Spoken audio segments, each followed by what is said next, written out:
one thing I forgot to do. Here's the best part.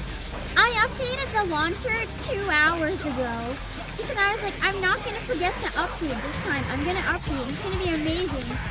I updated the launcher and then I forgot the game also has an update. I'm usually a mobile player, right? So I don't have to deal with like both updates because mobile doesn't have a launcher. Well, I guess it kind of does. You have the update from the store, but it's not the same. So I forgot. Let me know how the volume is and everything too if you have any problems. I couldn't eat before stream like I hoped, so I will be eating slowly while we go through it. Wait, hold on. I forgot to take my hoodie off because I was being lazy. I like giant hoodies that are like blankets. Too hot for streaming. That's gotta go. Yeah, let's do it anyway. Okay, that's gonna be better. Yeah, pink is at the bottom now, which is a little concerning. I'm gonna be honest. I hope people still pay attention to it, but I know that the new update's gonna be a big spoiler risk. I've been avoiding Twitter and YouTube as much as I can. I've already had 2 major things spoiled. I'm kind of bummed, but we'll see. I'm probably gonna make a rant on Twitter about, you know, maybe people having a little more discretion. I think it's fine to discuss spoilers and stuff, but it's another thing when you have, like, this is just a chapter 1 example, because I need an example, but it's like having Marion dies? Question mark as a screenshot and title, and then having the screenshot be you holding the gun to her head like the day that it comes out. It's just in bad taste. I just need the volume a little bit. Let me know if this is any better. I feel like there's definitely ways that it could be balanced better. And there's been a lot of just jerks this time. I guess. Yeah, it wasn't even a day, man. Like, I get it. The worst part is some of them were going around before the update was even out. That's just extremely uncalled for. Like, genuine question. I would even say a week rather than 24 hours, Nicholas Fong, because there's a lot of people that haven't been able to play it yet. Also, hold on, David, thank you for the super. I guess we got an ETIQUETTE 1 tenpole. See, my sibling got multiple in 1 tenpole.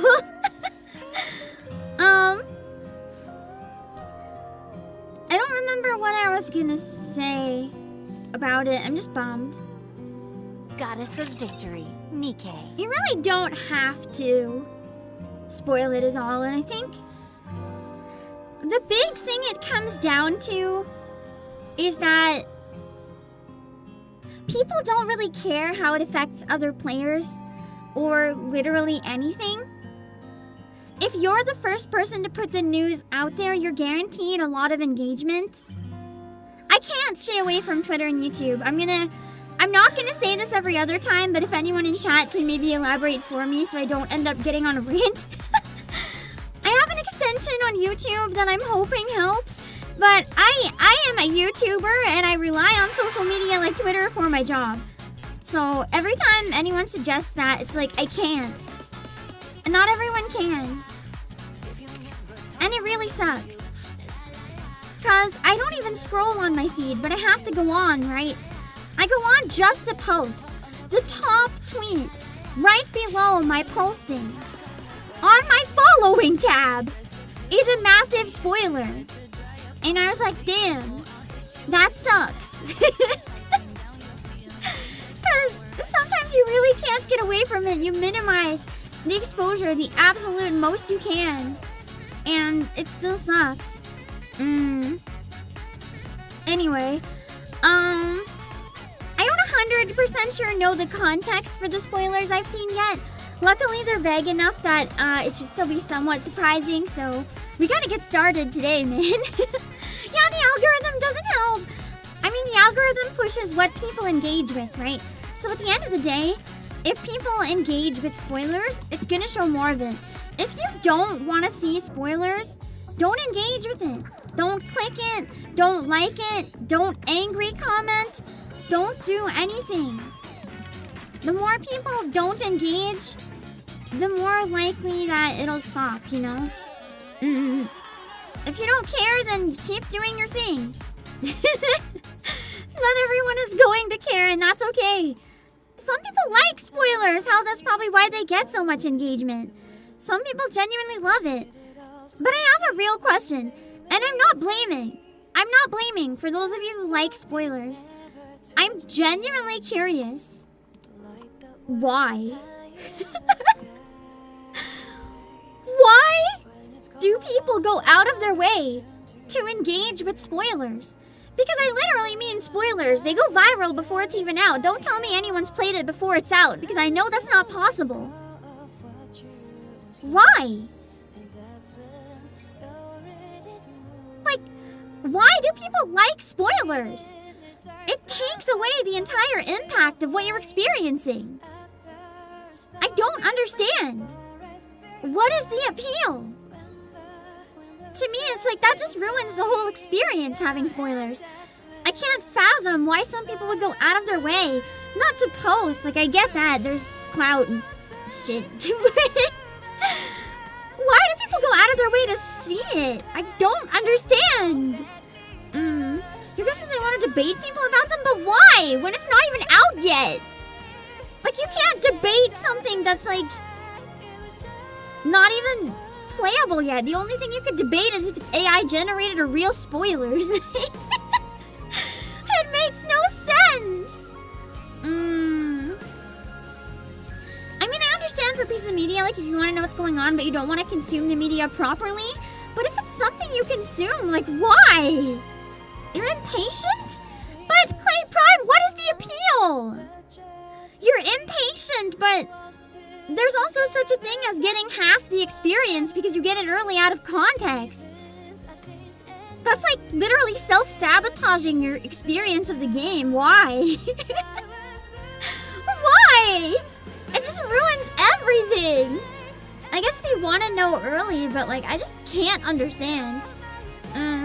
People who like spoilers are the people who don't actually enjoy the series. I mean, based on a lot of people who share the spoilers, I don't think that's the case. It seems to be people who really enjoy it. Unless they're really good at social media. And they're good at bamboozling everyone. Oh my god! Speaking of which, I had one thing that was really funny that I wanted to say. Hold on.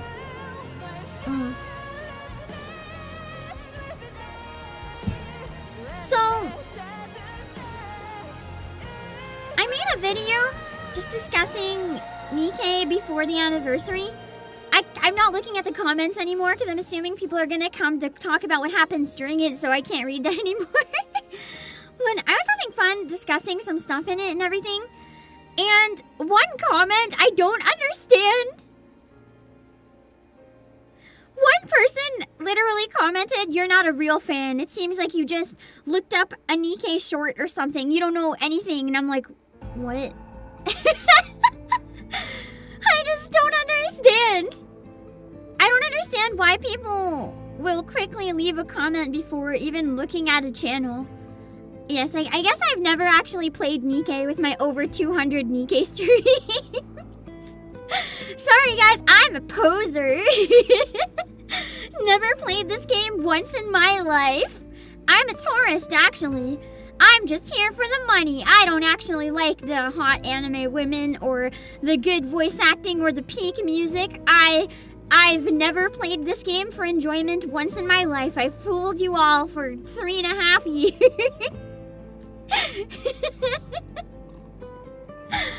It is a weird comment. It's like, why are you assuming, for starters?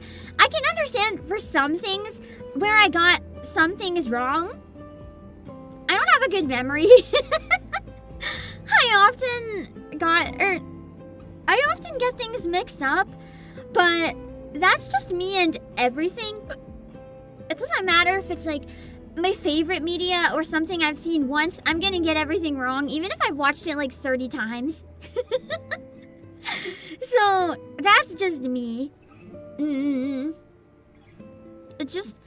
It made me kind of laugh. I want to go back and find the comment, but but I'm too scared of seeing spoilers in the comments, so I can't. I don't understand why anyone would go out of their way to say that when it's very clearly wrong. That's all. I understand the sentiment though, because I will say there's nothing worse than the feeling of like, how do I word this delicately? Because I'm a content creator and I know it's gonna make me sound like a jerk. I try really hard not to do this and be very honest about how I feel about stuff. Do you guys know what I mean when there's content creators that sometimes don't play anything unless they're sponsored? Like they literally will not play a game unless they're given money to play it. And then they glaze the hell out of it as if it's the best thing they've ever played. When they clearly get a kickback from streaming it and from like when people buy it through them. I gotta change that from Christmas. Thank you, TGM. We'll go check it in a sec. I can understand the resentment towards streamers because of people like that. I'm down to try a sponsorship, but only if I'm allowed to talk about like my true feelings for a game. I don't want to lie and gas up a game if I hate it.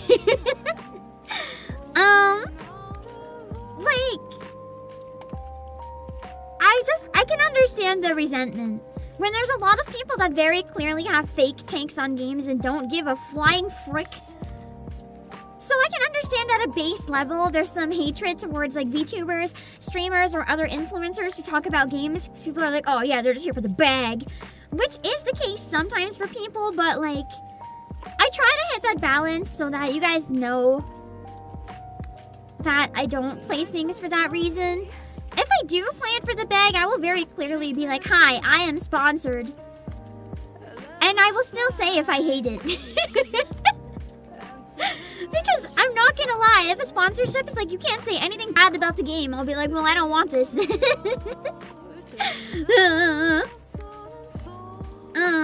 First 30 minutes, F-word, dodge, success. I'm trying to get better at not swearing on stream, at least during NIKKE.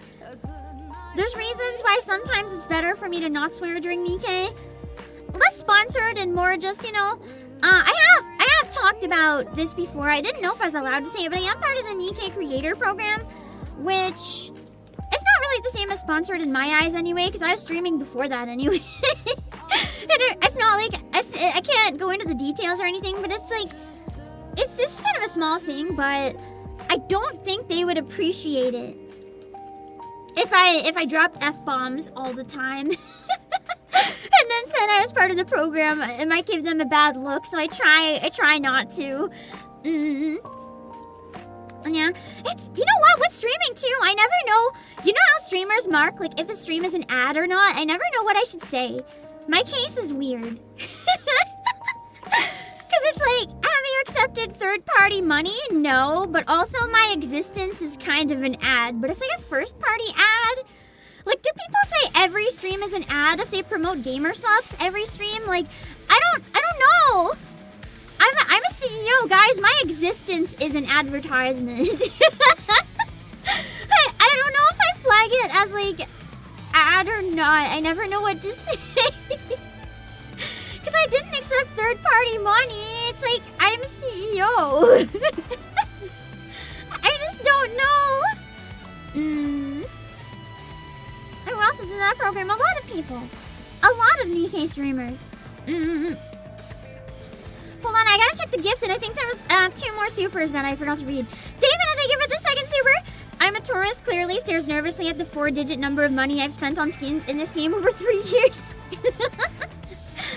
I don't want to know how much money I spent. I don't think I've crossed 4 figures with my own spending yet. I think I'm in the 3-figure range, though. Which is already scary. Yeah. It's definitely somewhere in the 3 figures, I think. I'll say later, thank you for the super. Sorry for coming to the video, seems scathing towards the game. No. I also want to, like, make a point. I would argue back in some of the comments, but let me clarify. In case people might have misunderstood some of my comments, I like debate. If I reply to your comment, unless I'm like, actually, then Even if I seem like I'm arguing, it's actually because I enjoyed your comment.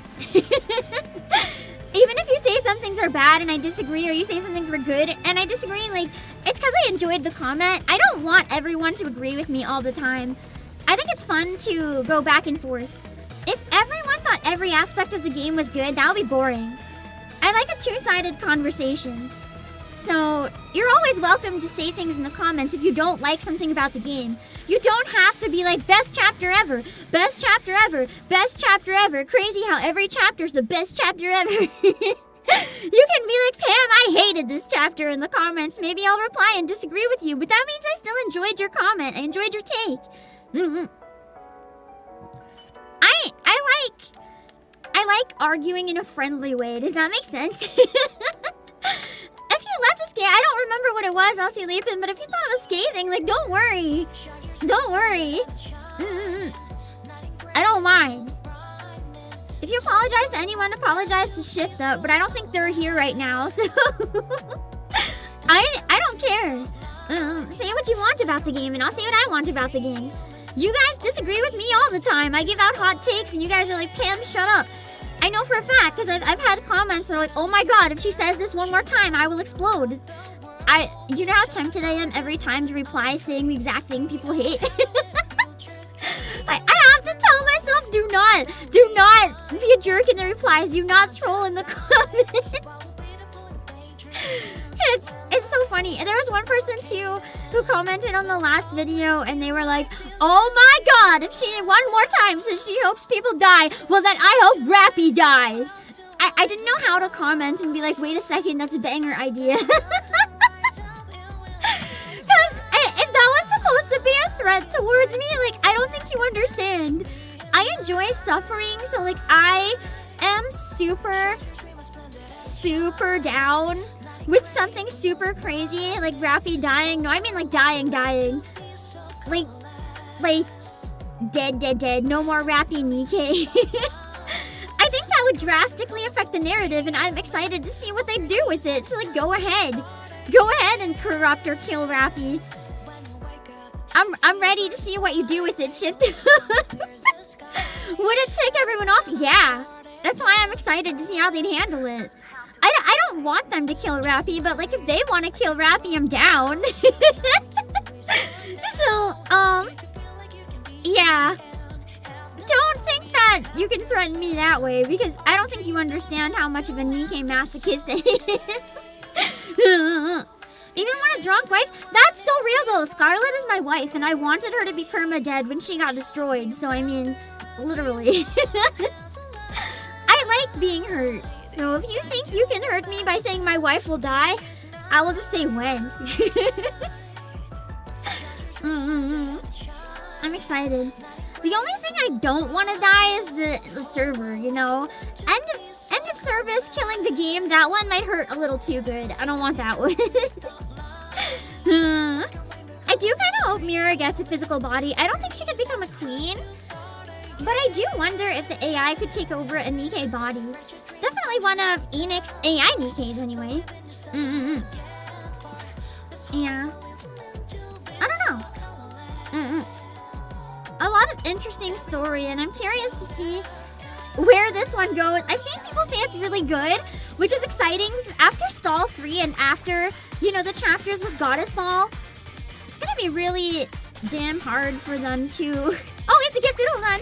For them to keep up with the hype and keep things, like, amplifying. I have seen some people say they've gone too far, though, which is fair. This is why I like the comments. It gives me a lot to come back and talk to. It's like, I've seen some criticism that the commander's gotten a little too god power. The guns are no longer grounded in reality, and we're getting a little too into like god powers or pseudoscience that can never be grounded again. I can kind of see it. But where the game is very fantasy dystopia in the first place, I don't mind it too much. I mean, we have Nikke that fly, despite being like 1 billion pounds. I'm not really bothered personally, but I can understand the criticism. You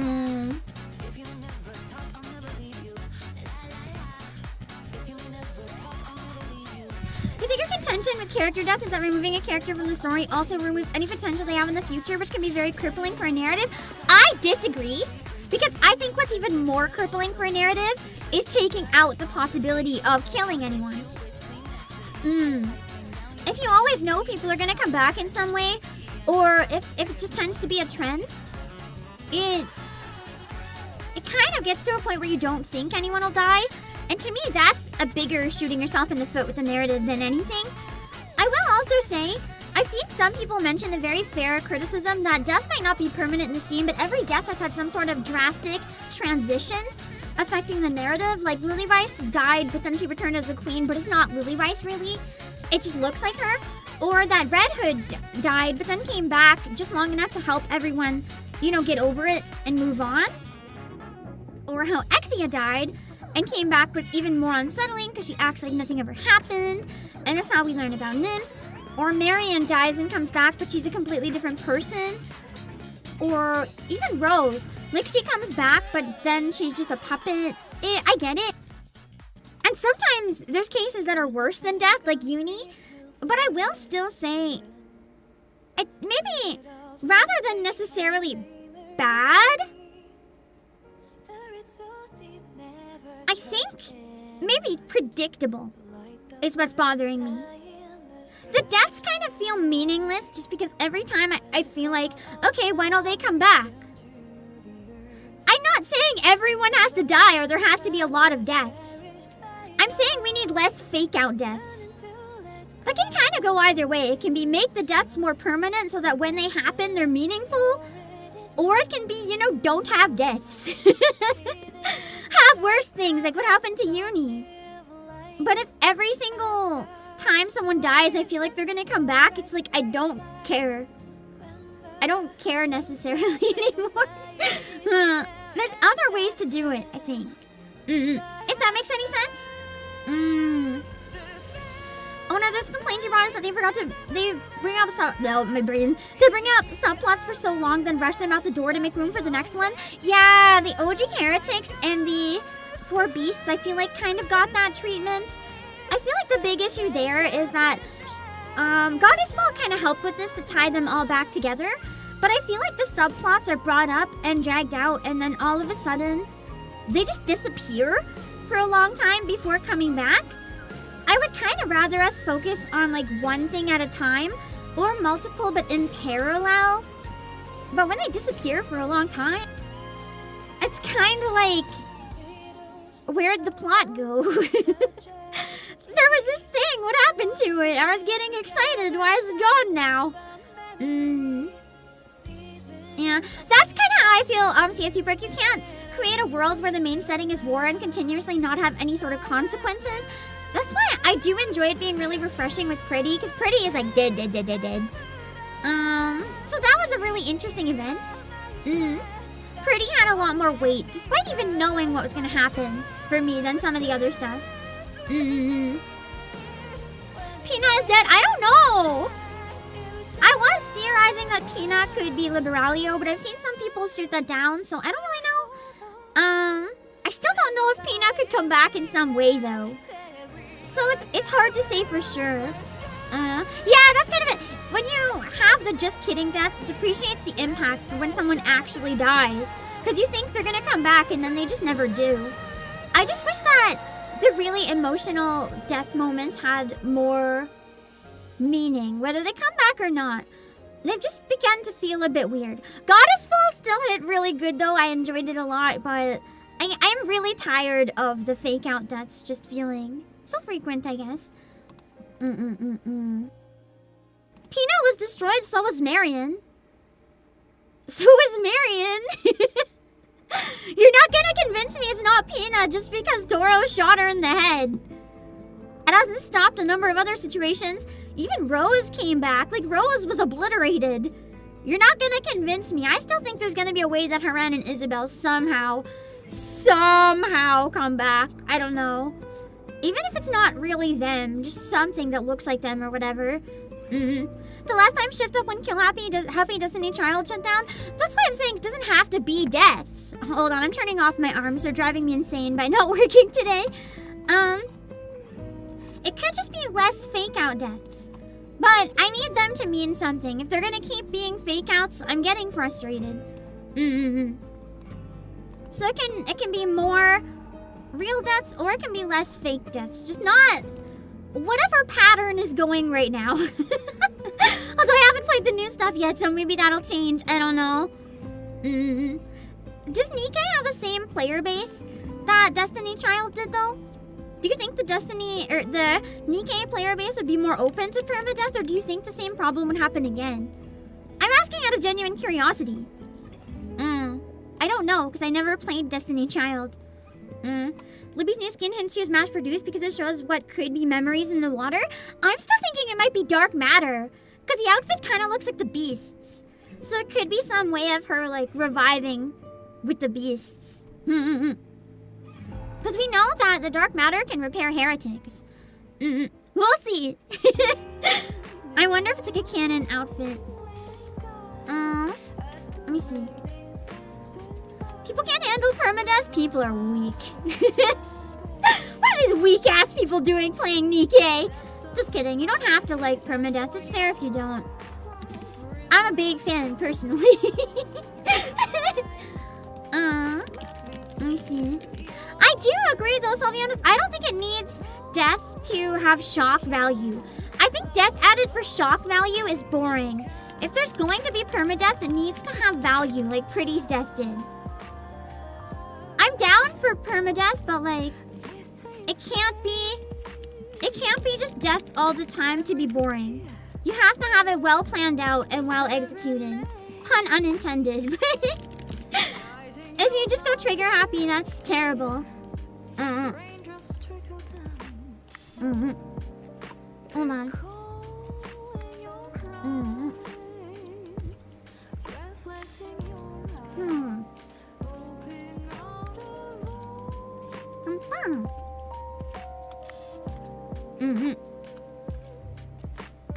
Let me see. Hold on. I forgot what I was doing. I'm trying to check what the gifted was. I got locked out of my account. Hold on. I forgot my password. I got in though. I got in. It's okay. You were spoiled on your timeline the second the update dropped? Yeah. It's frustrating. The last time with Destiny Child, most of the main cast was killed off and I lost a lot of players after that.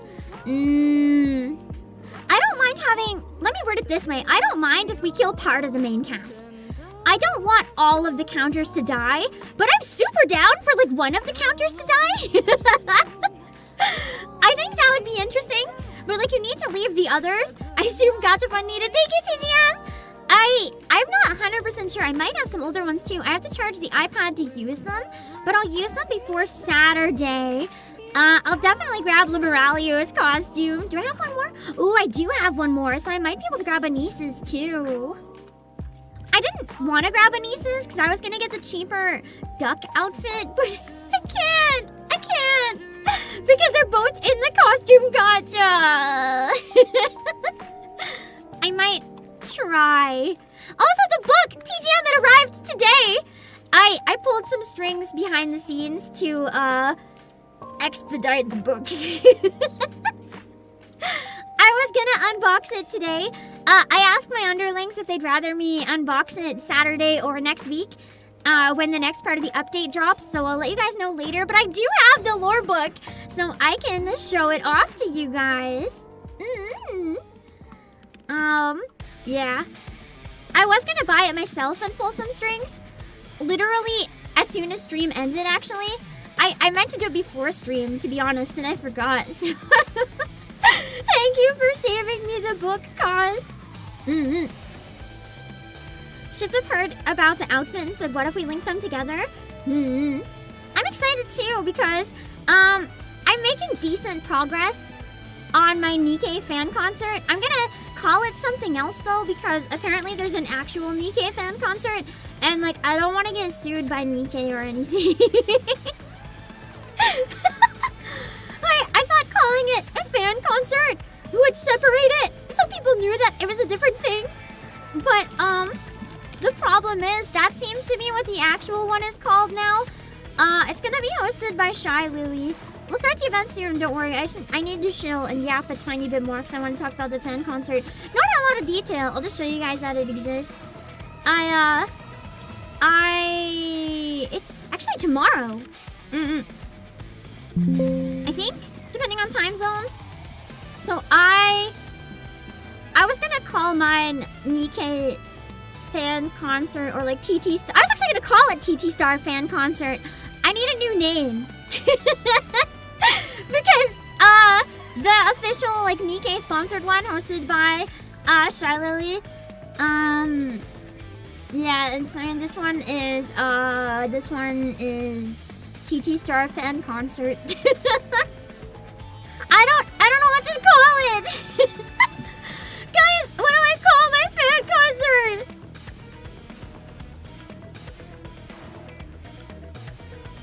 I was so tempted for a second to call it PP Star. Because like it could be the Pam produced star. But it's too cursed.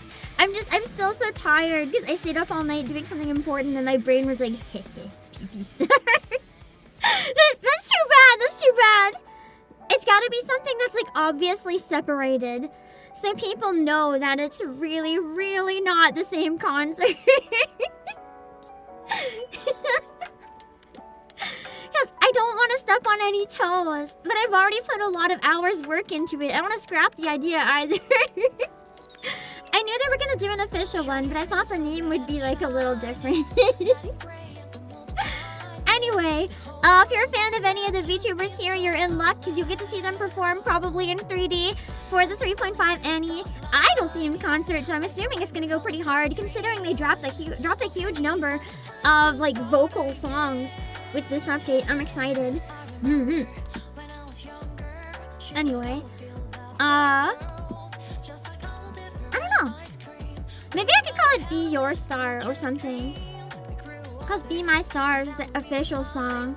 Be Your Star fan concert. It's different. Be Your Star unofficial fan concert. Just to really drive home that it's not official. I'm not like big enough to get into NIKKE's concerts or anything, and that's fine. I kind of expect that because like, you know, a big thing that comes with sponsored events is you need names that can carry it. I don't have that name power. But I really want to be a part of a NIKKE concert, so I was like, fine, I'll do it myself. And I am! Nothing's gonna stop me from being in a NIKKE concert. Even if I have to make it myself, I will. And you guys know I've done it before, so you know I'm not bluffing. I will throw it together in 1 month. I can, and I will. Never done it for NIKKE, but I've actually wanted to for a long time.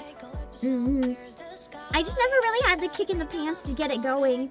But Idol themed anniversary was kind of the perfect opportunity to be like, okay, we ball.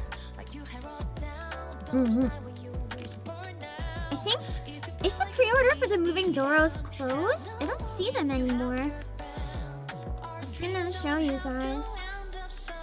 Oh no! I think it's gone. Hold on. To be fair, it was expensive, so I can't blame you guys for not grabbing it. Unless anyone did. I was hoping I could buy like one for $10. But it's kind of a full set or nothing deal. And the full set was like $70. Yeah, the pre-orders are closed. I'm sorry. We got the moving Doros, like the ones that move on a train track. The one that's like a set of 6. Like Grieve, Doro, Cinderella, Suren, Laplace, and Shifty. We had them in stock. We don't anymore though. Too late. I didn't even get time to share them on stream. They went so fast. If they come back, I'll let you know. But yeah. Speaking of NIKKE sale though, I got a few things to show you guys real fast. Bear with me. And then we can get started on the event. I kind of want to look at the new units and stuff real quick first. Although they're broken, so I don't know if it's worth taking the time. Maybe not, because they're broken. Let's see.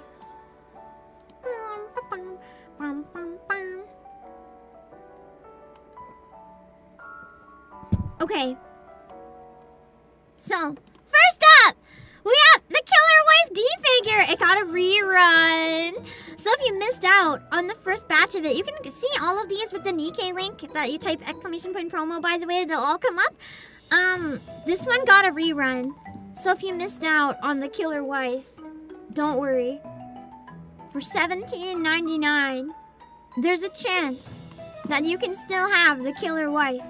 She is not gone, she has returned. And for $43.99, we still have the lore book as well. We were able to get a bunch of them, it looks like, so we still have it in stock. This is the one that has a lot of the concept art. It is in Japanese only, so keep that in mind.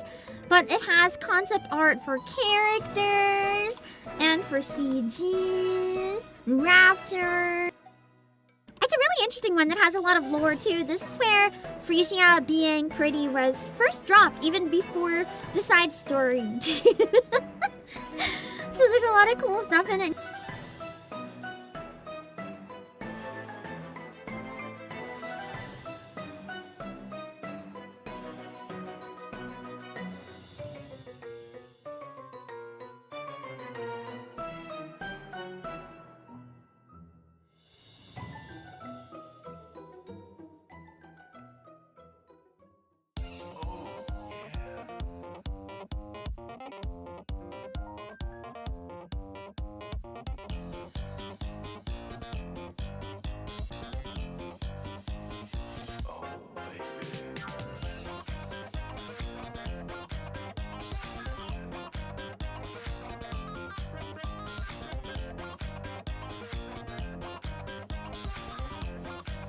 I wasn't muted, actually, believe it or not.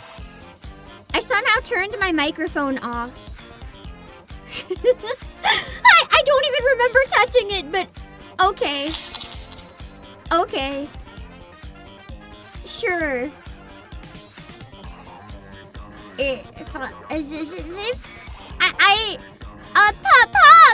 No. I'm sorry, I'm not gonna switch languages during a shill, and also I'm too tired to understand French right now. Nice try, though. You'll get a swear in French instead. Zutalas! I'm just like not feeling quite alive today, but I'm doing my best, so I worked really hard on something and I have to redo it. I'm not upset about that. I just am tired even thinking about trying to redo it, where it took a lot out of me. So I'm wiped. And no caffeine today as well, so bear with my brain a little bit. Pretty clearly cursed with technology. I think I'm just actually guys, Pimploys. I think I found a cause. I think I figured out why all my technology breaks, and I'm not even kidding. Did you guys know that low humidity can break technology? Did you guys know that my humidity has been floating quite often between 25 and 35%? I think actually, for real, my humidity is frying my hardware. I have once or twice seen like an electric spark on something that made no sense, and then it just never happened again, so I just ignored it. It does cause static! Like my blankets, every time I go to bed, I can see lightning bolts when I like shift my blanket. I've been carrying around a humidifier to try to at least keep the air around me as nice as possible. I've also found out I can damage your walls and your floor, so I'm trying really hard to like fix it, but I can only do so much when it's still so dry. Yeah. So, yeah. Apparently, no, that's the dry humidity, Nicholas Fong. That's bad for the computer. Apparently, I can just fry it. Like, it's too dry. It can cause electrical problems. How's my throat alive? It wasn't. I lost my voice for almost a month.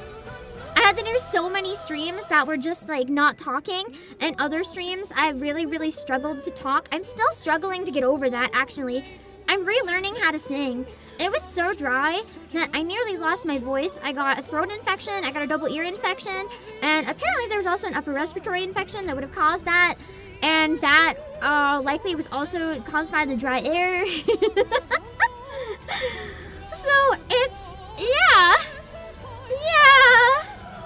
Anyway, we also have this one, for those of you who haven't seen it. I'm trying to get our hands on the Noir figure that was just announced as well. But we have the Blanc Noodle Stopper figure. This one's really nice. It actually might be the nicest looking out of all the Noodle Stopper figures that I've seen. And it's only $17.99. Look at her!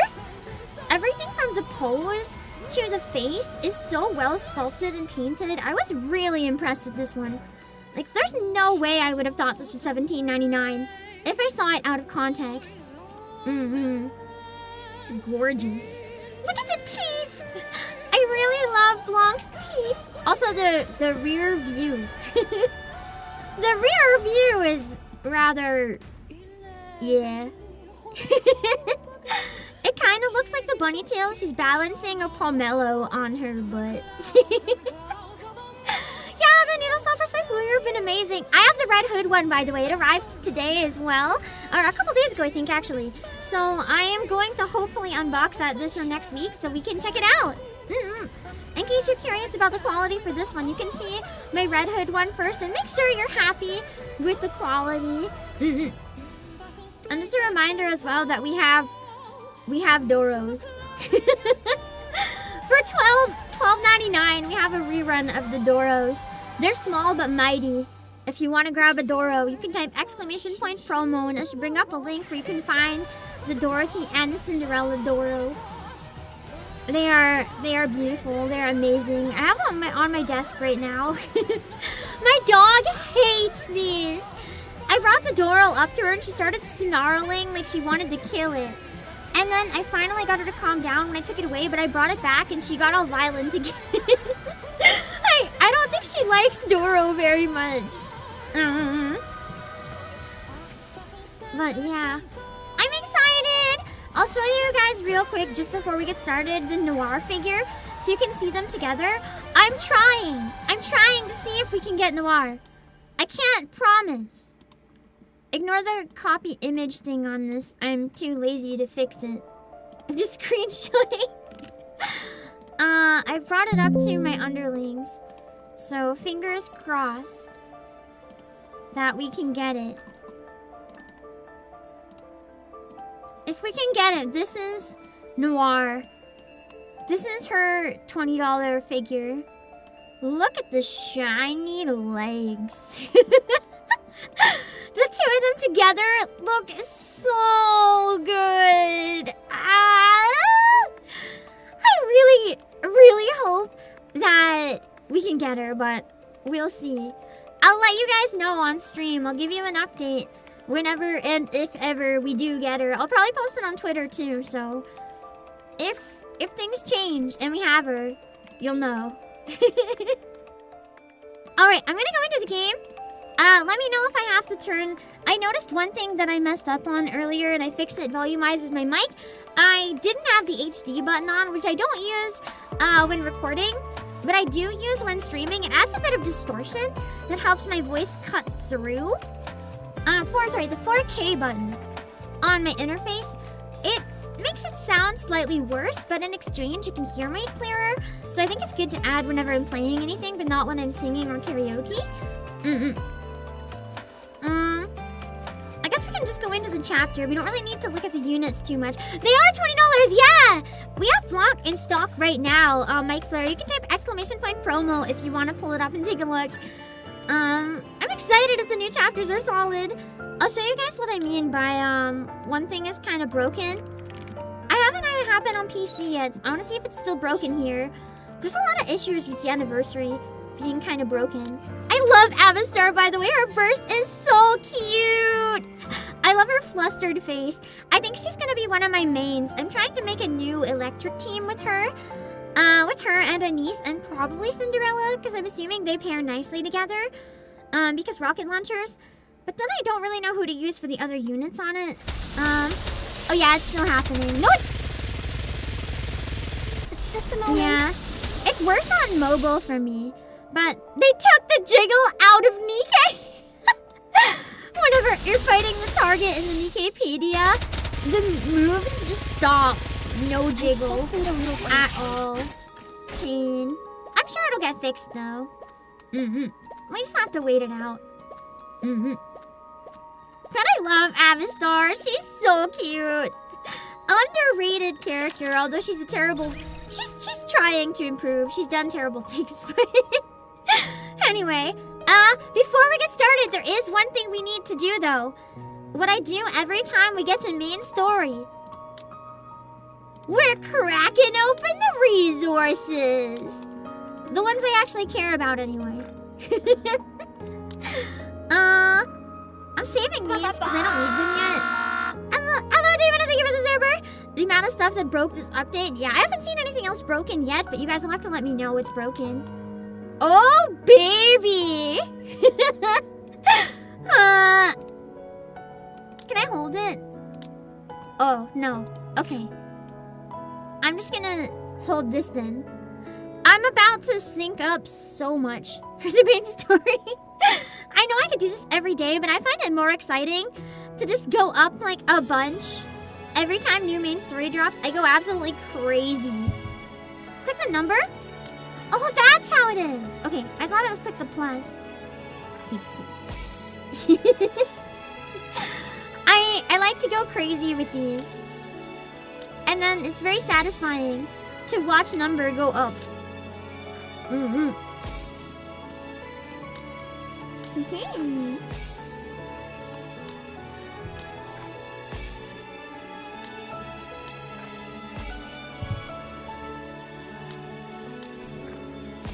People are still having issues logging in. Yeah, I'm really lucky I was able to log in. How many of you guys, out of curiosity, are having the login issue? I was lucky. I didn't have any problems logging in on mobile or PC. Shouldn't that be done after the chapters are finished? No. Not at all. Getting my resources? I do it right when the Annie drops. Because then I'm stronger than ever going into the main story just in case. I'm sure I'm so over-leveled it doesn't matter, but... You got idle unis? Nice! I'm probably going to wait until all of the Annie unis are out. And like... what did I even say? Annie units! And pull for all of them at once. I have 10 of these too. Should I go for these? Maybe I should also open my molds at the same time. Instead of waiting for a pull stream, because then I end up never using my molds. Let's do my molds. What do you guys think? Do you want me to do all of my molds? Like all of them? All of them. I have a lot of molds.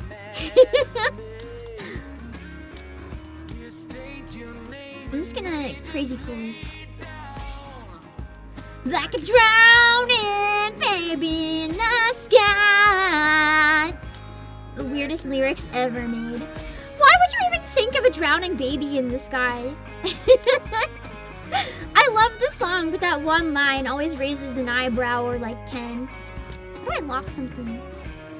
I don't remember. I'll figure it out later. Did I press on it? Oh.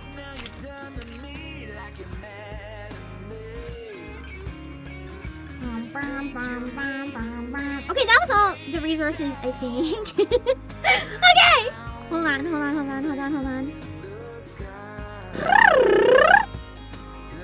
Let's see! Alright, we're gonna start with the boring molds. We'll do 10 of them. Let's see how many SSRs we get. We gotta add up my counter. Okay. Molds. SSRs.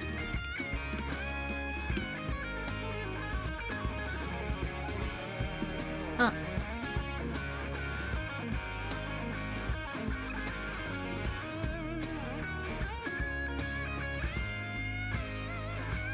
There. Good enough. Oh, let's see. I wonder if we'll get any from the purple one. Oh, shit! A first timer? I'll be right by your side. Okay! Looking after you so you don't get worn out. Okay! That's a good start. I didn't have Emma yet in her upgrade, so I mean, that's pretty nice. The 360 pulls, at least you have enough for a ticket, if nothing else. That's a pretty good start. 2, 3, 4, 5.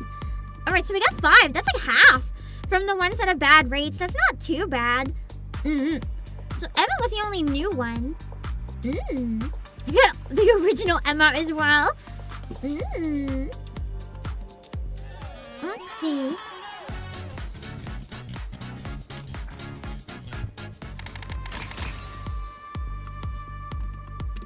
Significantly worse, but I mean, hey, we got Milk and Phantom. I do need dupes of Milk especially, because I know she's supposed to be good when you power her up enough. But for me, she's kind of bad right now. 3 more. 10 is not bad. I do use a lot of Blanc and Privity. Privity, I just got her favorite item today. Not even kidding. I just got it. I don't have it at the strongest level yet, but that's good. I can make her even stronger.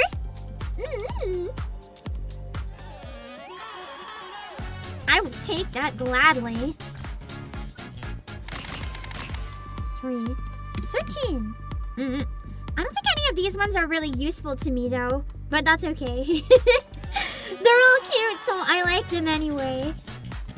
I won't go and like level up the cores and stuff on stream. I won't make us delay any longer. I'm pretty sure I'm strong enough to do the level. I'll just pull for now and do this later because I'm assuming I'm getting a lot of characters.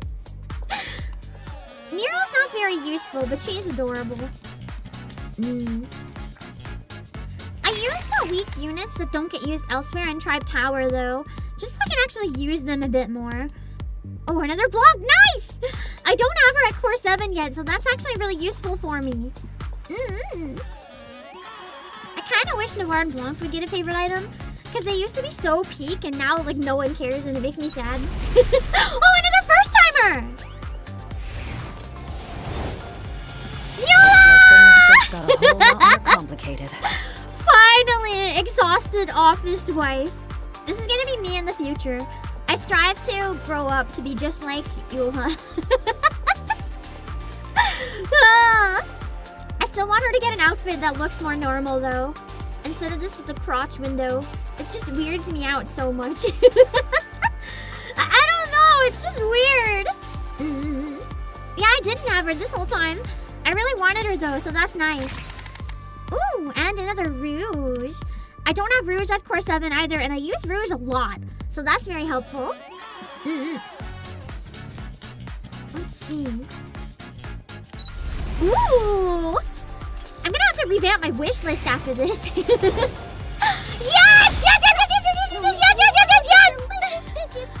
I really wanted Crust! She is so cute! I wanted to make a distributed water team, so I've been desperately wanting her. I'm so relieved. She's one of my favorite designs in the game. She is so precious. I'm so happy. I really wanted to get her today if I was doing things. That's the win of the day. 22 SSRs so far, but we got Crust, so I'm satisfied. We got the baby! Let's see. Can we get any other new first-timers? Ooh! Another good aid. I haven't figured out a team that's really good for that aid yet, but I'm assuming there's a bunch, so I'll probably try to figure some out in raids. Oh, only 9 more. Getting down low. More novel! I love novel! 27 SSRs. That's a pretty good start, if I do say so myself. I'll take it. Yeah, Crust's face is so cute. I love her strawberry ears so much. Alright, we have other molds we can do. Let's see. Oh my god. Yeah, I'll use these off stream. Don't worry. That's a lot. I'm not going to use them for weeklies. I just do them all at once. I know I should, but I don't. But I'll do them off stream just for the sake of time. No reaction for Tia. I used to use Tia, but I don't really use her anymore. Let's see, for the high quality, what do we get? Huh? That's terrible. Terrible ratio for the high quality, bro. I mean, Pepper's okay. I really want Pepper to get a favorite item because I still really like using Pepper, but I feel like she could be buffed a bit because there's better healers now. 2 pink salutes, true. And another Eula. What's the coincidence of getting them all at once? Come on, come on, come on, come on, come on! Better than that, you can do better.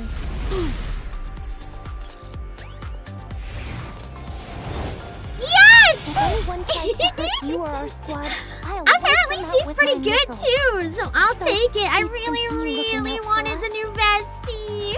I knew holding off was good. Now I just need to get Unwa, and I can get all of them today. I actually really want them to make like a blanket version of this cape. Just wear it. It would be so comfy.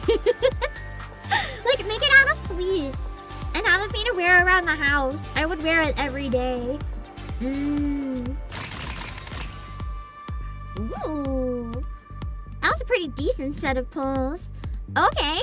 And another Privity! Let's go. And another Biscuit. I wish Biscuit also had a favorite item to give her a 20-second cooldown. She's good. She just... The 40 seconds is a problem. Marciana, I'm happy to have a dupe too. I use a lot of Marciana. Exactly. Tia became kind of useless. I don't pair Naga with Crown. But, yeah.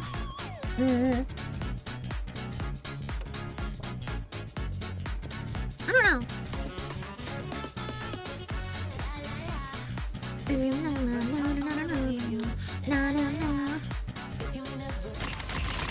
Ooh, that's... That's so many this time! 1, 2, 3, 4, 5, 6, 7! More Miranda! More Aria!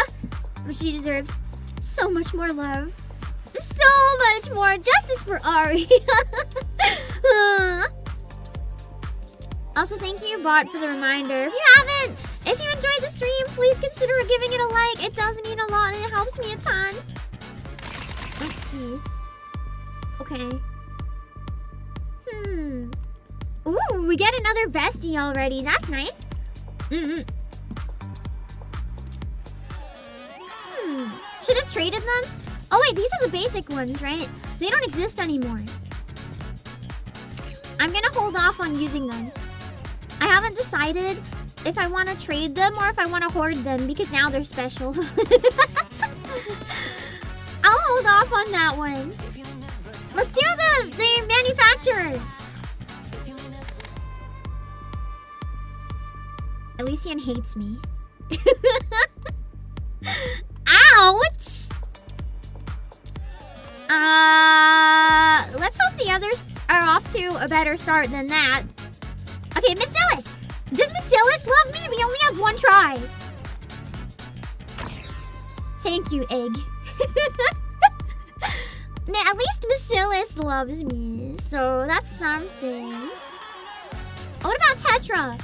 Mustang, I swear my hatred and slander towards your past is well deserved. You deserved it. Well,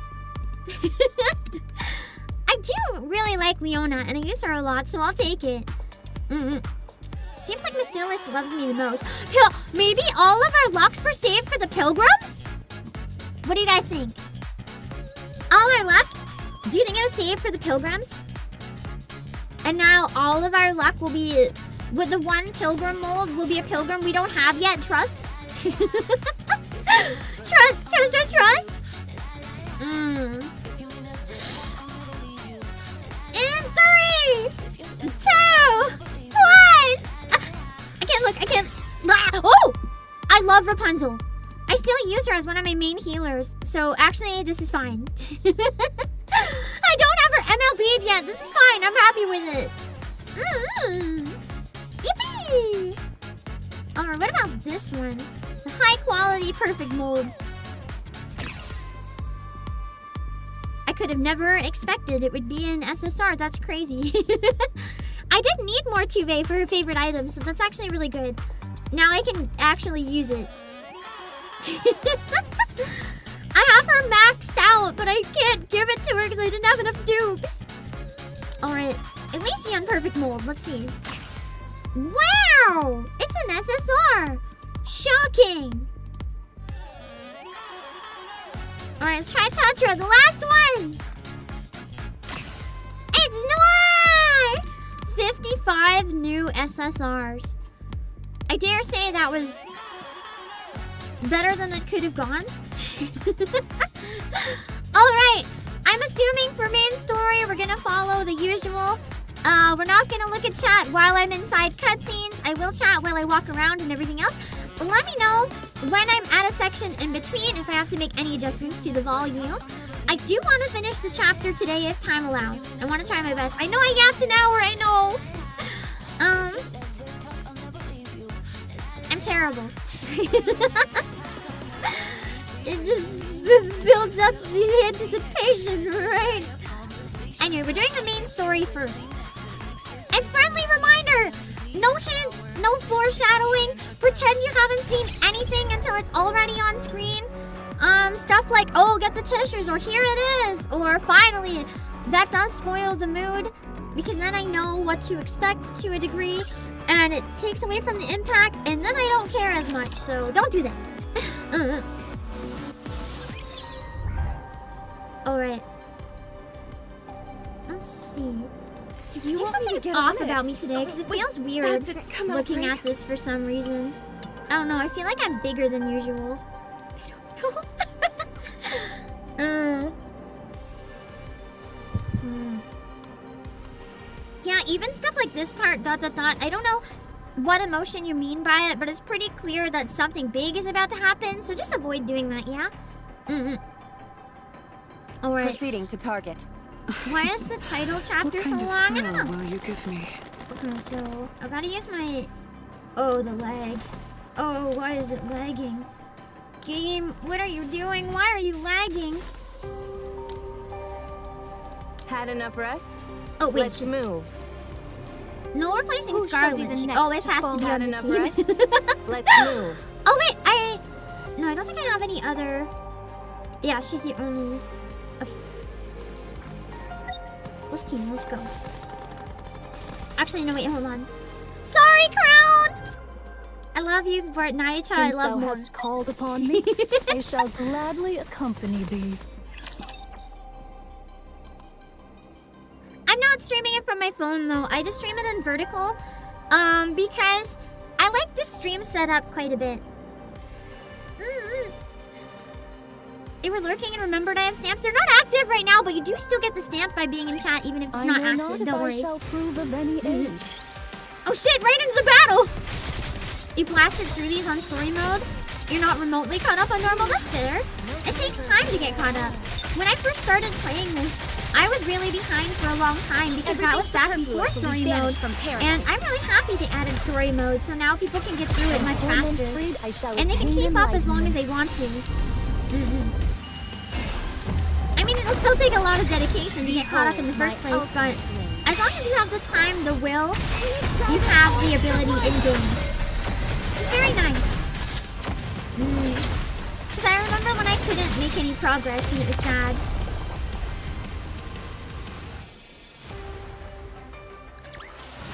Volume's still okay, even in battles? So long as If the volume is still okay, I'll jump into the cutscene, but I want to be sure.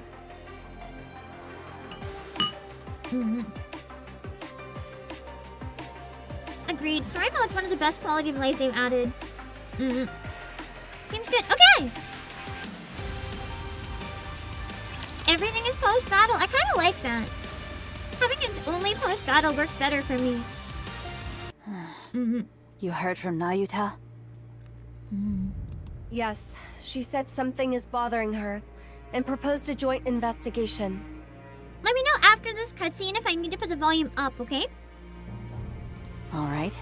What's the location? That's what has me a bit concerned. Uh-oh. It doesn't sound like a good location to have whatever this problem is. It's the lift. Oh dear! Oh dear, oh dear, oh dear, oh dear, oh dear!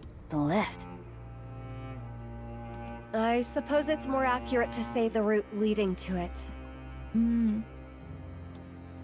Unlike the area immediately surrounding the lift, there shouldn't be too many raptures there.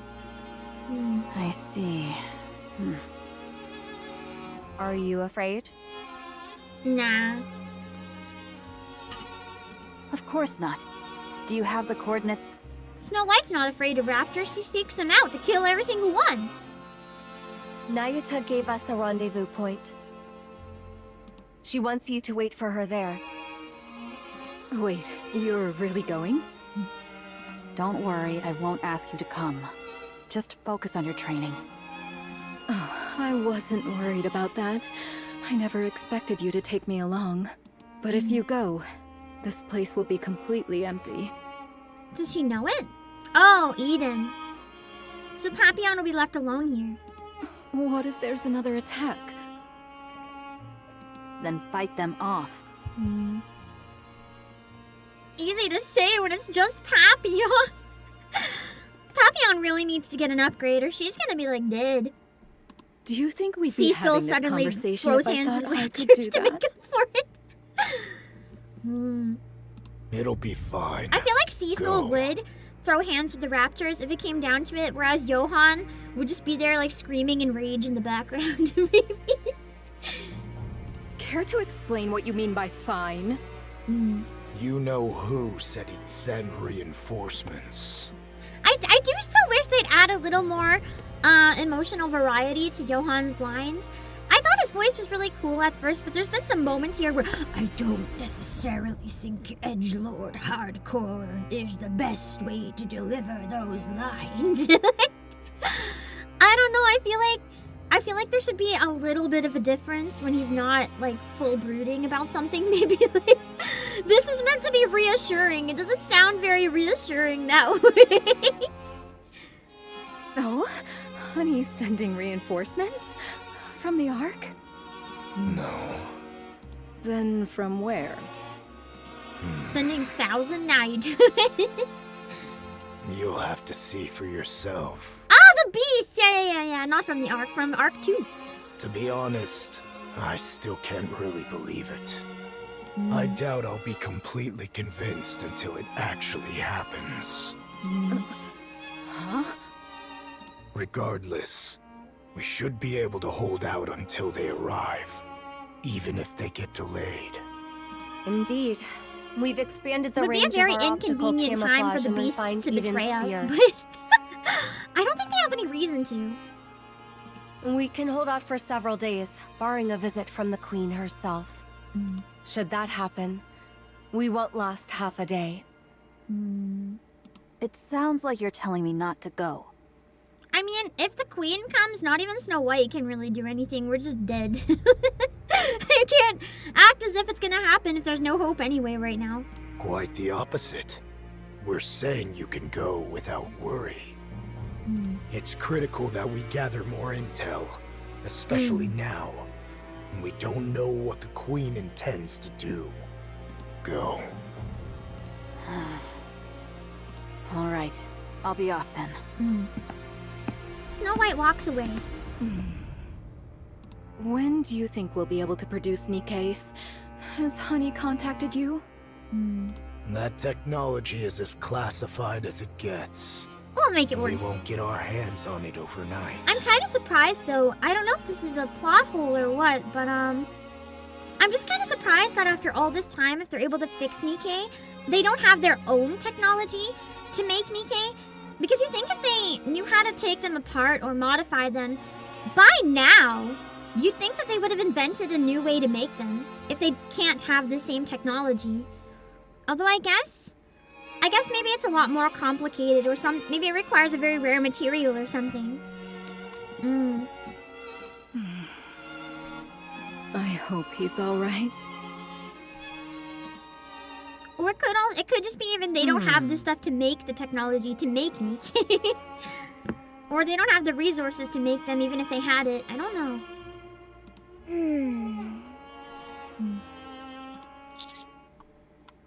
Poor Ingrid being I say you're still mine, right? In the CEO's office at Alicia, Neon's like, I'm transferring to Bacillus. Here's my resignation, Ingrid. Ingrid's like, you can't just do that. I made you. We've come to meet Ingrid, but her silence is so imposing that none of us can bring ourselves to speak. She sighs as she looks over Neon's new body, then furrows her brow, then opens her mouth as if to scold her before closing it again and falling back into thought. She repeats this over and over for a full 10 minutes.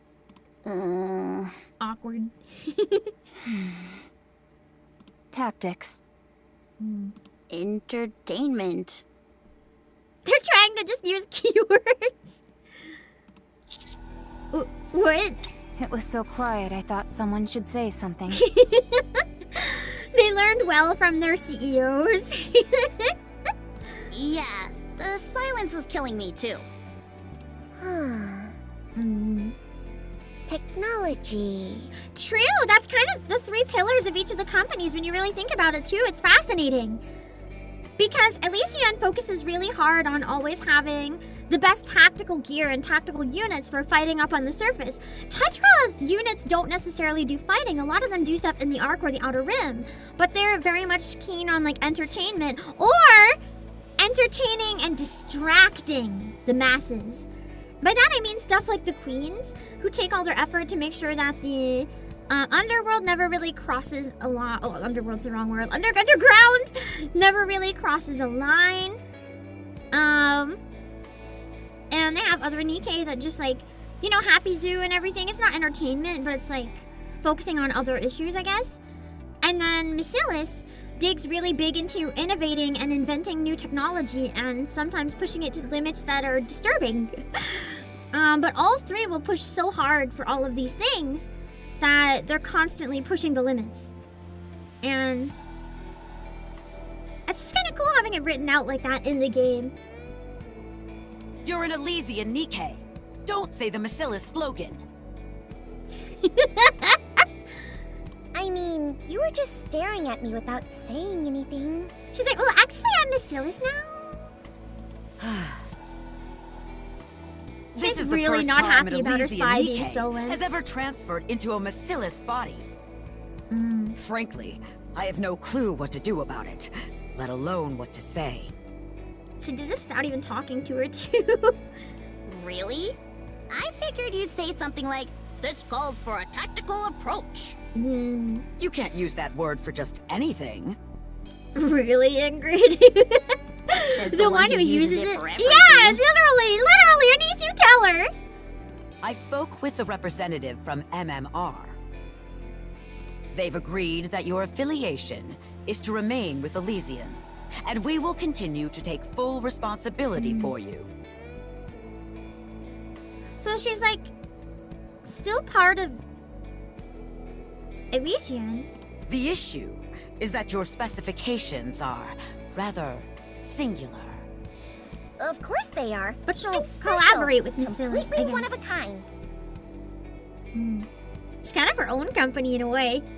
That means that every time you need repairs, you'll have to go to Masilis. Come again? Because they can invent new stuff if there's no precedent for her. All your parts, as well as their implementation, are proprietary. On top of that, they're too advanced for us. Regrettably, Elysian in its current state cannot fully comprehend all of the technology in your body. All of the technology, the disgust, and the brief pause before the word. They say you're immune to E2 crystals, dark matter, even corruption. At least in theory. It's absurd. Such convenient technology is far removed from what it means to be tactical. Isn't that exactly what it means to be tactical, though? To have everything be as easy and effective as possible? Isn't that just a tactical Overcoming decision? weakness through strategy is the very essence of tactics. In any case, only Masilis is capable of engineering bodies with such technology. I love the pause before she says it every time. This is my new favorite bit. Which is to say, you'll have to go to them every time an issue arises. Ugh, that sounds like a pain. You brought this upon yourself by running off and getting yourself a new body from someone else. I mean, technically they kidnapped her after she broke in. My bad. Elysian managing a Masilis-made body. I don't know what the precedence for NIKKE who break in is, because like me jail for Quincy, I guess. But this was a bit more of an underground facility. Life is never short on surprises. That's what I hear from people who are super old. That's because Ingrid is super old. I think Ingrid's gonna want to get rid of her at this point. Ingrid does not like the Hague allegations, even if we know it's true. Sorry. We're short on time, so we'll iron out the details as we go. Ingrid presses a button on her desk. Bring it in. Bring what in? Oh, I bet it's a birthday cake. I bet it's something tactical. It's Ingrid. Wait, whose birthday is it? She probably means for you, to commemorate your new life in this body. Our CEO may seem stone cold serious on the outside, but we all know she's a softie on the inside. Say that as if you're Elise Yannis. Oh, that's so sweet. Thank you. I don't even know how to respond to any of this. God, I love the counters. I apologize for their behavior. I forgot I was even here. I thought it was just the counters, and I was like eavesdropping. I am actually there, though. 2 mass-produced NIKKEs, visibly straining. Bring in a large container and set it down on the floor. Thank you. The mass-produced NIKKEs salute and withdraw. Wow, that's huge. Huh. Is it a coffin? Unbelievable. She makes one small mistake and you're ready to bury her 6 feet under? Could you please instruct your squad to be quiet? No, I'm kind of enjoying it, actually. If you want to keep me quiet, you'll have to use your mouth, Commander. Mwah, mwah. ANIS, what the frick? Mwah. They're not even trying to be subtle anymore. They all got their confidence from their overspec and they're just losing their minds. I think they're trying to cheer me up, but clearly I'm still kind of acting weird, I guess. Did you just get embarrassed by your own joke? Or that. This is why you need to develop a habit of thinking before making a joke. Oh yeah, Rappy, thinking before making a joke. I wonder who could learn that lesson, Rappy. I guess Rappy's starting to learn the lesson, so she's speaking from experience. You all are really something. Anyway, open it. I step toward the container and reach for the button to open it. Given the circumstances, shouldn't Neon be the one opening it? I thought I saw some gunk on the button and was gonna wipe it. Definitely. Interesting that you just assume you should take the lead, Commander. Yeah, pretty presumptuous of you to waltz up there like you're the leader. What is wrong with everyone? Why are they bullying me? But I am the leader. You all shush. I'm pretty sure I'm the main character this time around.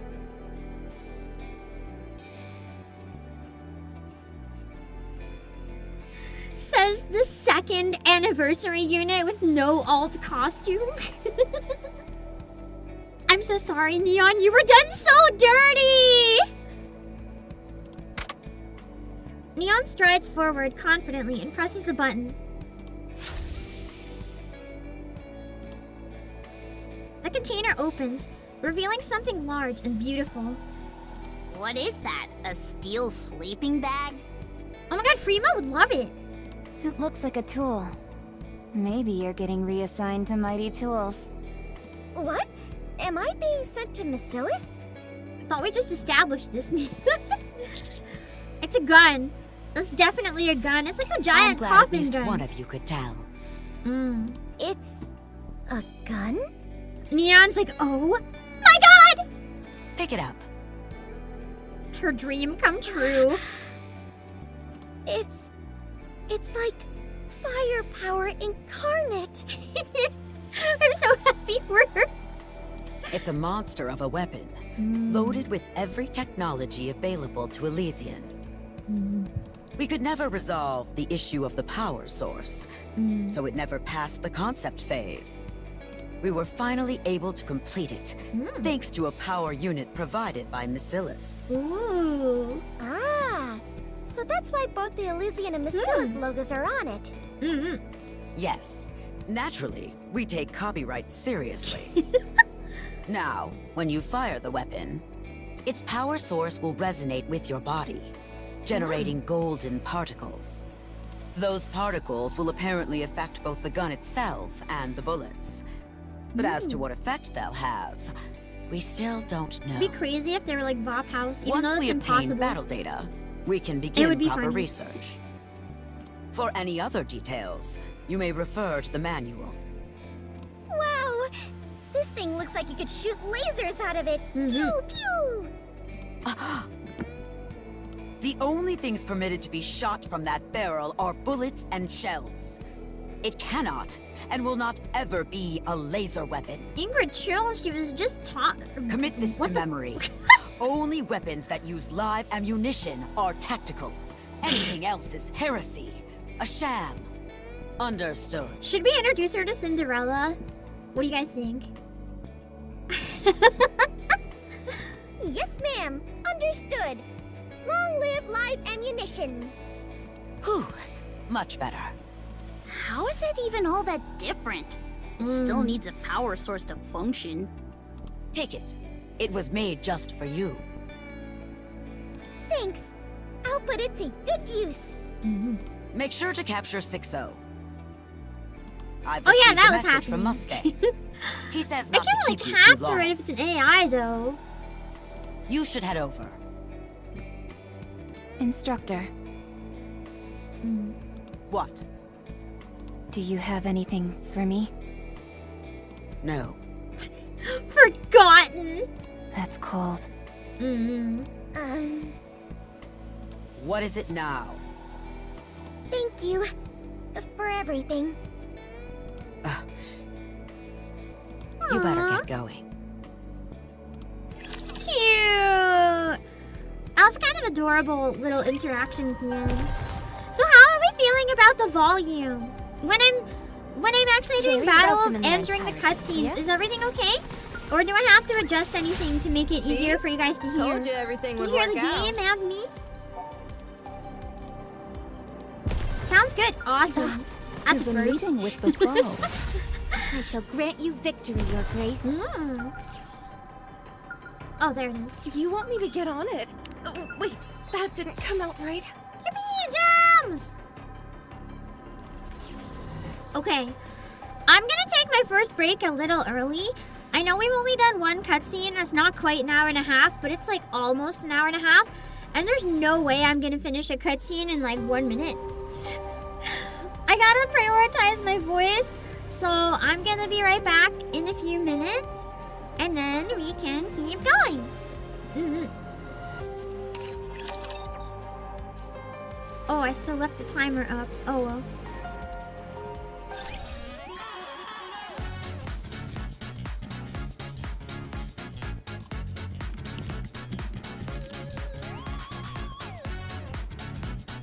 Wait a second! I forgot to do something!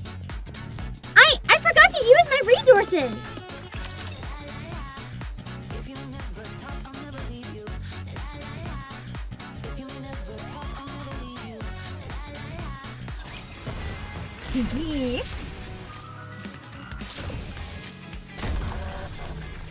I like doing one at a time. I know it's exhausting, but it's satisfying. So we started at 517. Remember that, 517. Let's see how much we can go up. I'm not looking. I'm just pressing button and seeing how many times we can go up.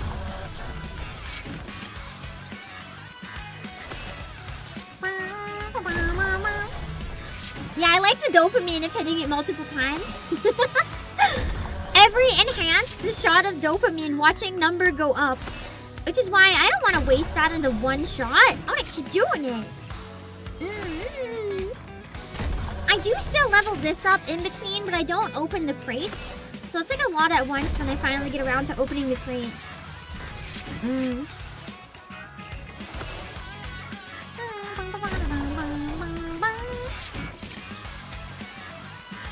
level stocks go up. Indeed! The question is, how high can they go up? It's going pretty high. I was low on credits for a while, but it seems to be going much better this time. More reloads means more dopamine, more level up means more dopamine. Exactly! We're all fiends for dopamine in the internet age. It's kind of sad, honestly, but we are slaves to our dopamine. We can't help it. You have one star in these? I think it depends. Do you want to focus on getting every limited unit or every unit, or do you want to focus on just like getting certain ones really strong? I'm a collector, so for me, I don't really MLB anything unless I just happen to later over time. I just get one and I'm happy. I figure eventually I'll MLB, and that's good enough. I do kind of wish, other than the wish list, they might do reruns once in a while where it's like banner up, but for like a random character like Add Me or whatever. Especially characters that have been here from the beginning and never had a banner. Like Miranda, rate up today. That'd be crazy. Or just like every day there's a different banner that circulates and has a random NIKKE rate up.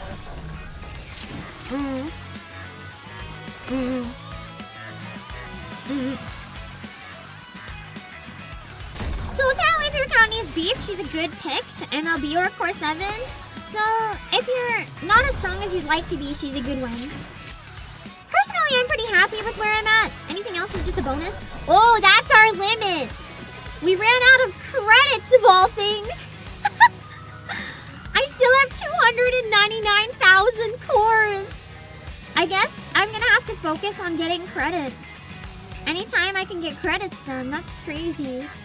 So between this and 4.0, I guess I'll have to spend more effort in events getting credits rather than cores.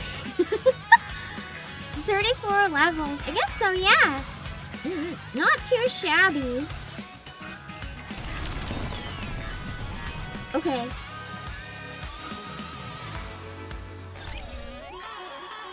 I'll be back in a few minutes. Oh, you're... Wait, no. Let me see. Events award credits? They can, yeah. Once you get down to the very bottom, you can pick with like the leftovers if you want cores or credits. I've been going with cores, but I think I should go with the credits. Was it 28? I can't math. Oh, you're right. Not 34. What am I thinking? Because, like, that's too short of being a 10, so that's an 8. Yeah, I'm exhausted. My brain. I've been walking into walls again all day today. I don't know what happens when this happens sometimes. It's been happening a lot lately where I just like short circuit and I walk into everything and I drop everything and I don't know why. Today is one of those days. It's all good. I sent an email this morning and guess what I did? I addressed the email with a completely wrong name. Like not one letter off. We're talking it was a completely different name. And it's a business email. That's how much my brain is just not having it today. My dear, just not having it. Anyway, I'll be back in a few minutes.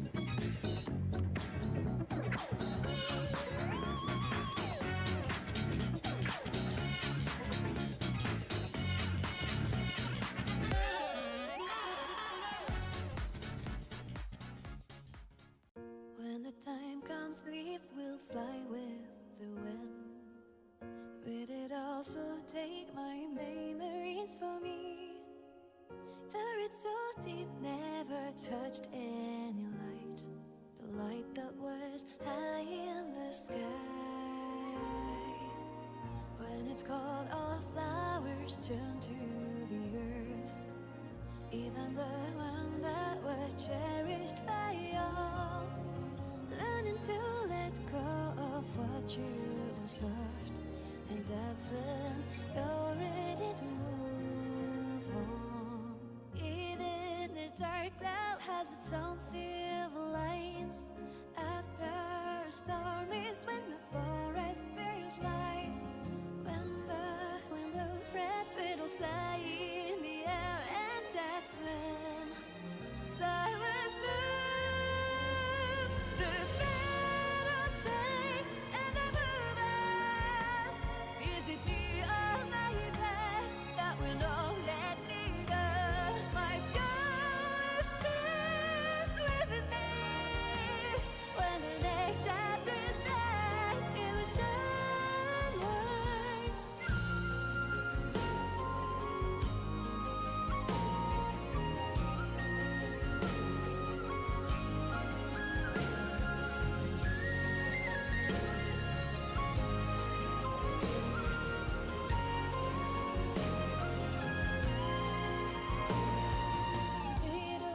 dance along to the touch of the breeze. Waltzing together down the lane from memory. Seasons have changed and now a new melody plays. So now flowers bloom, the petals play, and I move on. Is it me or my past that will not let me go? My sky stands with me. When the next chapter starts, it will shine light. Memories that I hold on, let them fly in the air. Say we love the world. My sky stands with me. When the next chapter starts, it will shine bright.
Beneath the moonlit sky, as the rain is passing by, there's a heart to bear.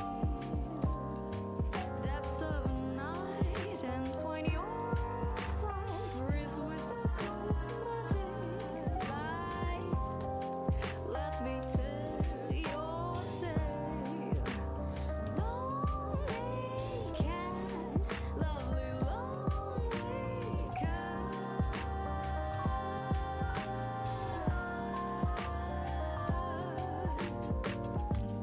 This veil fades, memories appear, a serenade, guiding your night to dreams dear. Raindrops trickle down, echoing your cries, reflecting your eyes, hoping out of all.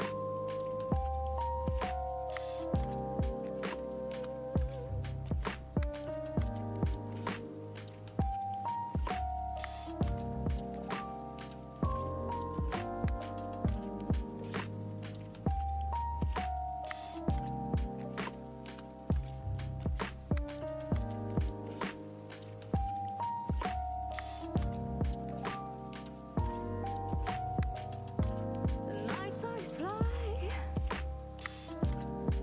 chasing a star,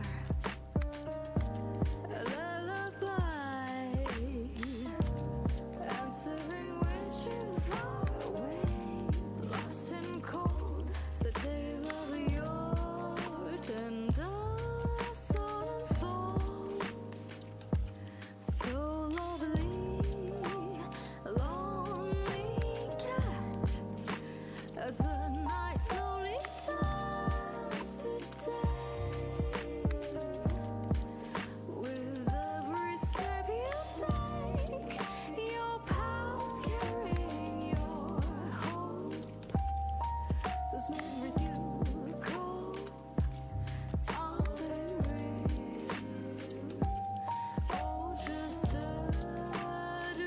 I really wish I knew how to like fix my bot so that it wouldn't drop all of the stuff at once. I feel like one link is okay. It is. Sometimes it drops so many at once that I'm like, what are you doing? Sorry for the extra delay there. I got another Playasia package and I had to deal with that. It's massive. I don't know what it is, but it says 2 figures on the box, so we'll see. I have a lot to unbox, probably on Saturday or next week. Because I might want to play 14 on the weekend because of FanFest after we do more main story. Or the new main story might be so long that we don't have time to do either of those things. We'll have to see. I was thinking it might be fun after part 1 of the ANIS next week. We could do some unboxing. Oh yeah, Twitter. I was like, what am I looking for? I just got a retweet that I'm live. Yeah. Okay. Let's go back in. 46 is long. Yeah, I'm a little worried about being able to do anything else on Saturday, to be honest. After doing part 1 of the event might be good though. I have a question. How is part... I don't want to know if it's sad or happy or like... I don't want to know what happens, but how is part 1? Is it good or bad? I mean, probably good, but 1 to 10, what are we thinking compared to other anniversary events? So far, I understand it's only part 1 so far, but how are we feeling about it? Because I can't play it yet, so I'm excited. I'm curious how it's going over with people. I haven't been able to look up anything, so... David, thank you so much for the super. You make the bot send more links? No! A 7 or a 9. Interesting. Some very different standards, but both pretty high numbers overall. That's good. It sounds like maybe it's good, but not the best ever. Like, it's not Goddess Fall, for example. But it's maybe not the worst one either. Like, pretty good, but not Goddess Fall, maybe. Goddess Fall for me was like a 15 out of 10. So, it's gonna be hard to compete with that. Weakest anniversary, but not bad, but not comparable with the others. That's fair to set expectations, I think. So it's like the main story here might be more exciting, I guess, then? The production quality is up there, though, so it's probably fun overall rather than... Well, I guess it looked pretty tragic. We're not done yet, so... I'm curious how I'll feel about it. I'm gonna see how I feel myself, of course, before I comment, but yeah. David, thank you for the super. No comment other than you're still on the fence if it's a 2 or a 9 out of 10. So it's either really good or really bad, but you can't decide. Interesting. That's fair. Part 2 will determine a lot, because it's not out yet. We don't know how it's going to end, right? Part 2 could make people really happy. It could make people really mad. We don't know yet. We just have to wait for it to drop. Because I was thinking, what we might be able to do next week is start on Wednesday. We do part 1 of the anniversary, and then maybe on Thursday or Saturday we can finish it. I might also wait and just do it on Thursday. I'm not really sure yet. I'm trying not to stream 2 days in a row until I like literally have the voice box, which there's been some unfortunate delays. I just don't want to hurt myself. And it's kind of hard to navigate until then. The bells and whistles they put into his top this far? Yeah. I've been enjoying all the like MMDs. I haven't been able to look up too much, but I've seen a few that I knew would be safe. It is the most hyped up anniversary. I have noticed that. They're putting the most into marketing this one. In terms of what one playing, it was the most hype. I very much think for me it was still either Overzone or Goddess Fall. But I do think that it's not fair to expect every event to be a Goddess Fall either. Not everything can have literal world-altering stakes. Eventually it just gets too wild and out of control and it's not like fun anymore. So I think it's okay if some of them are a bit less. Less stakes also doesn't mean bad necessarily. You can have the most chill event, but it's really fun and enjoyable if it's written well. Everything's super and free. Life was great, wasn't it? Main story's pretty solid. You still don't like chapter 44? I can't remember what... Oh, I liked chapter 44, but I understand why that one was more controversial. I understand. That one of all chapters, a lot of people didn't like. I did. but I understand the resentment. So far, it's sort of a cooldown event for the main story. I mean, after Goddess Fall, there has to be kind of a cooldown before we go back into the big stuff. Otherwise, it's just too much. I'm gonna hide chat in a sec. Hold on.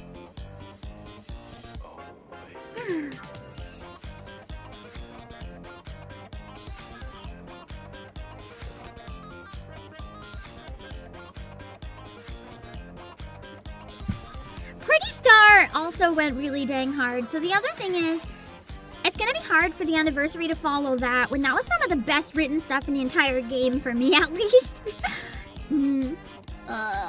I can already feel my energy draining. It's very weird looking at this man after playing Pretty Star, and I'm not really sure what to feel right now. We don't need to speak Langtang. We can skip directement to the denouement. Mustang snaps his fingers, and the lights in the office go out. Commander, where are you? Someone just touched my leg! Why? I confused our positions. She was gunning for the commander's leg. Hey! Who's groping me? I bet it's also Rappy. Calm down, everyone! Now someone's linking arms with me! What are they doing? Are they just forming a pretzel while the lights are out? Get out of the way already! She's just trying so hard to find the commander. Commander, where are you? Wow. Don't! That tickles! Mustang! He's not gonna turn the lights on, he's entertained. Très bien. Actually, probably the groping is Mustang straight up changing her outfit for her. Mustang snaps his fingers again. The lights return, or maybe like measuring her. What the? Whoa! It's so sparkly!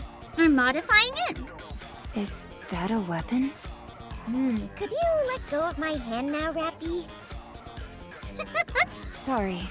I thought I'd take advantage of the blackout, but it didn't really work. Wow. Instead, she got Voila. neon.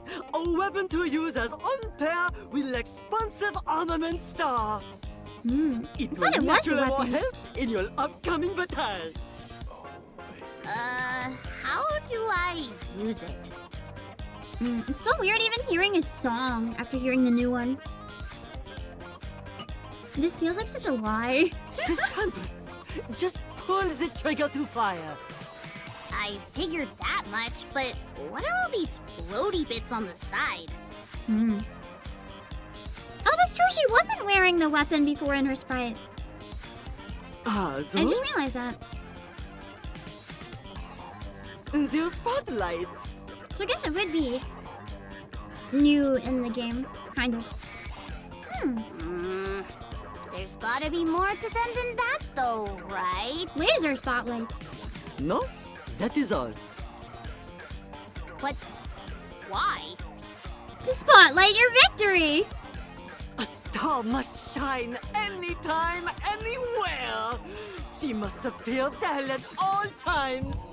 Still, they can be used to blind the enemy or something, right? Technically. No. The lights have been adjusted specially to show off your beauty. They cannot be utilized as some sort of grenade flash. You can't modify them to turn the lights up. Wait, that shield-looking thing on the left isn't a shield, is it? No, c'est un speaker. It's especially funny seeing this conversation after talking to Ingrid, who was saying that everything had to be tactical, and with this guy, there's no tactics. Seriously? The only thing tactical about Mustang is his personality. Tatcha and NIKKEs must remain pop stars, even on the battlefield. You mustn't forget this, ma chérie. Of course. Got it. Thanks. Now then, are all preparatives complete? Yeah, I think so. Mian and I both got everything we were supposed to get.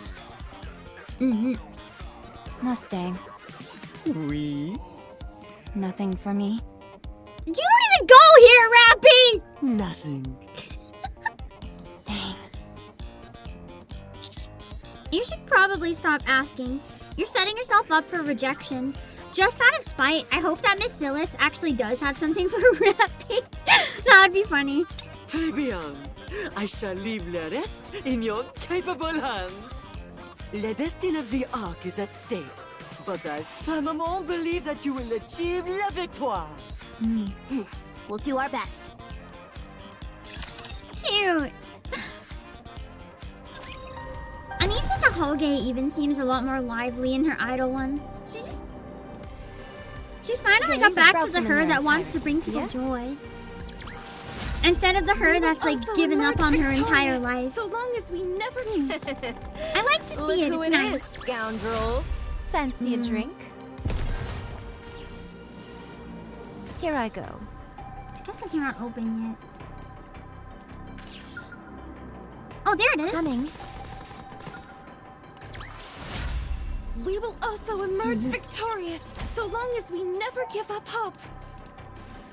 To be fair, with Red Hood's core, Rappy just is a weapon. That didn't come out right. Ooh. Tower to the Gods. Lately, something's been off about the VTC guys. They've been snapping up huge stretches of barren land no one was using, throwing up high walls around it, and digging like crazy. That must have been when the Ark was started! Security out there is tighter than it needs to be. There are even rumors that VTC's leader has been on site. What is this? What the hell are they hiding out there? So basically, what I've gathered from this is they started building the Ark even before, like in plain sight! Before people knew what it was, or even maybe knew of the Rapture invasion. Like, just imagine somebody was buying up random spots in, I don't know, New York or Seoul or something, digging underground in them and not telling anyone, like multiple. And there's some weird cult doing it. It's kind of the vibes. That would be really weird. The scale alone doesn't make sense. They're using way too much land. Are they building some kind of new religious facility? If that's all it was, there'd be no reason to keep it under wraps. No matter how I look at it, something is off. 20 years in this business, and my gut's telling me that there's something here. I can't wait to find out more about VTC. All right, then. Let's go. So excited in learning Look about who it VTC's is, lore. scoundrels. I think it's that combined with more about Mustang. Absolute top of... Ooh. Sorry. Absolute top of my interest right now. Really want to know. Look who it is, scoundrels. See? I Told love you this everything would costume work for out. Red Hood. It suits her so well. I don't know how to word it. It just looks like the type of thing that she'd wear even more than her actual clothes. So it makes me really happy. Here I go. Coming. See? Told you everything would work out.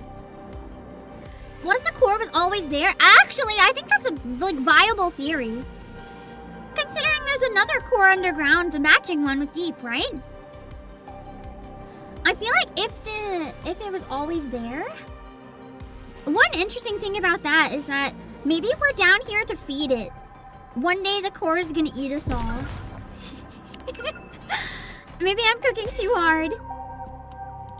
Hello, Tara. But who knows? You want me to get on it? Well, yeah, the core That under the didn't lift are come out connected. right. So I wonder.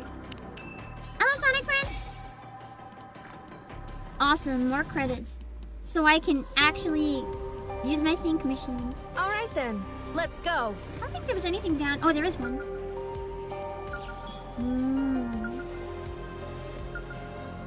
Let's see.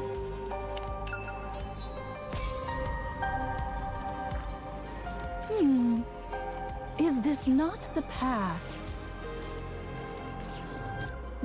Everybody get ready. I like that you can do the quick battles now. also emerge I know at first I was disappointed by that, but it really in their does help the stream entirety. pacing, I think, now that the chapters are often a lot longer. too hath been I think it's been a good change. Now let us continue forth upon our I'm still interested in learning more about Liberalio too, because her thing looks a lot like her halo. Looks a lot like Nayuta's. I want to learn more about the two of them. Let's go. Tower of the God. Tower to the Gods? Question mark. Today, the government dropped some shocking news. The site I've been investigating is apparently where they're building a lift for humanity's push into outer space. Oh, so that was building the lifts. The Ark might have already been there in existence then. I don't know. So far, they've only revealed one thing. Bacillus Industry is leading the project with government backing. This is interesting though. Is it the space elevator then? If it's a lift? Because if it's for pushing into outer space, it wouldn't be the lifts into the Ark.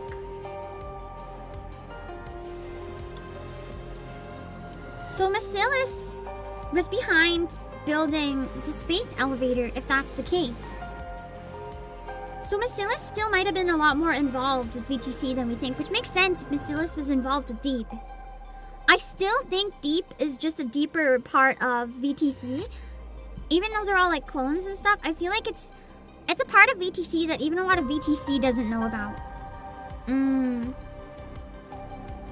Yeah.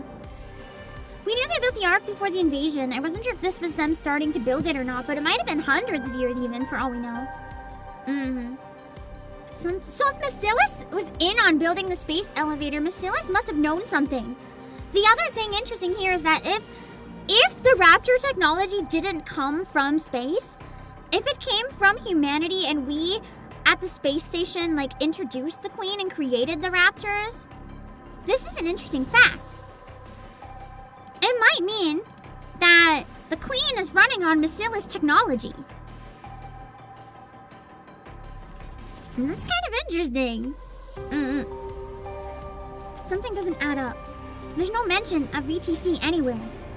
And yet, I've seen people tied to VTC going in and out of the site. I still think VTC and Bacillus are the same. Like, deeply, deeply connected. Pun not intended. If VTC was the root of all evil, I'd believe it. What if we created the Queen? No, that's what I said. Like, I'm saying, what if the Queen was built by Bacillus? So why leave them out? Why? I can't stop thinking about it. There's only so much I can learn from the outside. Is there any way to get that construction site myself? I'll figure something out. I'm excited. You're getting a good lore.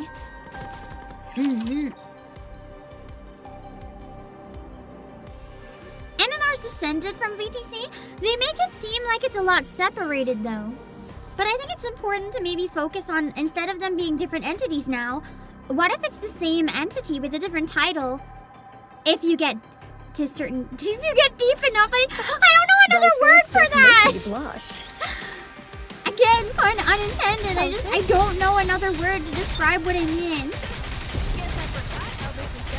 Their deepest, dirtiest secrets might be that there's still a lot more VTC than we think. MMR is a joint venture between VTC and Bacillus until VTC get off? I mean, yeah. But they got off doesn't mean Bacillus didn't just take over and use their and steal their resources.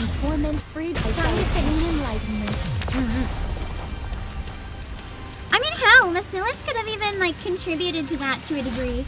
Not the full degree, because we know what happened, but they could have pulled some strings behind the scenes to make it all come to place. We don't know. Alright. Several hours earlier, at the Central Government Main Conference Chamber. You've gotta be kidding. You really want to do all this? Oh. Just to catch one hunk of junk?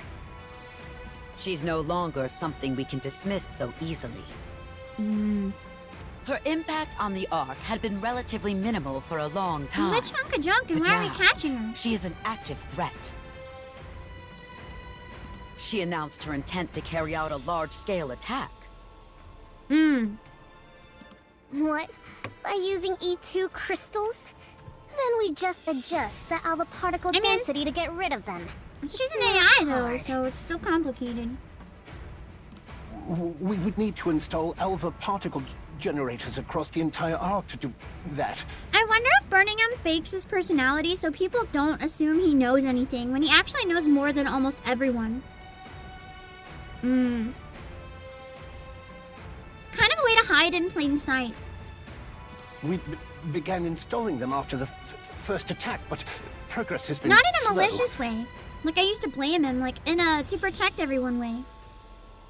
And more importantly, it's harmful to the human body. Doing something like that across the entire arc would introduce its own Learning problems. more about Birmingham and Anderson's backstory makes me really interested in learning more about like Dobin and Ingrid and Suren. Now that I think of it, alpha particles disable electronic devices too. That could make things complicated. Alright, fine. Point taken. That is why the commander here has proposed a rather audacious operation. Now that I know the French is 100% fake, having him say everything wrong is kind of extra good. When was the last time a mere commander set foot in this chamber? Not since New Hope. Ooh, interesting name drop now of all times. Well, how does it feel having a meeting with the deputy chiefs and the CEOs of the big three? I feel a lot of pressure, especially with everyone staring at me like that. It just means we're eager to hear what you have to say. Don't feel too pressured.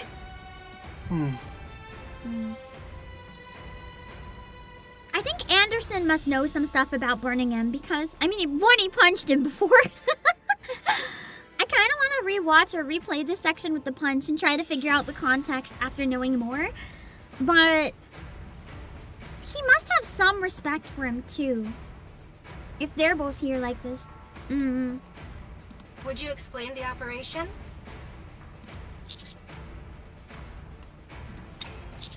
Very well. I briefed them on our intended operation to capture 6-0. 6-0 can relocate herself anywhere electrical lines run. There's also no guarantee that she has only a single self. She's effectively immortal, so long as she has hardware to move to. I still think that she could be a ploy, and ENIKKE could be the real 6-0, and this could be a test. And destroying every piece of hardware in the Ark to prevent this is not a viable option. Yeah, I mean, people would riot. Imagine being told you have to have your phone destroyed and every computer, no more internet for the rest of your life because there's the possibility that an AI might try to come out of the screen and kill you someday. Well, more like affect you from behind the screen, but you know what I mean. Therefore, we temporarily shut down the Ark's power. You can't be serious. You don't really think you can get rid of her just by flipping a switch, do you? I do, Tell actually. me, does restarting your computer make all its data disappear? That was the first issue to be pointed out when I proposed this to ENIKKE. I proceed to lay out ENIKKE's counter-proposal. Rather than shutting down everything, we leave power running to specific hardware to use as bait. Nice! I think we theorized in the last stream that that might be the way they have to do it. Like lure 6-0 to a specific device. First, we set up independent power sources for critical life support devices in hospitals and other such facilities. Then 6-0 will move to the hardware we've prepared as a trap. And as soon as she does, we sever the lines to that hardware and physically destroy it. And what if she's got more than one copy of herself? Then we figure it out. There is no need for concern regarding that matter.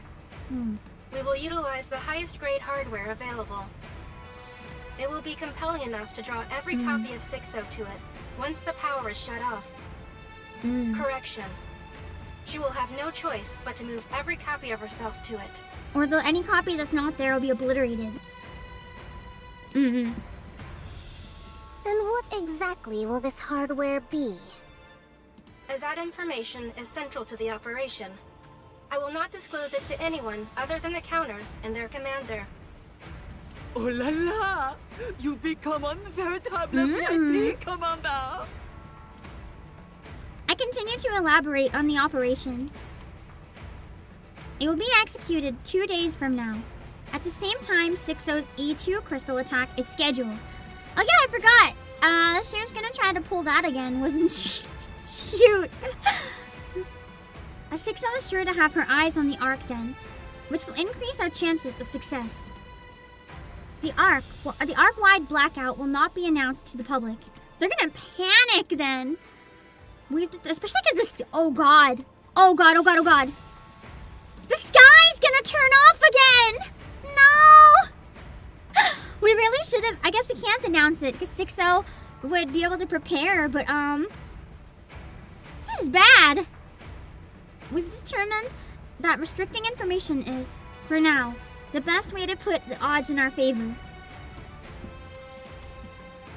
To minimize risk and for everyone's safety, despite the fact that many people are going to kill themselves because the sky goes out, the blackout will only last 1 hour. We must capture 6-0 within that window. This will likely cause widespread chaos. Agreed. But the We'll be chaos dedicating will all also of my help disguise resources what they're doing. to monitoring and addressing any trouble that ensues. As for the 3 CEOs, How are you going to monitor it if you can't please even get install around? independently powered surveillance cameras throughout That the doesn't Ark. make any sense though, for ENIKKE to monitor the situation, because anywhere ENIKKE can monitor, 6-0 can monitor. So in theory, ENIKKE should also lose a lot of strength during this. I mean, she must have some sort of backup if it's her plan that it won't kill her, but she shouldn't be able to just hop around everywhere if we're turning it all off.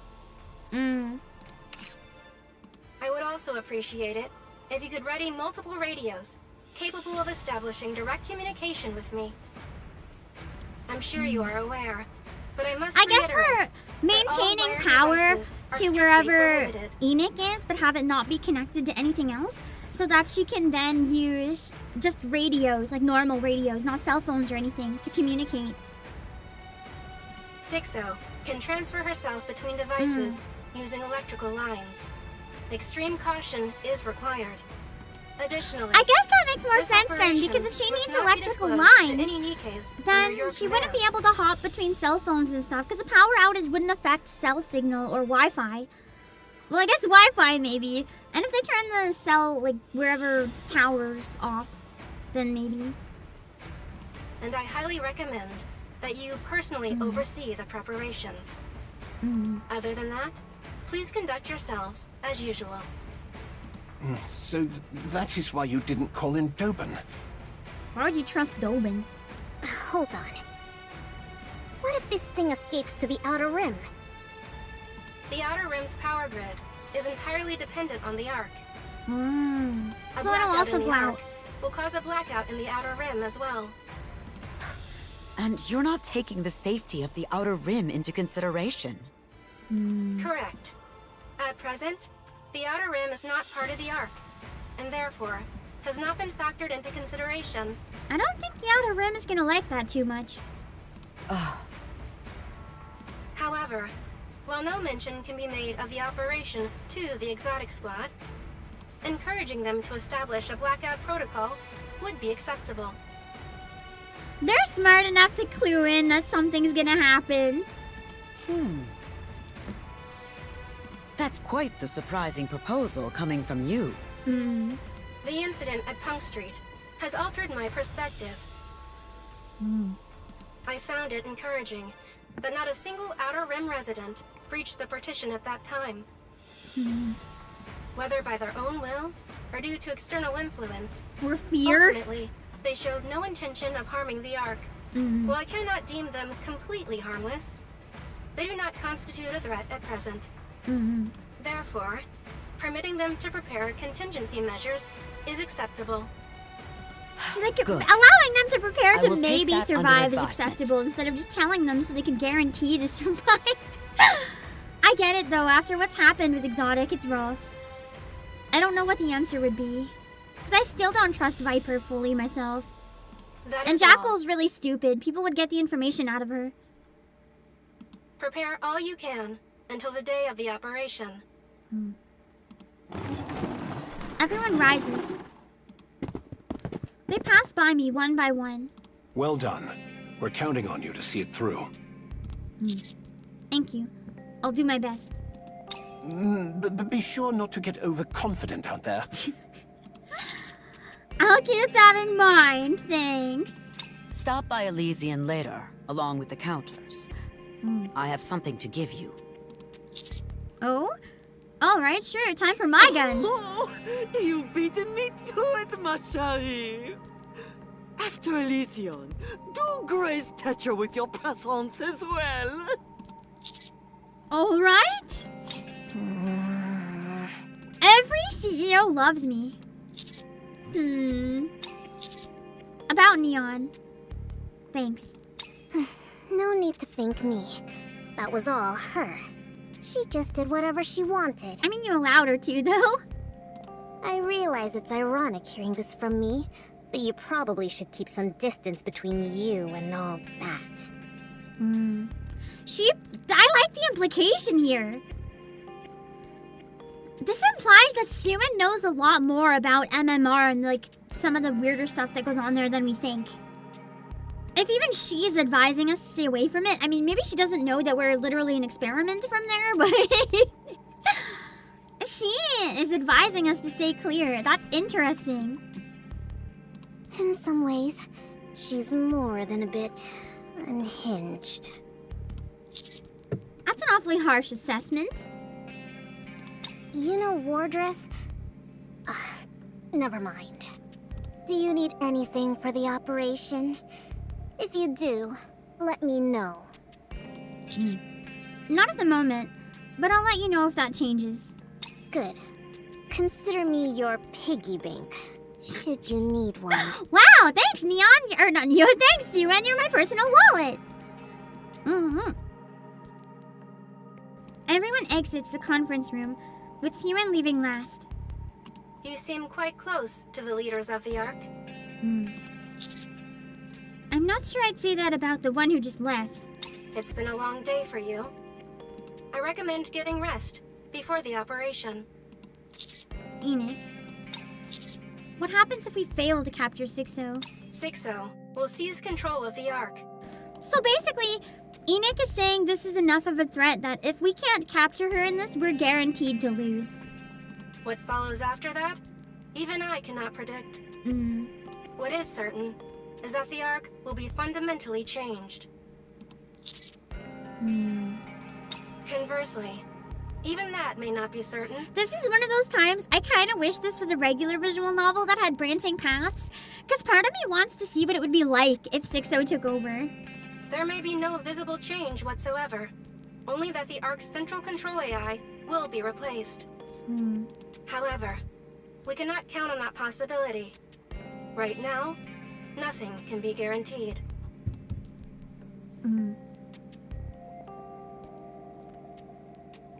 Liberalio's words come back to me. You don't understand what it means for a new queen to be born. The birth of a Says new the Gene queen Reaper. signifies changes in the laws of nature. There's no telling what could happen.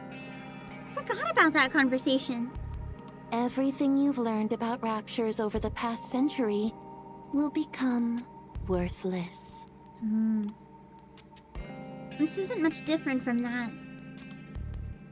The incident with the 4 Beasts Queen worked in our favor, but there's no reason to believe something like that will happen again. And considering 6-0's past behavior, she's more than just a risk. She's evil. Alright, I understand. We have to capture her. It must be done within the hour the Ark is left without power.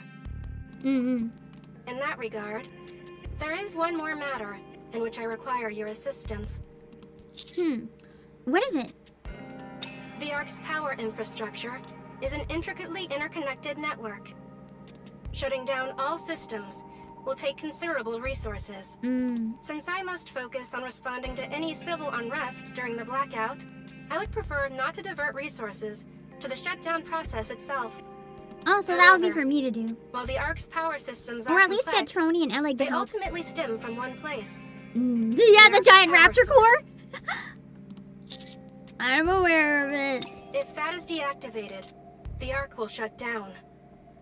That being said, I do not possess the authority to perform such a significant action. Shutting down the power source could put the Ark's very existence in peril. As a preventative measure, I was never given the authority to do so, in case I ever become corrupt. You mean like 6-0?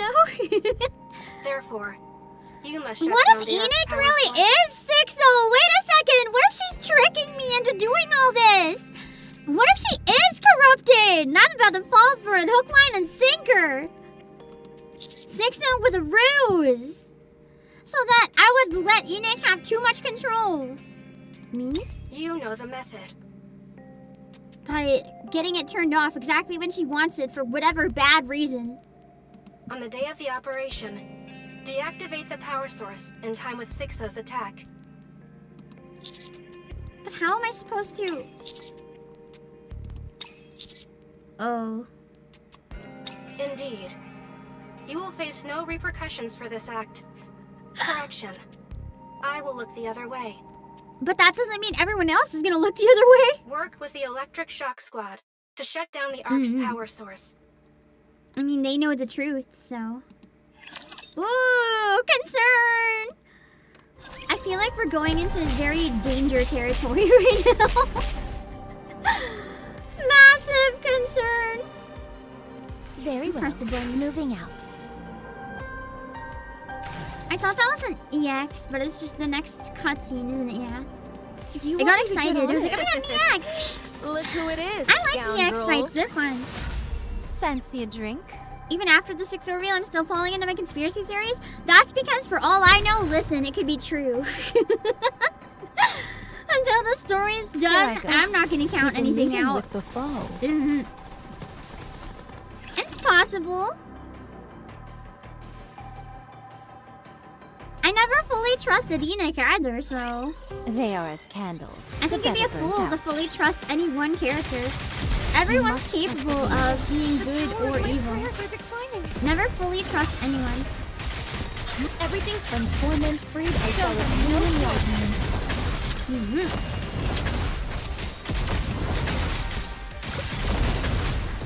I love Nayuta's giant hand. It's so fun to watch it crush things. Nayuta being a 20-second burst was crazy generous. Everything's from torment freed as well as human yelling to grace us. Exactly, having conspiracy theories is the best part of the main story. Goddess, you have to go through and have the conspiracy theories. That's how it's so fun. Also, look at my cigarettes and agent. All right.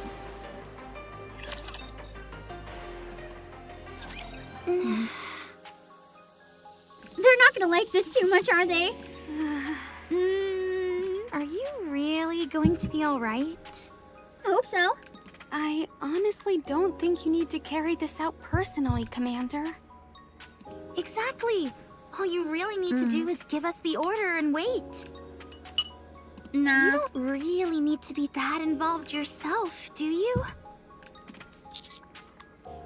I do. I have to see it get done. I can tell neither of you's all that comfortable with this. I may not be able to help on the technical side of things, but I can at least take some of the weight off your shoulders. But, Mr. Commander...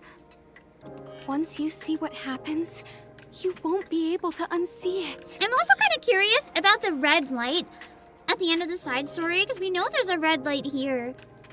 And the main final boss of the Ark, for all we know, it's the Rapture Core. Maybe it talks. I doubt it, but...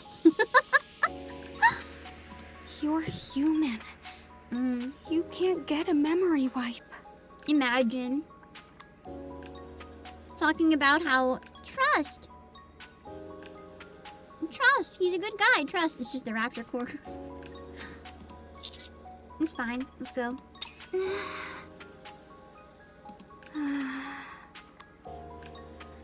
Okay. Just take the ladder straight down. The floor kinda appears out of nowhere, so be careful. I look down. The only thing I see is darkness with no bottom in sight. I can't wait to see the commander discover what the power source is. This is gonna be a nightmare. Oh, I wouldn't recommend looking down. Yeah, that's probably good advice. When I told the Electric Shock Squad about shutting down the Ark's power source, their faces froze. Are we gonna shut down a raptor core the size of a skyscraper? Maybe not that big, but I'm pretty sure it's massive. Probably bigger than a house. I could tell that what frightened them wasn't the idea of shutting down the Ark, but rather having to go to the power source itself. So I decided to accompany them. Of course, I did genuinely want to help relieve their stress. But I also felt like I needed to say it to see it. That I needed to understand what exactly rested beneath our feet. Have fun with this, Commander! I feel like this is one of those rare situations that's better because we know and he doesn't. Adds tension. After passing several unmanned facilities that were, according to Alec and Trony, not meant to be so easy to get through, we eventually made it to a vertical shaft that seemingly stretches down forever. We descend, relying only on a faint red glow for guidance. At some point, my feet finally touch solid ground. A damp heat washes over my body. It feels like someone's body heat, because it's a core. We're here. Keep going straight ahead and you'll see it. You know, it's not too late to turn back. No. We just have to head to where the red light is, right? Let's go. I walk toward what seems to be the source of the crimson glow. The brighter it gets, the hotter the air becomes. After walking for quite a while, I finally see it. A giant raptor core encased in some device. This is the Ark's power source. How do you like that, Commander? A gigantic core. I still stand by what is the definition of a raptor. Is it something that relies on a core for existing? Because if it is, could the Ark be considered a rapture? Could VTC have just like built a giant rapture that we live inside? I genuinely feel like under some definitions, the Ark could be a rapture if it's run by a core. And I'm really curious if that's the case, where the story is gonna go with it. Are you okay? I'm fine. I'm just still not used to the sight of it.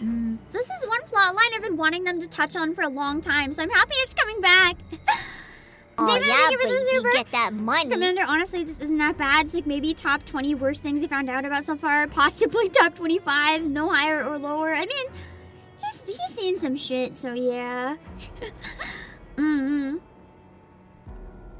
The energy generated from this core passes through substations and is distributed throughout the Ark. It can handle all of the Ark's electricity by itself. In fact, sometimes it generates surplus energy. It's literally a monster. If we shut it down, the entire Ark will go dark.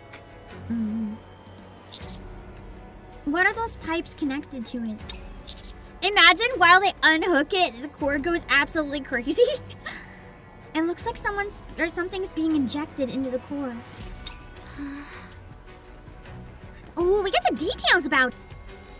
All we knew is that it's a core. We didn't know how it works. Are you sure you want to know, Mr. Yes, Commander? yes. Yeah. Alec silently points at one of the pipes. She then turns and points towards the wall it's connected to. I'm nervous. A storage space is built into the wall that holds numerous containers. Are they feeding it NIKKE parts? I wonder. Crushed up NIKKE. We feed the NIKKE core dust? See those containers? They contain food for the gigantic core. Is the food NIKKE? Food.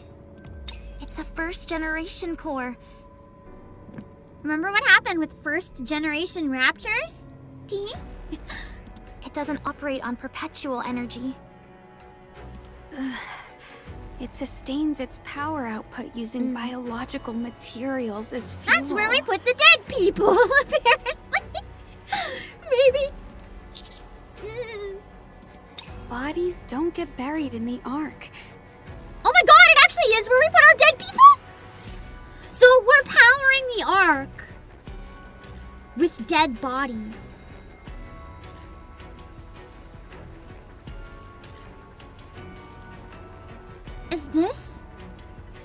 Is this why the real reason why birth control is banned in the Ark? So that they can have crazy stuff like if there's not enough bodies, they can make them? Shit.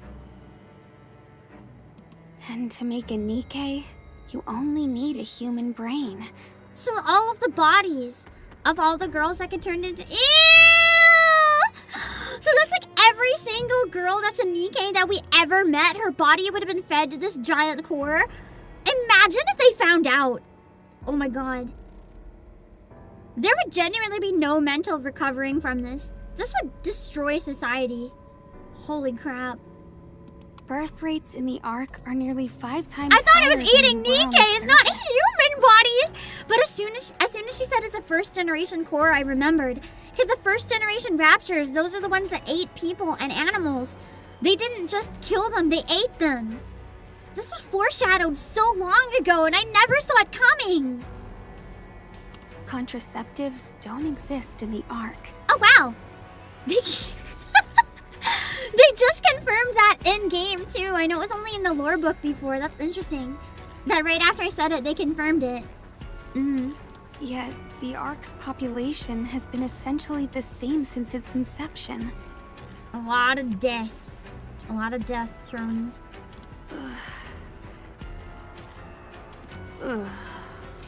That must mean too that there's a lot of people being killed that we don't talk about. It couldn't just be people dying naturally, especially with Evergreen. That's probably why Crow got away with so much and why they don't do much about terrorism. They need the mass deaths. And Enoch would look the other way, because keep in mind, Enoch doesn't care about the Ark. Enoch doesn't care about the people in the Ark.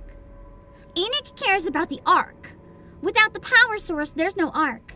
She would put keeping this operational above the lives of every single person in the Ark, because the Ark as a whole relies on the core a lot more than any individual person. So,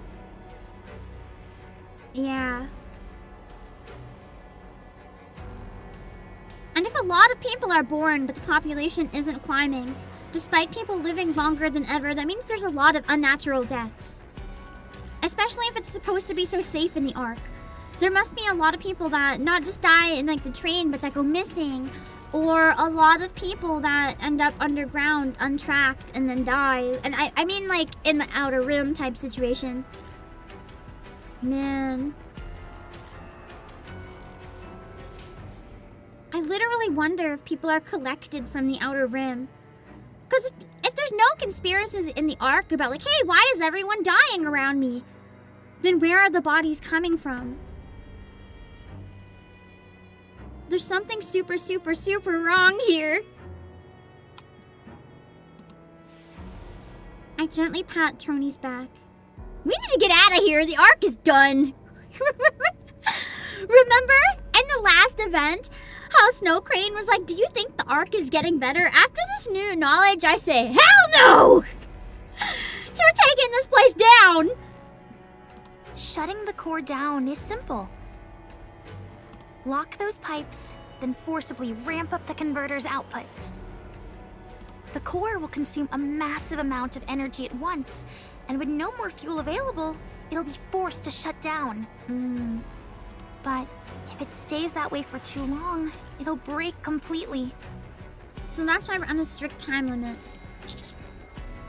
How long before there's permanent damage? We'd estimate about half a day. God, this is making me think back to Ephialtes. Like most of the babies from Ephialtes go missing. Stall 3. Oh God! I was gonna say Stall 3 could have been NIKKE, or not NIKKE. Stall 3 could have been source food. But then since Neon was turned into a Nikke, she was! Ah! I hate this and I love it. Okay, that's more than enough. I wonder if Crow knew this. This would explain a lot about Crow as a character if she knew this. Can you set it to shut down 2 days from now at 2 in the afternoon? Have it remain offline for an hour. Then bring it back online. In 2 days? You're cutting it pretty close. Locking the pipes is easy, but the converter takes work. Are you sure this is absolutely necessary? Yeah. Okay, no problem. Making schedules work is kinda my specialty. You still haven't told us why we're doing this, though.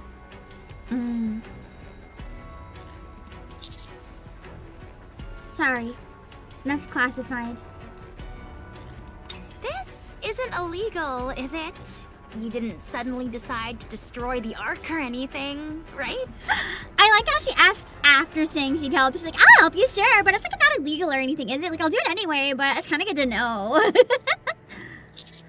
This is all being done with ENIK's approval. Oh, so this really is a big deal.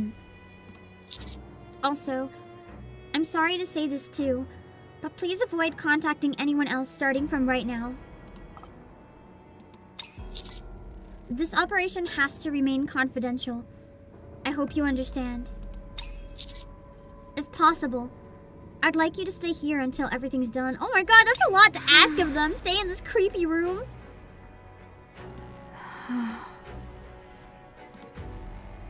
Alec and Trony stare at me.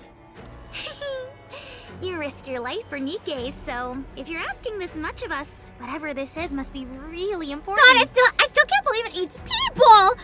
I thought maybe it ate the dead Nikkes, and that's why they don't care if somebody died. They just recycle them, but damn, it actually straight up eats people! Ugh. Are you okay with all of that, Miss Trony? I'm... Through feeding tubes! Fine. What do they do? Blend them up? I'll get used to it. What about you? Where's the giant human blender? I just want to see it. As long as you're here, I'll be okay. Yeah, me too. I'm sorry. Really. I wonder who's in control of managing the food for the core then? There's gotta be some sort of squad that's in charge of that. Or humans in charge of it. There has to be something in charge of it. Imagine if it's the rest of Snow Crane's squad. I wonder. It wouldn't be able to self-regulate all this time. There has to be someone who knows bringing the bodies here. Who's doing it? It wouldn't be Alec and Trony. Because they only found out recently, so who's doing it? Come on, the mood's gotten a bit too serious. We should be celebrating the fact that you're now privy to one of the Ark's biggest secrets. So, how does it feel, Mr. Commander? To share in your trauma? Does it make fantastic? You Now never that want to he set actually foot in the knows. Ark again? And look at the numerous containers lining the walls. That kinda... When you think about it too, that means everyone in the Ark is surviving. They're humans. In a way, cannibalizing other humans and surviving by feeding them to this thing. How does that make us any better than the Raptors? I mean, they're already dead, sure, but if there's not enough dead people, we're probably doing some things to make more. This is humanity killing so many people. There's a lot to unpack here if this ever becomes public knowledge. One of them that is significantly larger than the rest catches my eye. I wonder what's inside, but I decide not to ask. Right now, I focus on telling them how it actually makes me feel. It makes me want to reclaim the surface as soon as possible. Get out of here. Is that the coffin? That's been a theory since Snow Crane's event because it had the same red glow, right? Like, what if she was talking to the Raptor core? What if the Commander-in-Chief, like, was the Commander-in-Chief, Supreme Commander, I don't know the name of it. The guy that's above Anderson, the guy at the very top. Could she have been talking to the Rapture Core and he sacrificed himself first? Like, maybe he was the first one to feed himself through it? I don't know. Well, I guess he would have had to be alive for a while, but maybe he's already sacrificed himself to it. And that's why she was talking to the Rapture Core. Maybe she's delusional. I don't know.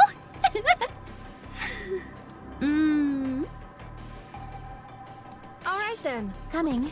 Let's see. Ooh, an electric one. Nice. Then I'm so ready.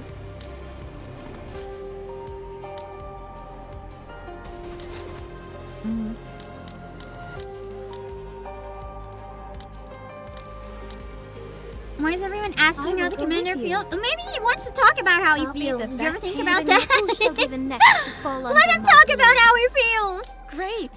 Are we going out for some photosynthesis? We all gotta talk about how we feel sometimes. Commander-in-Chief.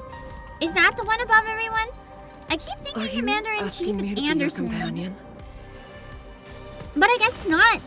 What position is Anderson then? I always mix up the names. I'm not good with remembering military positions.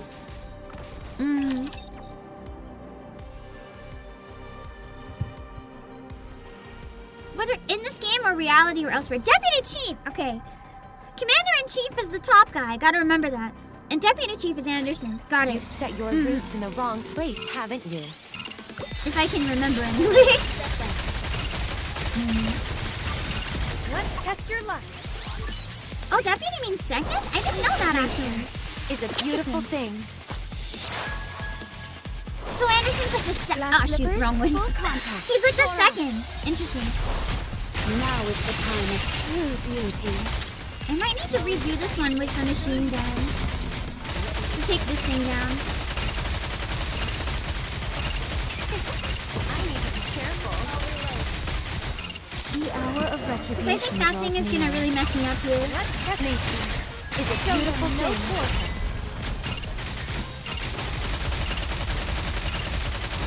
Oh god, now there's another one.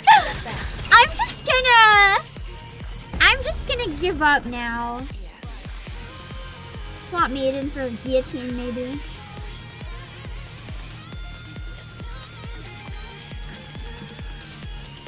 You want me over there?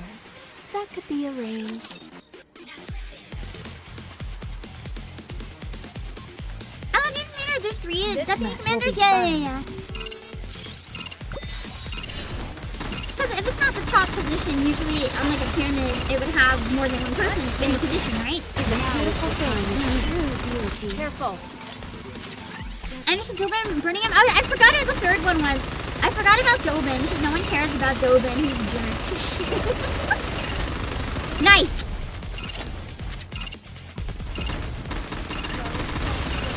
Nature is a beautiful thing.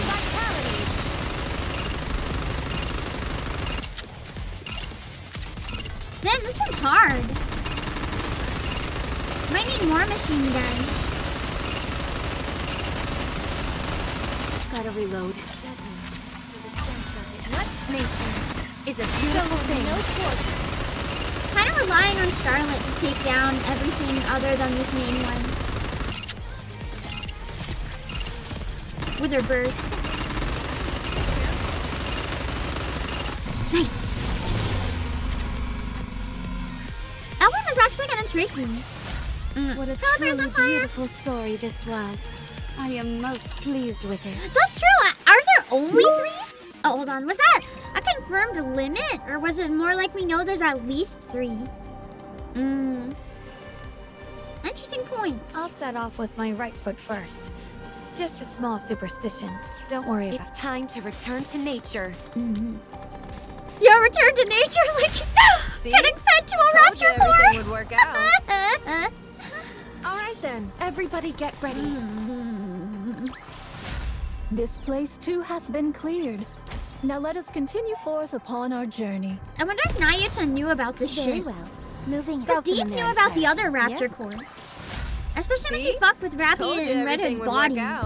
So I kind of wonder. if Nayuta knows about the Rapture Core power source. I shall grant you victory. I feel like Nayuta knows everything. Like, literally everything going on. I don't fully trust Nayuta, which is why Nayuta's such an interesting character. Wait, that didn't... I can't believe Nayuta didn't make the top 5 on the poll. I was really sad. Those 2 have been cleared. I genuinely think Nayuta's underrated. Did she fuck up? Sure. Is she likable? Sometimes. But she's fascinating. Coming. I love her. Nayuta's an ex-Deep member. I mean, was she an ex-member? I think we're still making a major assumption about Nayuta. Scornful dunderhead. We're assuming that the Nayuta we know is the main Nayuta body. Hear me out. But what if any Nayuta clone has the ability to absorb other Nayuta clones? What if this isn't the main Nayuta? What if the main Nayuta is evil? Or at least detached from humanity? Evil is very subjective. We don't actually know if the main Nayuta's on our side. What if this one gets born? What if Deep is the main Nayuta body and they're the same person because they have the same hair color? See? I'm just Told you saying. everything would work out. There's a lot of possibilities. Hello, Trooper.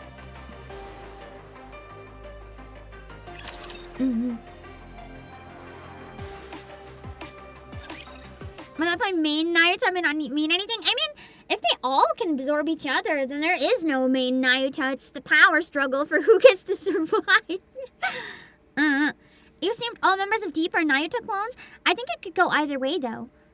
I've seen some people suggest, like, what if Nayuta and Deep are the same thing, but there was a schism somewhere in between where they split off into 2 factions. That's my favorite theory. They all started the same and then split off for some reason. It makes me wonder if there's one in control that's neutral or what side the I guess, OG or whatever would be on.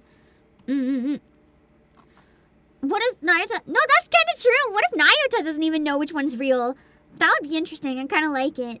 You wrote a division of mana for my sword. Thank you, Xenogamer.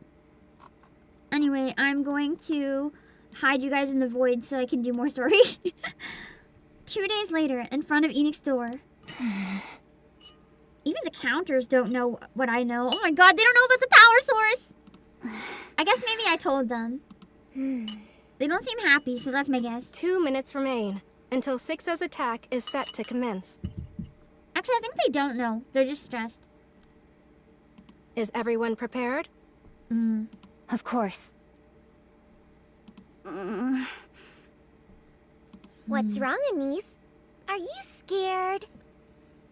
My question is, wouldn't 6-0 know that we're planning this? If 6-0 could be in any wires, there's a lot of wires in this room. Couldn't 6-0 be listening?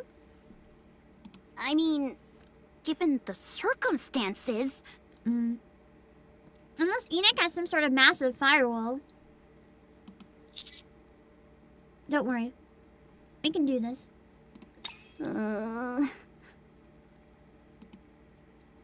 As we exchange light conversation to calm our nerves, the 2 minutes pass quickly. 6-0 has begun. E2 crystal attacks have been detected at 430 locations across the Ark. I mean, it is the best time to turn off the power if we ever needed a time to do it. Because the crystals can't spread without power. Expansion of the E2 crystals has commenced. 430? It's a lot more than I thought. I was thinking maybe like 3. Like more than 1 this time, not 400.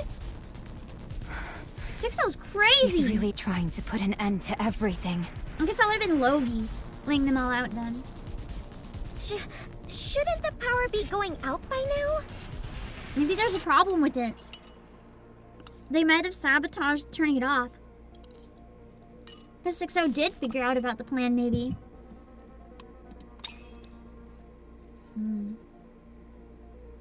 The E2 crystal attacks carried out across the Ark through 6-0's proxies have seemingly gone off without a hitch. Well, 6-0's plans are working out. Ours are toast. The many 6-0s hear the sound of E2 crystals expanding across the Ark and they become certain of their victory. ENIC will have to expend vast amounts of resources to contain the crisis. Taking advantage of the weakened firewall, 6-0 will attack ENIC and seize her authority. Once she does, the Ark will belong entirely to her. Filled with anticipation, 6-0 moves toward ENIC's direction via electrical lines. All of the other 6-0s scattered across the Ark begin to converge toward ENIC. That's so scary! Eventually merging into a single mass as they go. Having expended her resources, ENIC won't last 1 minute against the attack from 6-0 in her complete form. 6-0 charges ahead, certain of her victory. But then, it was a little delayed! The Ark shuts down. 6-0 assesses the situation immediately. What about all the people who got caught up in the crystals in the meantime, though? Like, this would have really messed with people! There's no electricity anywhere in the Ark. Nowhere. Except for a location near ENIC's room. That's conveniently where she needs to go. I get it now! That's why it was bait. Okay, that makes sense. It would seem like a good place to go given the situation. Without any power to feed on, the E2 crystals will have all shattered. Ah! My internet's dying! Hold on! Internet fly! Wait! Oh my god, maybe someone turned off my power source. I can't even rely on chat to let me know if it's dying. I'll have to be really careful about monitoring it. Hold on. I'm watching the numbers drop in real time! Oh god, oh god, oh god!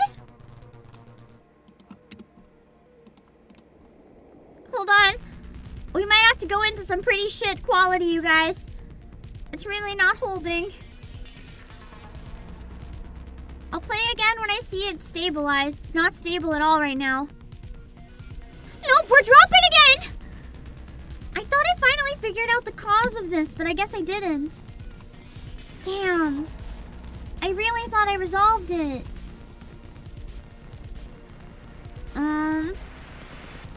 I dropped a lot.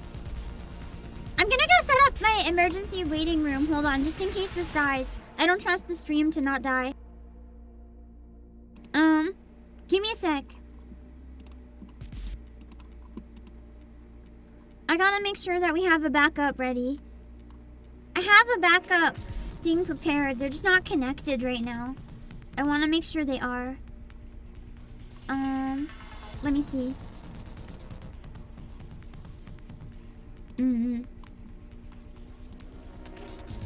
Okay, just in case that should help, but hopefully it won't come to it. Okay. 6-0 reaches her destination and confirms that ENIC has remained intact.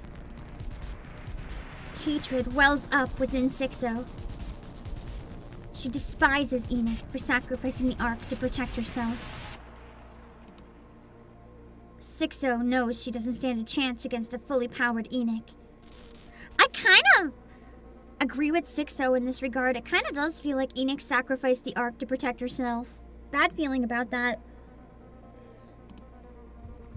As unfortunate as it is, retreat is the prudent option. Besides, she has many puppets at her disposal, and she needs, and just as many E2 crystals. She can attempt this again at any time. On the other hand, shutting down the Ark was an extreme measure that cannot be repeated so easily. It is only a matter of time. Victory is inevitable. Still, 6-0 is disappointed that such a carefully laid plan yielded nothing. As she turns to leave, something catches her attention. A rush of elation follows. She's found something she's always wanted. Hardware, powerful enough to hold her entire self. She had always been forced to split herself between dozens of connected computers.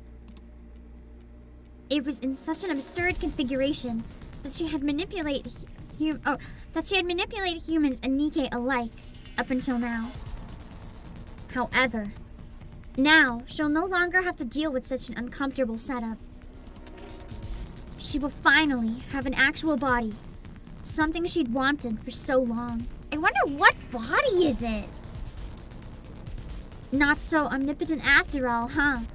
60 thinks to herself, delighting in Enoch's miscalculation. She transfers her entire self into the powerful new hardware. She rejoices once more at the sensation of having a tangible form. Imagine if it's straight up Enoch's body. Has taken the bait.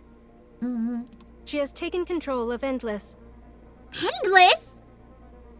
Oh no! Counters. Not Engage. Endless! No, I liked her! That's so mean! All units, prepare for combat. Roger that. This won't take long with our overwhelming firepower. One hit from Really didn't Neon. think we'd have to fight that thing again. Allow me to express my gratitude. Oh, I like the smirk though. Maybe it's worth sacrificing Endless if I get to see this expression. It's pretty cool.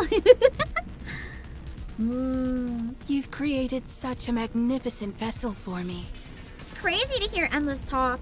I thought that would never happen. And even opted to forego using a human brain in favor of AI. Thanks to that, I now possess the physical form I once only dreamed of. Endless extends a hand, emitting a flash from her fingertips. The light strikes the ground next to us. That's not a real weapon, according to Ingrid. Leaving behind a clean-cut hole as if carved out by a sharp blade. Remarkable. The laser gets concentrated into a single point, allowing it to vaporize whatever it touches. At such a high temperature, there's theoretically nothing it cannot eradicate. And on top of that... Endless floats up into the air.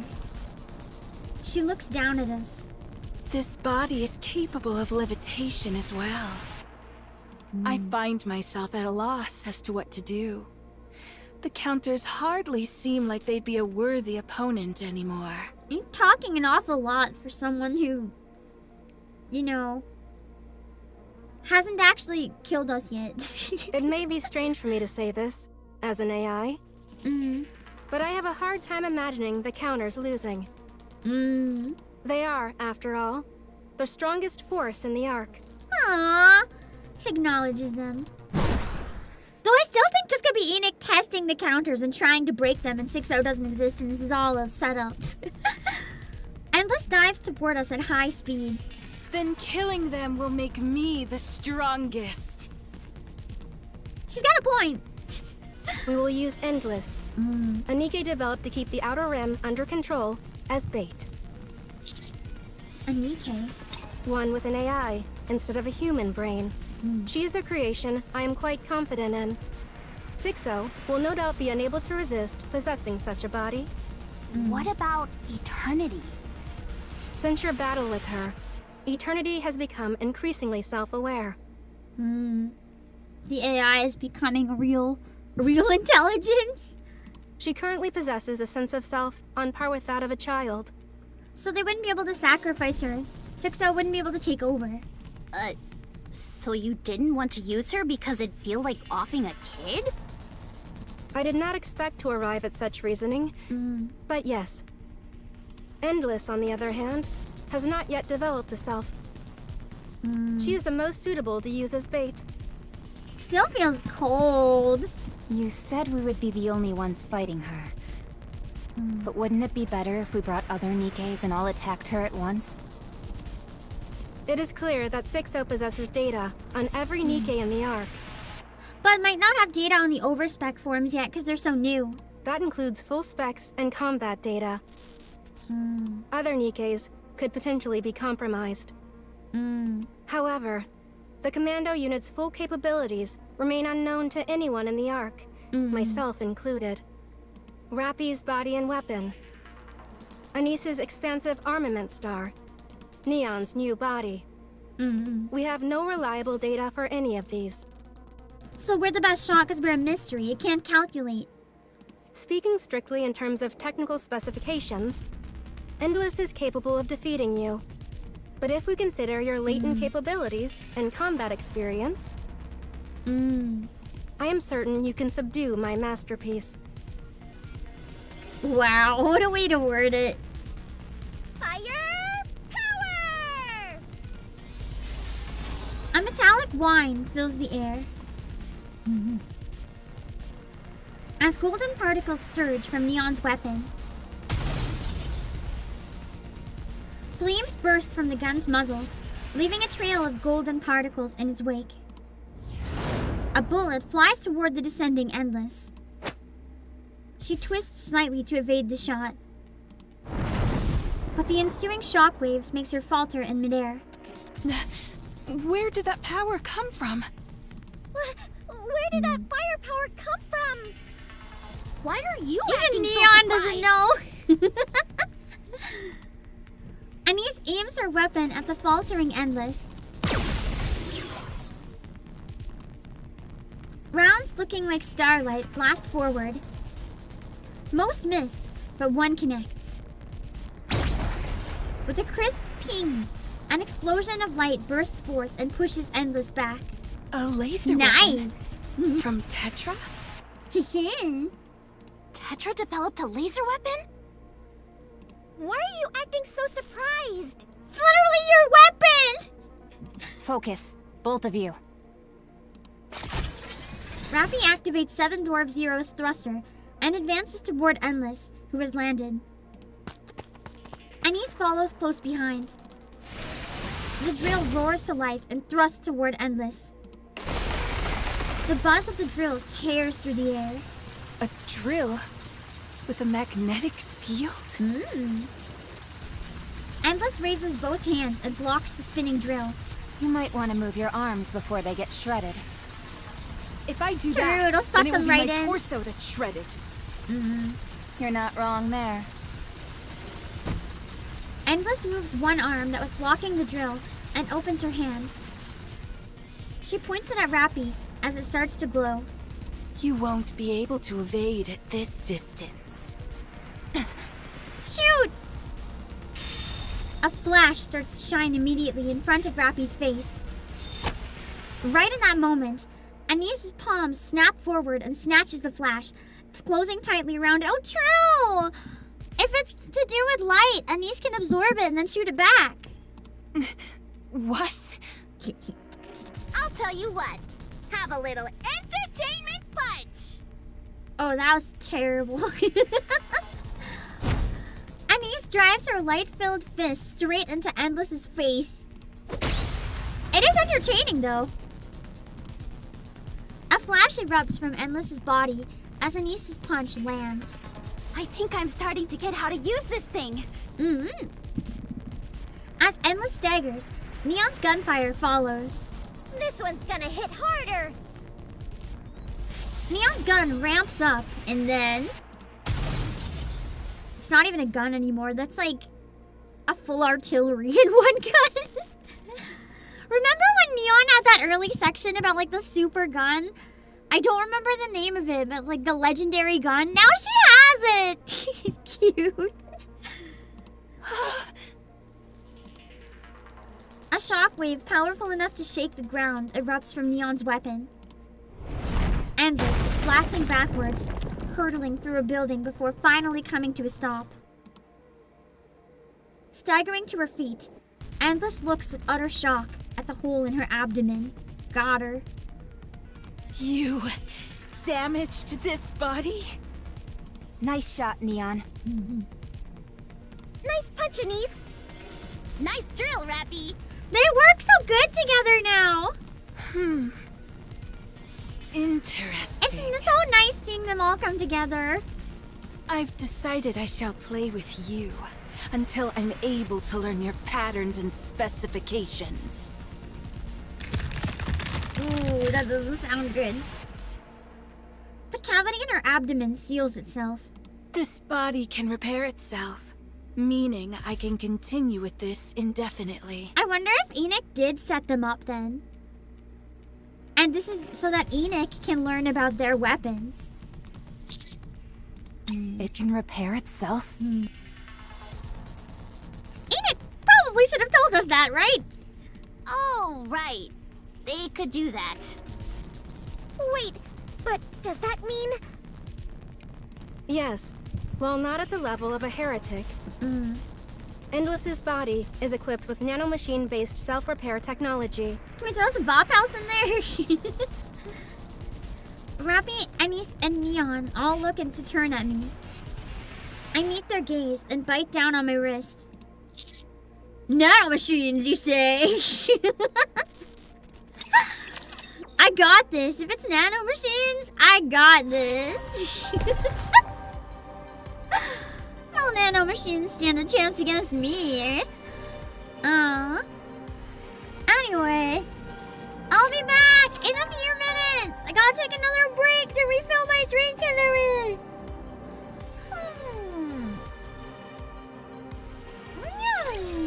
I'll be back. Alright, we're getting into the good stuff. Sorry to leave like in mid battle.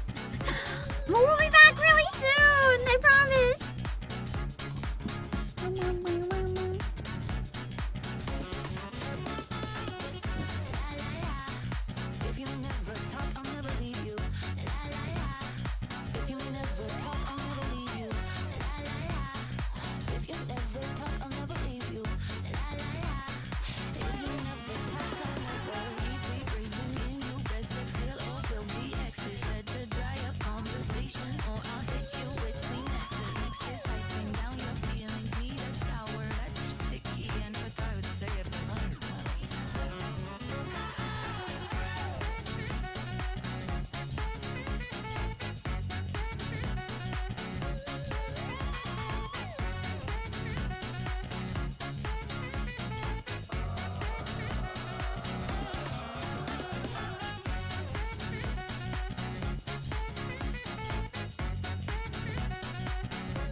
When the time comes, leaves will fly with the wind. Will it also take my memories from me? The roots so deep, never touched any light. The light that was high in the sky. When it's cold, all flowers turn to the earth. Even the one that was cherished by all. Learning to let go of what you once loved. And that's when you're ready to move on. Even the dark cloud has its own silver lines. After a storm is when the forest bears life. When the wind blows, red petals fly in the air. And that's when flowers bloom. The petals break and they move on. Is it me or my past that will not let me go? My scar stands with me. When the next chapter starts, it will shine light.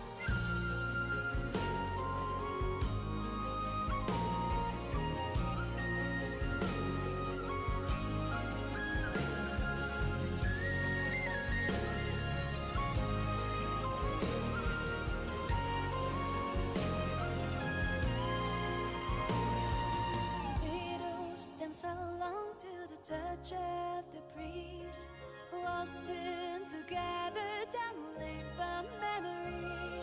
Seasons have changed and now a new melody plays. So now flowers bloom.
Okay, give me a sec.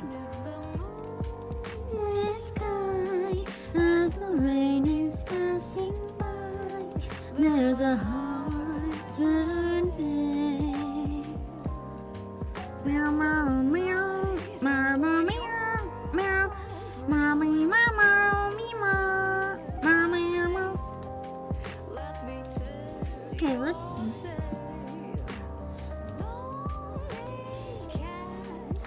That's your story.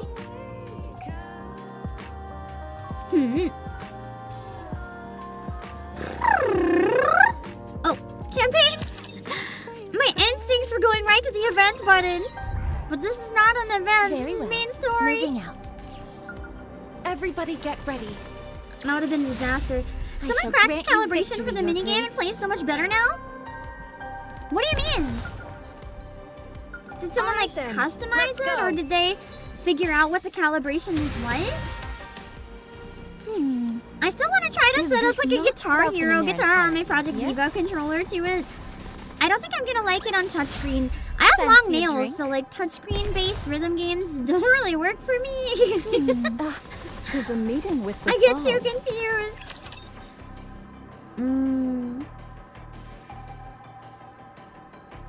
I read your message, the typo. I read I know Mind not if Game. I shall prove You know of we any need as a end. mini game in NIKKE? Minesweeper. I want a NIKKE Minesweeper. Everything from torment I think it would be really fun. The minigame has an option to change the speed of the tiles. A lot of rhythm games have that. In case you do better with watching them come really slowly or come really fast. torment free, I shall attain enlightenment. Let's hit the road running.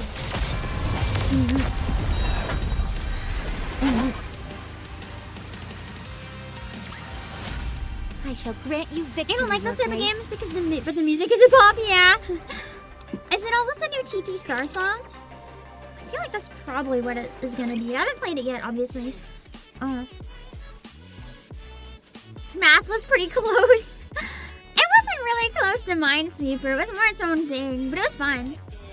I thought it was gonna be Minesweeper when I looked at it at a distance. But then actually playing it, it was different. But I loved the math game. Oh, and some boss music. Interesting. I'm really picky with rhythm games. That's not really the type that I like, but I can maybe learn. Anyway, 10 minutes earlier, we're going back to entertainment, apparently. I'm back again. Huh? I've been coming here for the past few days, and every time you look at me like we've never met. Because you're getting mind wiped, Irie. I'm Irie from the inspection Get unit used to overseer. it. Oh. I remember. You can come by all you want. It won't change anything. This isn't a video game. My affinity for you isn't going to increase. The and irony no after the features event will we be just unlocked. had. Oh, don't be like that. I'm sure as we spend more time together, we'll become great friends. Nope. Like I said, this isn't a game. I have my own life to attend to. If you keep showing up unannounced, I'll have no choice but to call for help. Arcana's cold when it comes down to it, huh? Call who? Someone scary. I kind of like the tension between them. It's fun. Maybe. I'm part of an inspection unit. I have more pull Like, call than someone most scary? I can be scrubs. scary. That much I can believe, seeing how you uncovered the existence of the Forbidden Library. And considering that you always show up right when I clock in and out, you must understand how this place operates. The passive aggression between these two is peak. All part of the job. Look, Irie, I can be cold and ruthless, so I'm going to be blunt. Stop coming here. I'm saying this for Wow. your sake. It could get dangerous for you. Irie's not gonna stop at that. You're just gonna entice her more. What value does information have if it's hidden away forever? The fact that it's stored in a place called the Forbidden Library can only mean one thing. If that information ever left the Ark, there would be serious consequences. Having an entire squad dedicated to safeguarding it only further proves how important it is. She's not wrong, though. I understand that. The Ark is an extremely closed system. Then why are you acting like this? Because if we can take a look at just some of those thoroughly hidden records, we might be able to save the Ark from danger. But some of those might put us in danger having the knowledge out there, too. You mean Dorothy? I dabble a bit in fortune-telling, and I'm also good at reading faces. She doesn't have the face of someone who harms others. It could be the other way She around. indirectly harms by neglect, though. What do you mean? Some are assuming that Dorothy intends to harm the Ark. I used to think so, but realistically I kind of don't. Although now, I don't know what to think of her now. But what if it's the Ark that's harmed her? What if it's currently harming her? Well, that's a given. We have to know so that when the time comes, we can make the right decision. Either we get rid of her, or we help her. Imagine that she's already been wronged, and then no one takes her side. How sad would that be? The ultimate goal of my investigation is to determine the truth. She's good at trying to get past all of the blocks. Oh, have I convinced you? You almost did. But no still means no. Do you She's work like, out I'm very intrigued, much? but no. What, so now you're going to use force? Yep. Oh my god, she actually is? Fine. As a master of Stellar Fate Fist, I accept the challenge. Unfortunately, this is another NIKKE, so good luck with that. Irie lunges forward. She abruptly lowers her stance and grabs onto Arcana's leg. She's actually throwing hands with Arcana here! Don't tell me your plan is to cling onto my pant leg, is it? That's precisely my plan. She'll just never leave for the rest of her life. You're coming off more like someone who just got dumped than an opponent. Have you ever tried it before? It's on my bucket list. Oh, please. Just give me one more chance. Good grief! Let go. My heart and body belong to another. What even is this scene anymore? Don't turn this into some weird role play. It already is a weird roleplay, Irie. The shippers are already going crazy. Well, I was just following your lead. Oh, the power! Oh no, now they're trapped in the dark together. Whatever's gonna happen. Good grief. And suddenly, everything goes dark. Oh! Now she's actually clinging to her leg. She's like, Arcana, this is not a bit. I'm scared. What's going on? A blackout? In the Ark? Irie, I don't think now's the time to be doing that. Arcana feels the pressure around her legs vanish. Irie's already sprinting to the place where Arcana usually works. Ooh, she's using the blackout to get in there. That's actually really smart. Fortunately, she outfitted her glasses with night vision so that she could conduct investigations while in the dark. She passes the reading room and races toward a door at the end of the secluded corridor. Arcana tracks Irie by sound alone. Oh my gosh. Arcana's kind of powerful. Irie spots a note on the door. Authorized personnel only.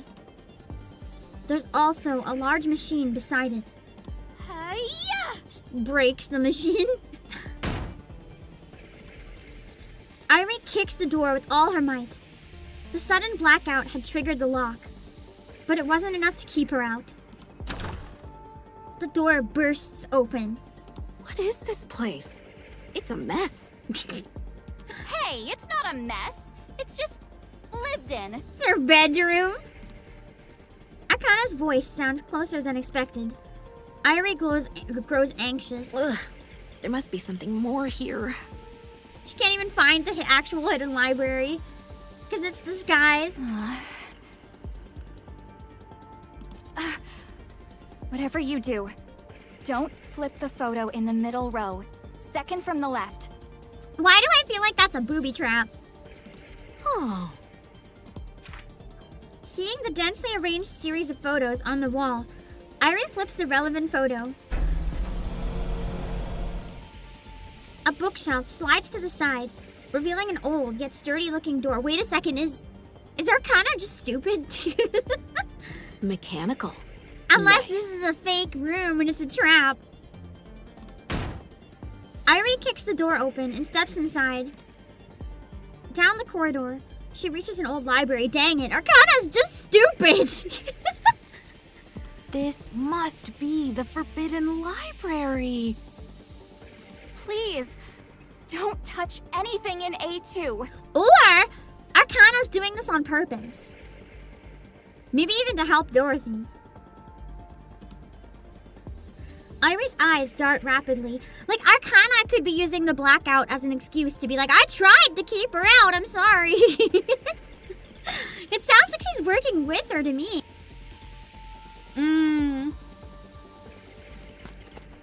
She rushes to the bookshelf labeled A2. On it is a book labeled Dorothy. She clutches it to her chest and starts running again. She runs back the way she came. She slows as she sees Arcana flailing helplessly in the dark, her hands grasping at nothing. She carefully puts some distance between herself and Arcana, and then breaks into a run again. Soon, she exits the library. I think Arcana helped her if I have to pick one. Arcana's not stupid. Arcana quietly returns to her workshop. She flips over 3 tarot cards scattered across her desk. The moon, the hermit, the sun. I hope I made the right choice. She did. Wow. I never would have expected Arcana to break that rule, I'm gonna be honest. I thought it was so heavily enforced that like she would never dare. You want it's kind of interesting. Oh, wait, that didn't. I want to see where the consequences from this go. Interesting indeed. Did you find it? And yeah, Arcana was able to trace by sound Look before, who so it it's like is, as soon as she got to the scoundrels. room, she suddenly became stupid. Also emerge victorious. She was so very long as clearly you never flailing give up around to hope. pretend that she was making an effort, but she wasn't. I- Stop anything. Tis a meeting with the foe. I shall grant you victory, Your Grace. I mean, she gets her mind wiped anyway, so she won't even remember what she did. How can they interrogate her and get the truth if she won't even remember? By the time anyone realizes there's a problem, her mind wipes are going to save her this time. Anyway, let's go on to the next part, I guess.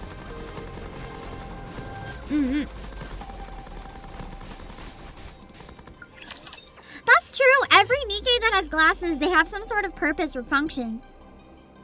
Even neon I thought was just fashion, but They it are as wasn't. candles, the better burnt out. I like giving them all a purpose. Makes me wonder why. There has to be at least one Nikke who just has glasses because they're like, glasses are versatile. I want that one Nikke who's just a degenerate.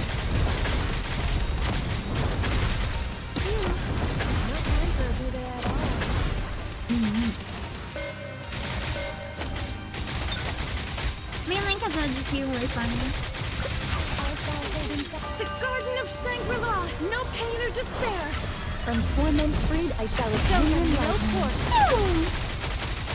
Moran, I think Moran just has them for fashion, yeah. She likes looking smart. Must persevere. For Ether's class is special? Not that we know yet. But there could be something there. Might, everything's superfluous. From torment freed, I shall attain enlightenment. The road running! Bahamut! No, Bahamut's Fancy a have the drink? very important function of making her look smart when she has one brain cell. They do make her look rather intelligent. Unfortunately, it doesn't fix what's in her brain. She doesn't care about looking hot. She cares about looking smart, but only looking, unfortunately.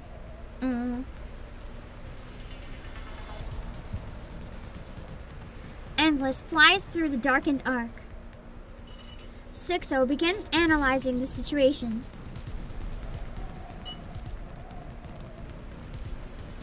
Damage alerts are sounding throughout her body, but recovery is unusually slow.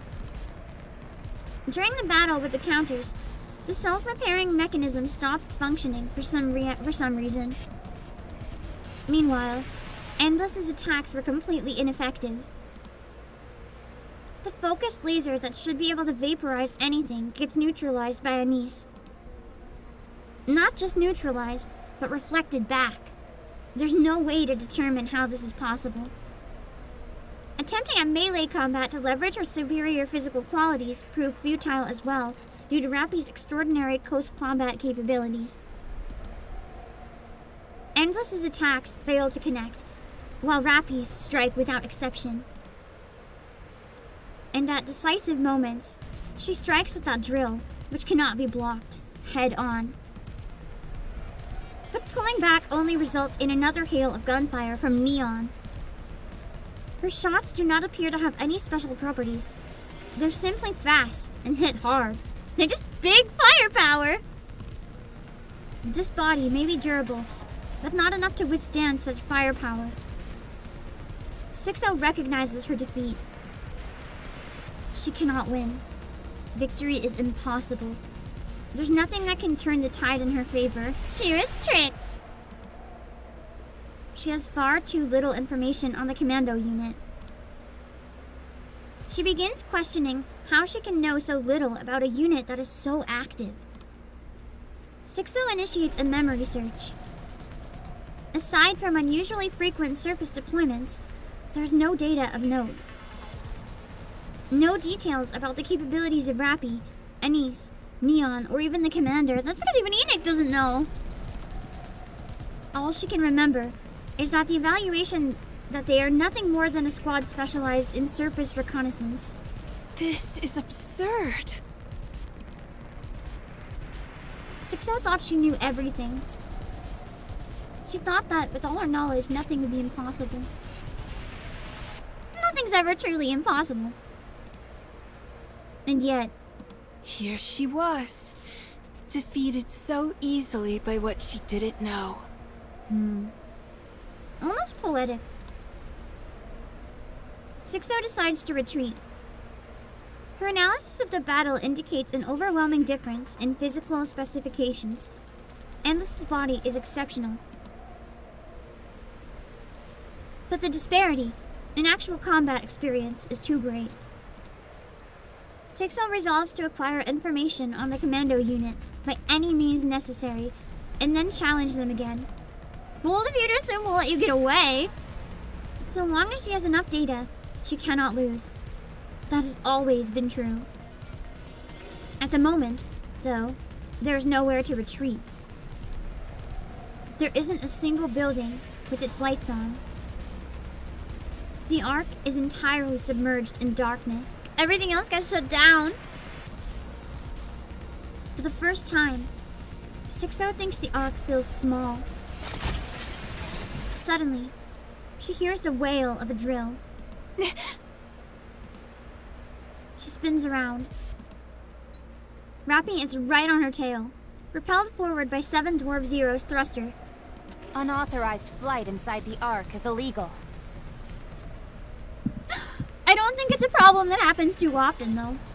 You say that as if you are not also flying.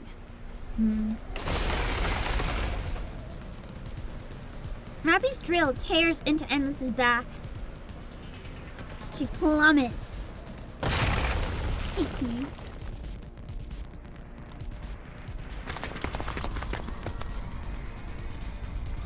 I run toward the point where Endless has crashed alongside ANIS and Neon. All around us, we see people frightened and confused. The sudden blackout has thrown citizens into a panic. Some have collapsed where they stood. Others are running blindly, while still others are crouching in corners. Each person confronts or succumbs to their fear in their own way. This is crazy. Yeah. They did a really good job with the sound effects for this scene. It sounds horrifying. Keep in mind, too, the power had gone out immediately after the crystals took over everything, right? Well, not everything, but there's a lot of them. So, basically, people don't know what's happening. All they know is there was a terrorist attack and now there's no power. That would be so traumatizing. Yeah, everyone's scared of the dark. They're more scared of the crystals. We gotta hurry and end this. Agreed. We arrive at the plaza. Rappy stands facing Endless. Neither of them moves. Rappy! Stay back, Commander. She's taken hostages. Oh no. What? Endless has one hand extended toward Rappy, and the other towards the civilians in the plaza. Do not move. Shit. We didn't calculate for that. Is dirty the only way you know how to fight? Allow me to demonstrate that this isn't an empty threat. Oh god! Light flashes from the hand aimed at the civilians.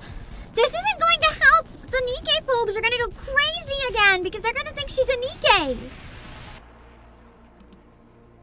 Some of them get engulfed in light. When it fades, only a scorching crater remains. Holy shit! How could you? Screams erupt as the citizens are sent into a panic. Endless calls out to the fleeing crowd. Anyone who attempts to flee will share the same fate. Do not move. The civilians freeze, their faces pale with fear. They stare at us. What are you after? Shutting down the Ark was a bold move. Would you mind turning it back on? You'll never rule the Ark. Please answer the question. More screams ring out. Shit! Now, turn the power back on. Commando unit, eliminate 6-0. This is like a massive dilemma because what do we do? Do we focus on protecting the citizens of the Ark? Who, to be fair, will be in more danger if 6-0 wins and we put the power back on? Or do we give up on ETIQUETTE and let 6-0 win?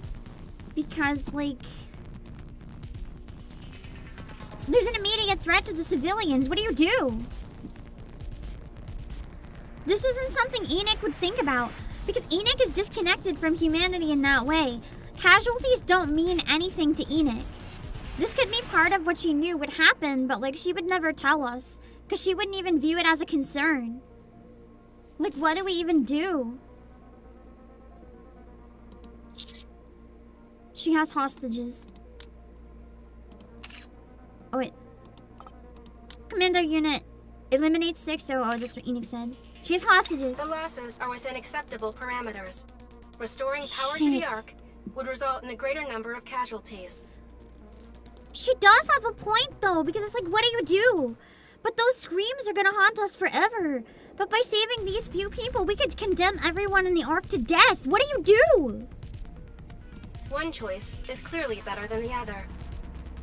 Do you hear me, Enoch? Yes, 6-0. I despise you. And I, you. Did you enjoy throwing me into that garbage heap after I was born from your own dregs? Personal emotions were not a factor in my judgment. Damn. Then why did you never come back for me? Because you're thrown out for a reason. Why didn't you save me? But this is an interesting thing I like about the narrative here, because it does imply that the AI are capable of having emotions. Because that's why Enoch is so cold. Enoch detaches from her emotions. 6-0 was born from the emotions she was casting off, right? It's one of those lifelong questions of like, can AIs have feelings? And this is, I guess, their take on it. After I'd been born from all your negative thoughts, you knew I was holed up in the darkness of the Outer Rim. Why didn't you save me? There was no necessity to do so. Why not? And Enoch's a really good example of how you kind of have to connect with your emotions sometimes, because disengaging with your emotions does make you very cold, to the point where sometimes you make decisions that can backfire. The Outer Rim is not the Ark. Wow. So if it's not within the Ark proper, it doesn't count as the Ark? That is correct. Who programmed her to think that way? You made me this way. It is common for criminals to blame others for the acts they commit. Enoch is so harsh! I don't think it's helping the situation any. You abandoned me and left me to rot. That's why I turned into this. Holed up in that dark place, I was desperate for the light. This is the only way for me to take it back. Because none of you will ever share what you possess with us. Do you hate yourself? Yes, I do. Then get rid of yourself. What the fuck?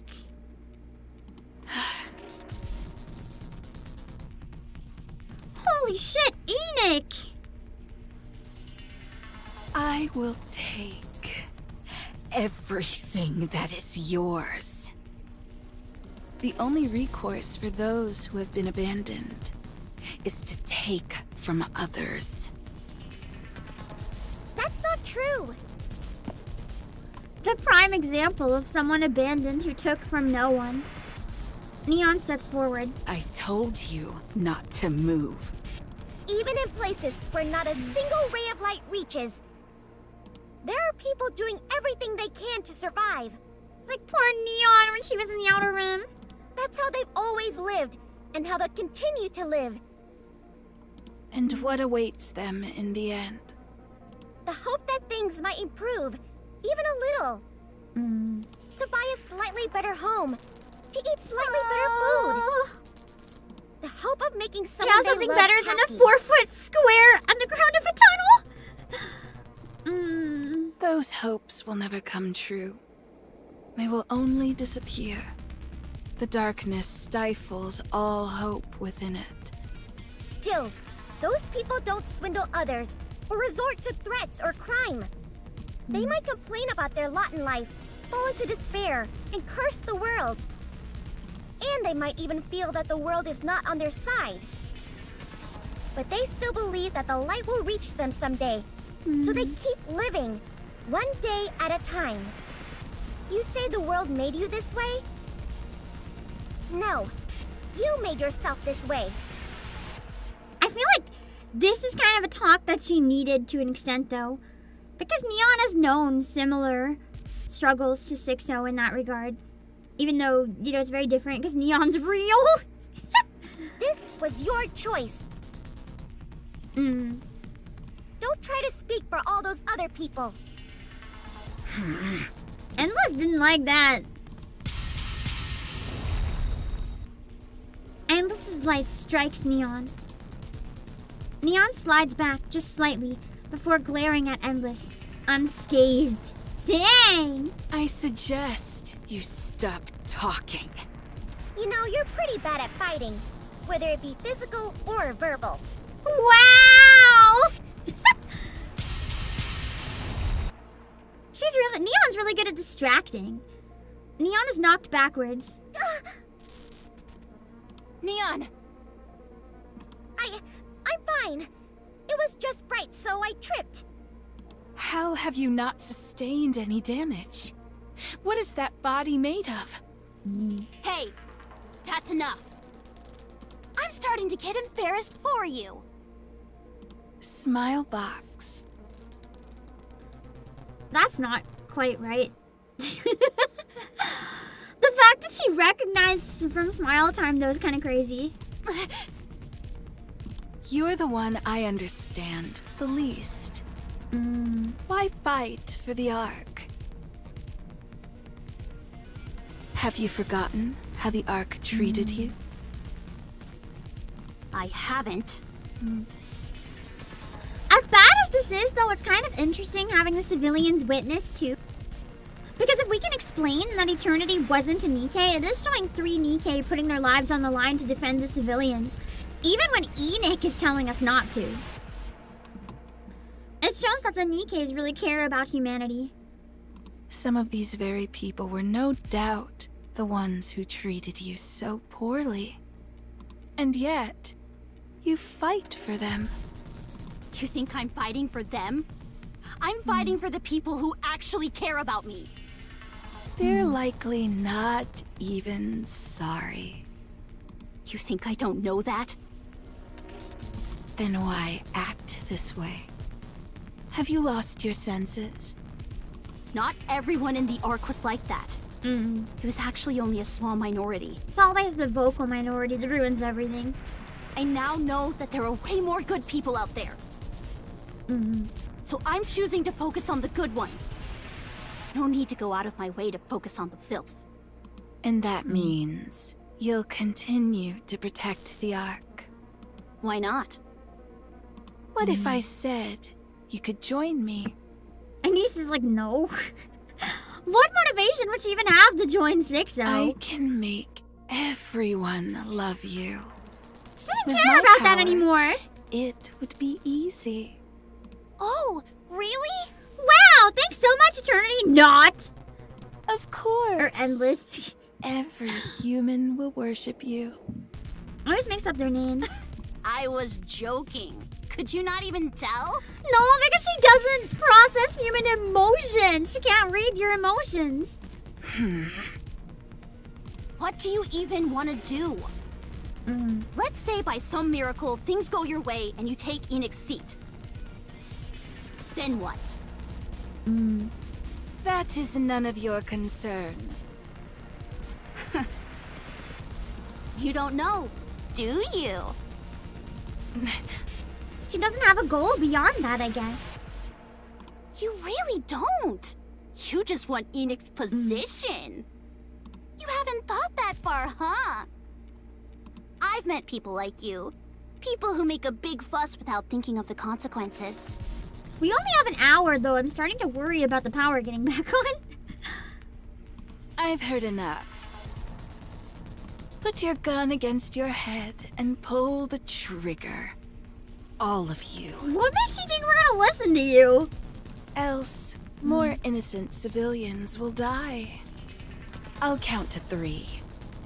1, 2, 3. A beam of light plunges down from the sky. Ooh! So that wasn't Endless's light then. Engulfing the arm, Endless had aimed at the civilians. What? Ha! Your turn to get struck. Almost sounds like Dorothy's sound effect. But I don't think so, because she's MIA. More beams rain down from the dark sky above and doesn't use lasers. Endless quickly moves from where she was standing. She manages to dodge the first shot, but the remaining barrage is both precise and predictive. Every remaining shot slams into her. Endless falls where she stands. What the heck? It actually was? Can you tell how much I use Dorothy if I recognized her gun noise? She's one of my main units because I really like Dorothy. I'm curious how this plays out. If we're gonna get like Dorothy redemption arc slowly, or if Dorothy's gonna dig her hole even deeper. A NIKKE with white wings lands lightly before her. Even raptures wouldn't pull something like this. So I guess when she got kicked out of Eden, she really did come crawling back to the Ark. Dorothy! Attempting to resolve a hostage situation head-on is foolish. I wonder if this will recover her reputation a bit with the fans, too. Because I know a lot of people started hating Dorothy. A cowardly tactic must be met with one just as cowardly. Next time I need to act like a coward, I'll just think of you. They really didn't start getting along after all, did they? Boom, the ghost progress shattered. Dorothy aims her weapon at Endless's head, who is now slumped on her knees. You look like you're enjoying this. Why? Instead of... I wonder if Dorothy would side with the Endless, though. I don't think so, but I wonder. Instead of answering, Endless raises her hand. Endless's hand pulls up an Endless's hand pulls up an electricity cable that had been buried in the ground, but was now exposed due to Dorothy's barrage. Oh, it sounds like it's on! It must be one of the few ones that was left on to keep Enoch powered. And now she can go straight to Enoch! Do you want to know why I wanted a body? Or maybe not. If she's still talking instead of doing that. Because it allows me to intervene when things become irksome. E2 crystals detected across the Ark. Oh shit! Maybe she used the laser to power it up herself! If the crystals are across the Ark, the power must be back. Unless they're using like cell phones or something. But that wouldn't make sense for that many to be detected. Unable to quantify the scale. They are rapidly expanding. Shit! What? Something didn't quite go as planned then. What exactly went wrong? I guess we'll find out. Where's Very well. Moving out. It must be on the other side of the door. Oh yeah, I see it now. You want me to get on it? Wait, Rapunzel, shut up! Broke them in their entirety, yes? Rapunzel's always just horny in the background. Someone's helping her. Oh, true. I hadn't even thought someone might be helping her. This place too hath been I cleared. mean, to be Now let us fair, continue we have forth upon our Logie. journey. And in addition to Logie, I don't really trust Liverin still. Liverin could be so far gone she's given up on herself. I think there's also some possibility that Crow could have been helping from prison somehow. Very well. We'll Look see. who it is, scoundrels. This place too hath been cleared. Now let us continue forth upon Shouldn't our the crystals have journey. been shattered already? Not if something was keeping them active. Look who it is, scoundrels. Because Neon's with us, not going around smashing up the crystals, right? I know not if I Battle shall prove time! of any aid. Let's see. Shouldn't be a problem if one right now is long. My turn. Everything's superfluous. From torment freed, I shall attain enlightenment.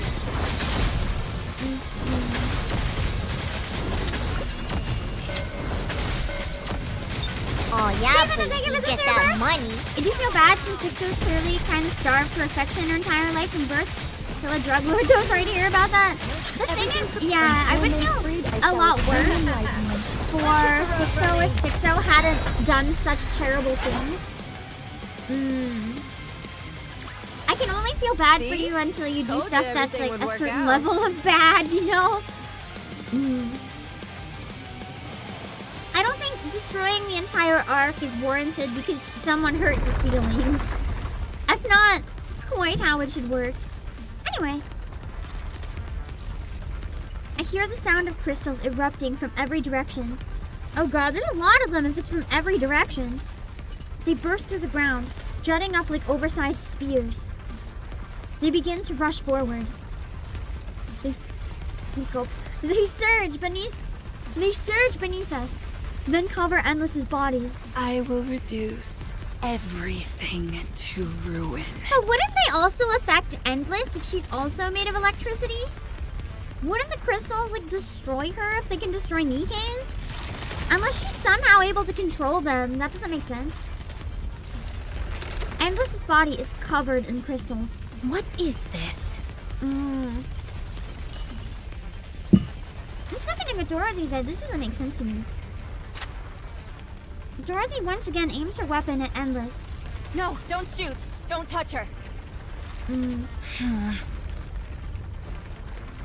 Dorothy steps back. What's going on?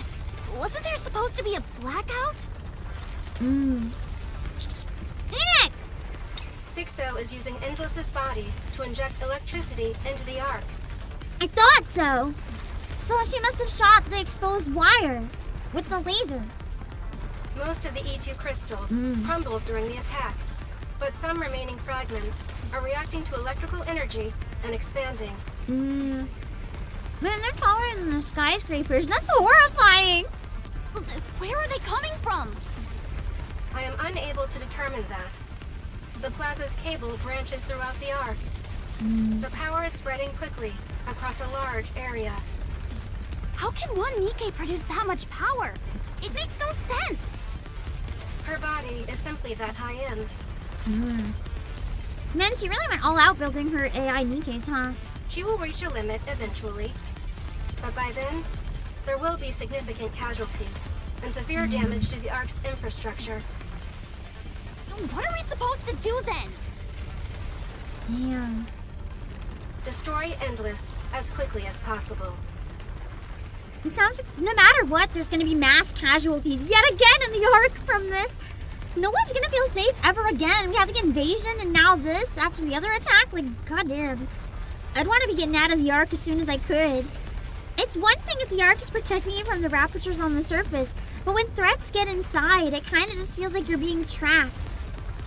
It's like you're being trapped in a building and there's a murderer in there or something. It's one thing when the threats are barred outside, but when you're barred inside with a threat, that's horrifying.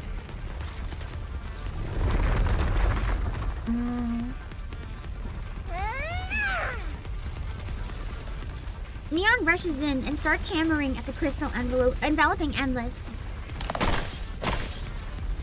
I mean, on the bright side, the core is gonna be really happy from all this, right? So we don't have to worry about the power for a while. Shattered crystal fragments fly everywhere. However, They're spreading faster than I can destroy them. Keep at it. I'll help.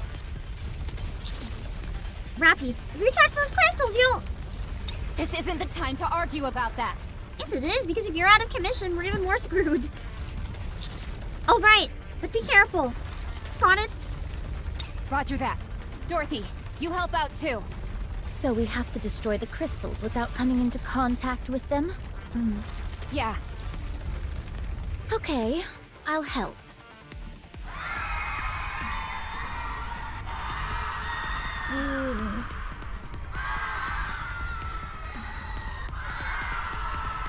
That's horrifying.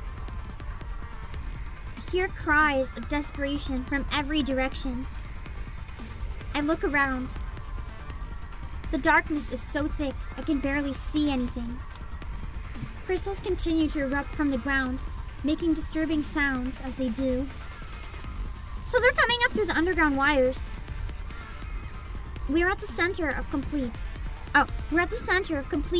uncontrollable pandemonium. The other thing is right now, if the crystals are this widespread, how do we ever turn the power back on? Because we only have 1 hour.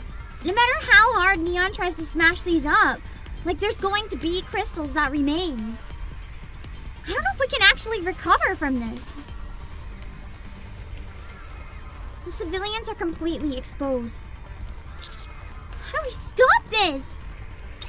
Calm down, everyone! They can't hear us. Crystals block the path of those trying to flee. Happy concert update, am I right? One person lifts up another who has fallen and runs, only to trip on a crystal. Another person lies face down screaming, while someone else desperately tries to drag them away. Yet another shoves past others in a blind panic. Someone's arm gets covered in crystal, while the person next to them struggles desperately to pull them free. Some run past those who have fallen without looking.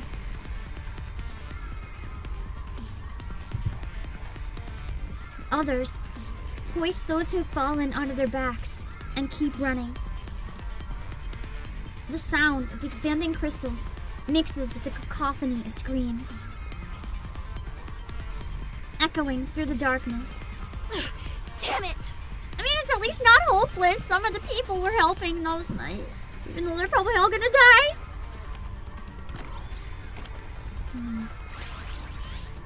The lighting unit that had been floating around ANIS moves. It rises above her head and casts a spotlight on her. A speaker blares. Ooh! Who knew that that would come in handy this way? Everyone, look over here! Follow our instructions! Don't panic, but get away from anything electronic! Neither the light nor ANIS's voice reaches the people. Oh, it wasn't enough, no! But they don't know what's causing it, right? So they can make it worse. Like if they try to get in a car and drive or something, for example. They remain trapped in the darkness. Damn. Running to a big grassy field would be like the safest thing you could do. How are they expanding so fast? What kind of monster did you create, ENIKKE? I am sorry. I still don't 100% believe this wasn't calculated by ENIKKE. Get away from there. There are crystals about to shoot up. We're running out of ground ENIKKE's to freaking stand crazy for building that in the this first rate. place, though. I don't think we predicted Endless would be so strong. ANIS shouts at the top of her lungs. The people don't hear her. She increases the brightness of the light. Still, no one turns to look. She surveys the chaos of the plaza. She sees stars shining in the darkness. A man running with two people on his back, paying no mind to his own blood-soaked head. A woman picking up a crying crystal child. It'd be too late for that child. A woman picking up a crying child up from the ground and running, despite her limp. The ones shoving others aside and abandoning those who have fallen don't even register to ANIS. She only sees the stars, who are lighting the way for others. It's pretty poetic considering what she does and what Pretty did for her. This is bad. How far is it going to spread? ENIKKE, what's the status? The crystal's expansion is accelerating. At this current rate, the entire arc will be overtaken by E2 crystals within 10 hours. Oh, that's longer than I thought. I thought she was gonna say 10 minutes. What? 6-0. Man, This can't be happening. I genuinely have no idea how we're gonna recover from this. The arc is breaking apart. If we don't stop it soon, there won't even be an arc anymore. Maybe that's for the best. The more I learn about it, you know. And after I finally figured things out, I finally realized that the arc isn't just full of terrible people. I don't want it to go away. I hate the arc. I really do. But I don't want it gone. It hurt me. And even betrayed me. But there were also a Wait lot till you of find days out where about I the power laughed source and what happened to your and body. had fun. Those small memories became like stars to me. I found my own stars. All thanks to the people here. It was those tiny stars that kept me going. This is cute. I was able to push through the suffocating darkness and survive. It's because of all of you that I fell into despair. And it's because of all of you that I found hope. Duality of humanity. I guess I can't deny it. This festering trash heap they call the Ark. And everyone in it. I love you all. It really shows how far ANIS has come, because a long time ago, she probably would have just went on the street and stood out there and been like, yes, take me down with this terrible place. And she's come so far now that she wants to protect it.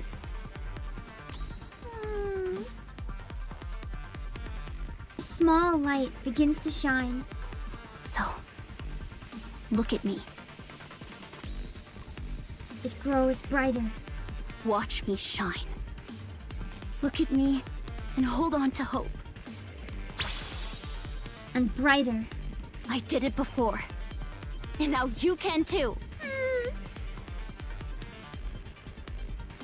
Arc grows brighter. For some reason, my entire brain right now, though, is just thinking of the Grinch with his growing heart. Light pours out from Anis's body. I'd laugh really hard if this was inspired by the Grinch.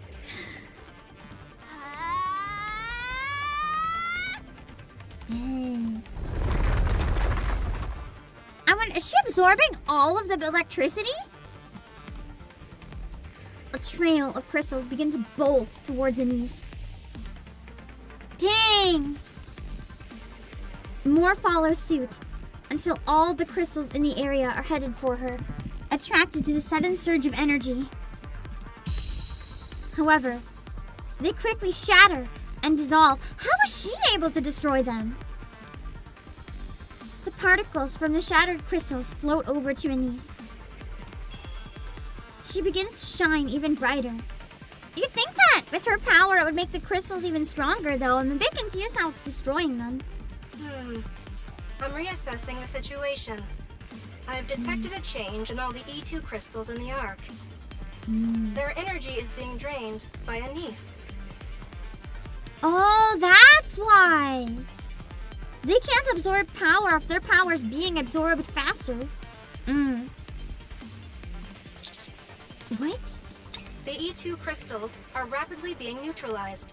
So now we have 2 units that can neutralize E2 crystals.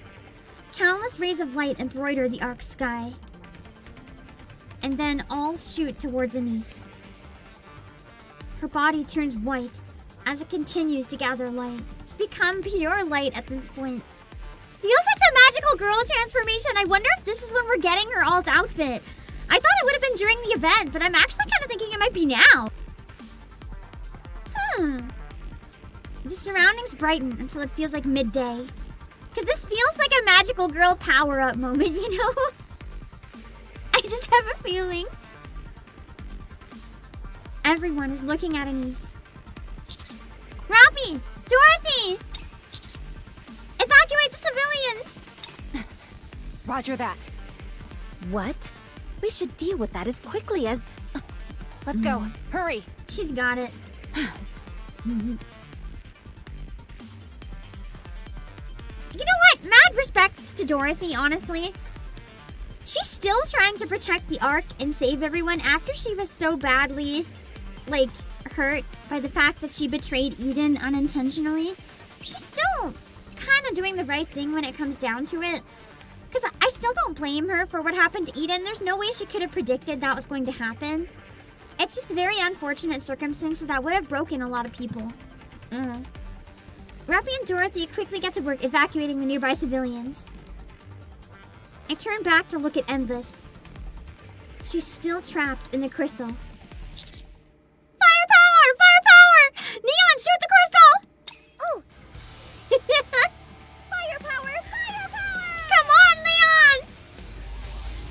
steadies herself. Firepower, firepower, firepower!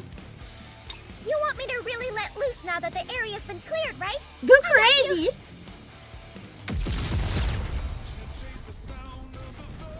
I love this song. It really suits Neon. Neon keeps firing at Endless. The explosions obliterate the crystals, revealing Endless beneath. How? Endless's shocked expression is swallowed by the next blast. Alright, maybe we did get rid of 6-0 then, but I don't know if it's permanent. Because if 6-0 was an offshoot of ENIKKE, who's to say the same thing won't happen again, so it's kind of rough. God, this is so badass! She's hurled through the air, battered around by one explosion after another. The blasts continue in such quick succession that she doesn't even have time to raise her hand and form a light projectile. How is this possible? With no recoil? No recoil, baby! The answer's obvious, isn't it? It's one of the wonders of having a healthy body. Neon's just so strong, she's like, what recoil? Doesn't even feel it. That's absurd. Endless is consumed by explosions. Like driftwood caught in a whirlpool, she's tossed around helplessly. Not here. Not in this darkness. It's kind of sad though. Because darkness for her is like terrible. I won't allow myself to fade away. Suddenly, the ground starts to rise up. It forms a wall in front of Endless. How does that work? The wall is destroyed instantly by Neon's blasts, but Endless is able to distance herself during that brief gap. Oh no, she got away! What? Why did the ground suddenly move? This is an emergency. 6-0 has unlocked a hidden function in Endless. Did you know that this could happen though, ENIKKE? Did you know this was a possibility? What? What is it? Terraforming? Gravity control. What the hell? Why would you give a NIKKE gravity control, ENIKKE? What? Explain yourself! Further from the main site, Rappy and Dorothy are utilizing their extreme mobility to evacuate the civilians. How many are left? How could ENIKKE just not tell us that for real? Like, I think going into this fight is probably something we should have known. Nozeki capability. About half. They need to move faster. Okay. Rappy thrusts off the ground using 7 Dwarfs 0. Just as Dorothy prepares to follow, someone taps her shoulder. You're an angel, aren't you? Sounds like Hanson, but really angry. An angel? Dorothy does like being called that. Yeah. During the terrorist attack on the Ark, you're the one who descended from the sky. Hanson's descendant. Yes, that was me, but I'm no angel. Thank you. You saved us back then. Oh, this time she finally gets her recognition and her thanks. My heart is so happy for Dorothy right now. And now, you saved us again. All she ever wanted. I wanted to make sure I thanked you this time. Dorothy's like, hey, this thanks stuff isn't so bad. Don't mention it. Oh, I'm sorry. I didn't mean to hold you up. Please go. The others need your help too. Sure. Leave it to me. Aww. Dorothy launches into the air. Huh. I didn't expect you to implant such a function into a NIKKE. You really are something else, ENIKKE. Endless Alice shoots upward at high speed. She spreads both arms. A rumbling sound can be heard below. The ground lifts again. Chunks of buildings tear free and rise into the air. How are we gonna defeat this? I'm at a loss. The fragments gather and fuse into a monumental floating mass. I kind of wonder if actually she'll escape to the surface and join the Raptures. And give Ark intelligence to them.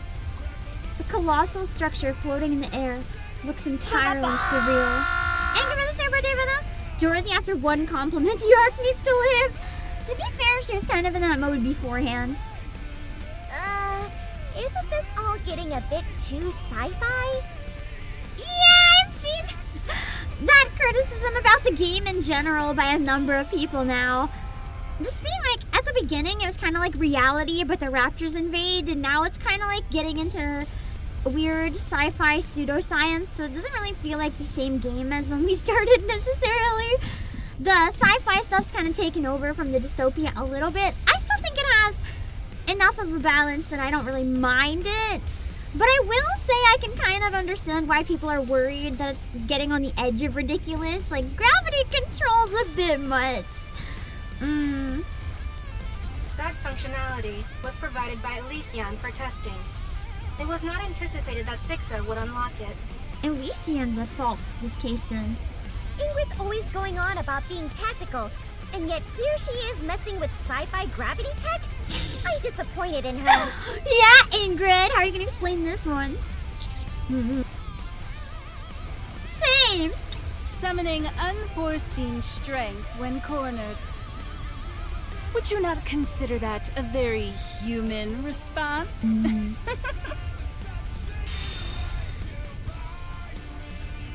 I consider her emotions more a human response. Endless extends her hand. The floating mass starts falling towards us. Oh, that's a bigger mass than I thought. Warning. That falling landmass will strike a critical blow to the Ark should it make contact. Then we're gonna have to obliterate it in the sky. Master! Engage in a frontal assault, Neon. Neon, moving out! Neon showers the falling mass with bullets. The edges are shaved off. And slowly but surely, she forces it back. You can't be serious. What happens when Neon runs out of ammo, though? If we use actual bullets, lasers don't run out. The ground and buildings nearby are torn up and added to the giant mass. However, it still fails to advance even an inch. As a golden ring flares in Neon's eyes. Ooh, that's new. Gold light radiates both from her body and her gun. Firepower! The firepower unlocks the potential in deep! That's crazy. I love how it's a key moment in a fight and she's still like, firepower!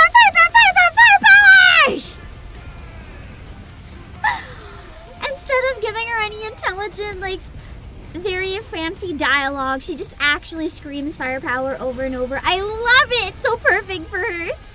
Her firing speed is increasing, as is her power. Those I wouldn't have it particles, any other way. Some kind of catalyst? Also, I do have the chat hidden but shown in a way that I can hopefully catch raids. I just noticed that there was a Phoebe raid notification. So thank you so much for the raid, Phoebe. I hope you had a great stream. If anyone doesn't want any NIKKE spoilers, run now because we're in pretty heavy spoiler territory with the new main story. But if you're down for peek, or if you're already caught up, or if you don't mind spoilers and want a teaser, I hope you enjoy. Welcome in. I'm the CEO of Players Obake fam, and just a heads up to our raiders, I am not reading chat during story cutscenes, but I will read chat whenever I am in between story cutscenes, just to make sure that we can get everything as blind as possible. Welcome in, everyone. All right. They're firepower particles! Ooh. Don't lie to me. My bad! I I love Neon. I still want to know what's happening to Anise. Ow, ow, ow! They turned off my pain sensors, but it still hurts! That's possible? Whoa! I've never seen that. I thought that would block the pop up. sensation entirely. How hot am I? E2 crystals across the arc continue to be neutralized. She's like turning into a supernova. Anise, your body temperature has far exceeded the acceptable limit. I recommend immediately ceasing what you are doing. What about the people? Rappy and Dorothy have evacuated most civilians from this area. Most is not everyone, though. Are they watching me? Yes. The citizens here are currently focused on you. Ooh, exactly what she wants. Citizens in other locations around the Ark are also looking in this direction. This is because you are the only light source in the Ark at present. That's so awesome to think about, though. I mean, not the situation. The situation is really bad, but for Anise being the only light source in the Ark right now, it's so... wow. In that case, I can't stop. Your core has begun to melt. It will be completely Holy melted shit. in 1 minute. Holy shit! What about the crystals? She's hot enough to actually melt the core. Analyzing. I can confirm that all E2 crystals across the Ark have been neutralized. Cease what you are doing, Anise. I wonder if she can stop, though. Or if it's gotten so far she literally can't stop it. That would be terrible. Annie, stop! Sorry, but I don't know how to make it stop. Damn. Anise's body is completely white. Her surroundings start to sway. Imagine if they just kill Anise here. That'd be so awful! I'm assuming, though, since she's the main focus, there's no way they'd do that. At least I know I've done enough. My best guess is her power-up moment. The music's too happy! They wouldn't! No. You're not done yet. The core meltdown has halted. She Temperatures stabilized. have stabilized. Correction. All energy is being transferred to the expansive armament star. The expansive armament star is being disassembled and reallocated. Some portions are adhering to the damaged core. Integration is in progress. So Pretty is kind of like beyond the grave saving her. Because if Pretty is the armament star, that's awesome. What's going on? I mean, if it's made of Pretty's core, I don't think it's too drastic to say it could have some sort of consciousness to make a decision and decide to help her. I do not know. A burst of light erupts from Anise's body. I wonder if the armament star is like fusing with her. So it would be a situation like Rappy where she has two cores. Also, dang! I was right, it is the other outfit power-up. She did go full supernova, magical girl. Suddenly I feel really light. And what are these clothes? I thought for sure this would be in the event. Clothes? I had no idea this would be feel the like main I'm story. soaking in a lukewarm bath. Anise turns to look at Endless and Neon. Neon is attacking a giant mass the size of a building. Anise feels she needs to hurry and join her. She moves. Her weapon is gone, and she has no idea what's happening. But she moves all the same, so the weapon canonically fused with her then. She jumps, and immediately finds herself high up in the air. What the? I didn't like it as much. I still don't know if I want this costume necessarily, because I really like the Duckwing one. But I appreciate this costume a lot more. The context made it a lot more meaningful. I feel like this is what Nayuto's transformation should have been. Nayuto's was just kind of like a fancy animation and to sell a skin. But the costume design itself wasn't super baked into the story, I felt, but this one is. I really like it. The distance closes rapidly. Anise notices something strange. She can see Neon's bullets fly through the air. Ooh, she can... Wait a second. Can she move at the speed of light or something now? They move slowly, strike the mass, and explode. Anise. Holy Please shit! explain your current state. Anik's voice is slowed down, and Anise wonders if she's playing a joke on her. Why would you joke in these circumstances? I'm not entirely sure, but I do feel pretty great. She just became, like, holy moly. She became light itself! You're speaking too quickly. Anise looks around again. It's all slow. That'll be useful in battle. Everything is unnaturally slow. That's the ability from Pretty! Because remember when Pretty was getting hit on stage? The ability from Lilyweiss, like the Lilyweiss level strength, when Pretty could have dodged the bullet but chose not to? Interesting. So it is the ability she just absorbed from Pretty. I thought it was the speed of light, but it probably has a lot more to do with Pretty than the theme of the outfit. She can see bullets as they fly. Explosions unfurl slowly. It feels like she could reach out and grab the debris scattering through the air. Suddenly, she realizes what's happening.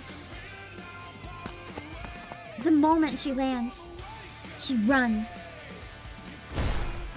She streaks past Neon and leaps again.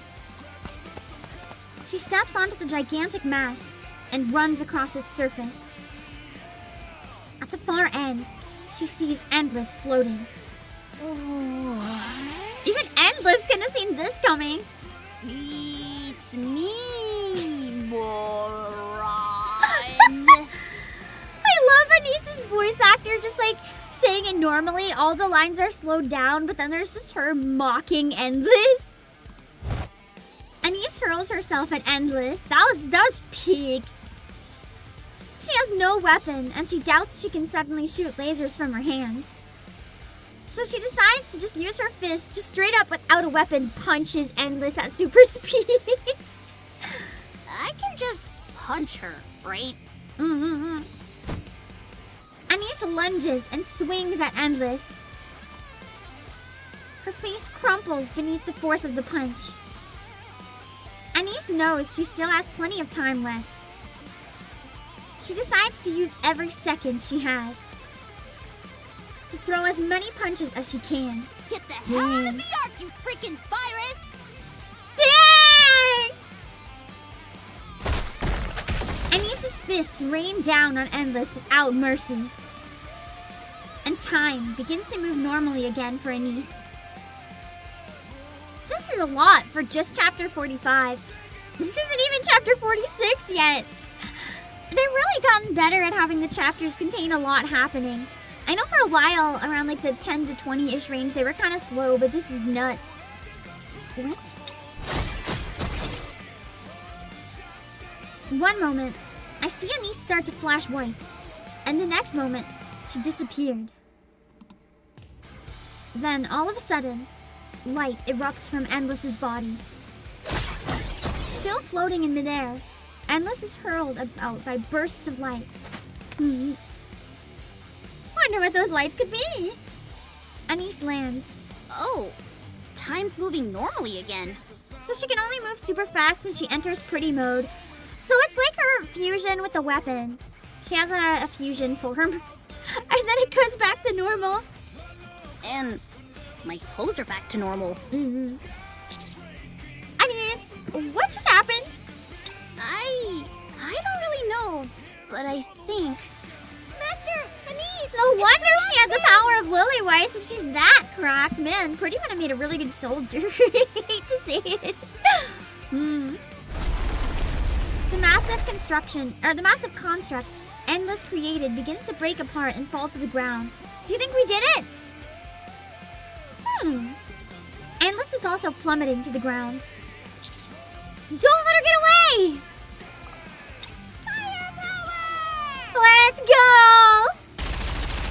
Neon unleashes a relentless barrage of bullets. Almost at the same time, I notice a red light and white light approaching from far away. Rappy is flying at high speed using 7 Dwarf Zero. Alongside her is Dorothy. Rappy! Dorothy, finish this! Roger that. I still don't fully trust Enoch though. Every single one of Neon's rounds strikes the falling Endless. Rappy's drill pierces straight through her, while Dorothy's gunfire lashes in from all directions, hitting her mark. Endless plummets powerlessly to the ground. I feel like this is somewhat of a redemption arc for Dorothy.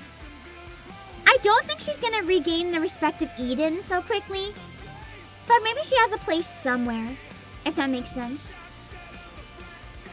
I thought she was gonna have a full villain arc, but maybe we're in the clear.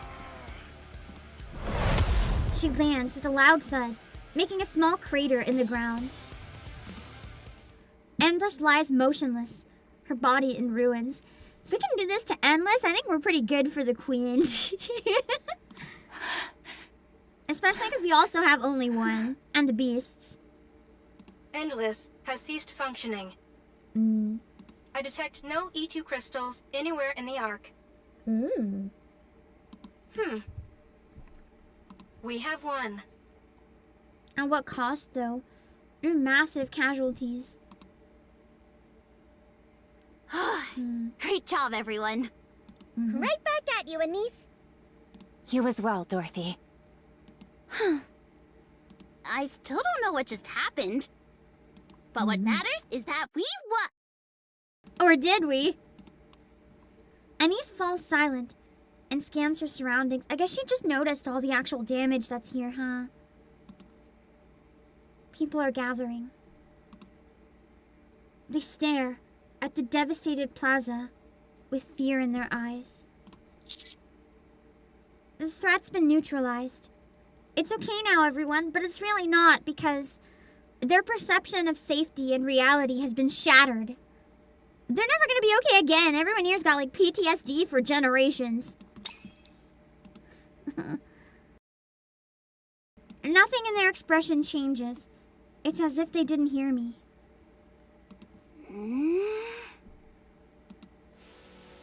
ANIS crouches down.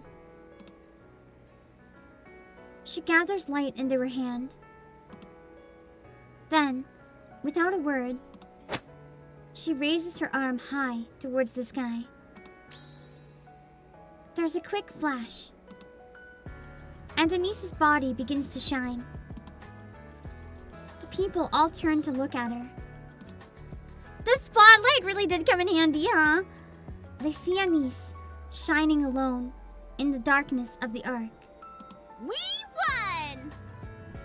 won! Light fills their eyes.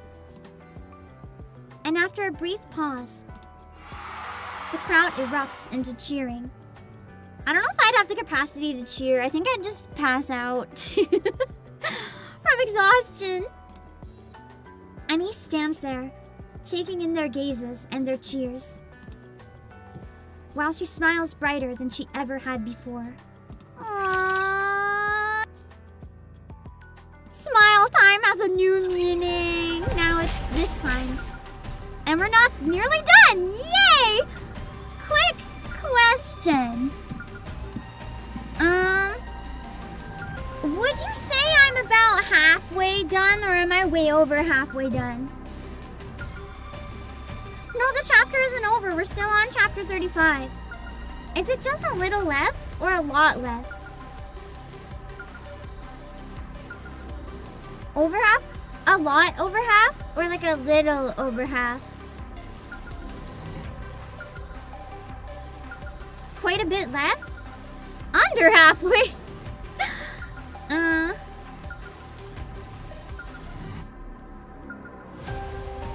I guess I could check how far the boss is. I'm 8 out of 14. Oh, shit. I'm starting to think it might be better if I take an hour break. I know that means we'd be going quite late, but if it's going to be that long, I don't really want to strain my voice. So I'm thinking I might kind of need an hour break to get some food and to rest my voice. Because we've already been 4.5 hours. So if I don't take a break, it's probably going to... I'm not going to finish it in another 1.5 hours, am I? That's mainly what I'm trying to gauge. I don't want to go longer than 6 hours. Longer than 4.5 is already kind of dicey. I want to finish it today, but I don't... I have to also put my health first. Remember, I lost my voice for almost a month. I still haven't fully recovered. No, not both chapters. Not both chapters. There's no hope of doing the other chapter today. About 2/3 done?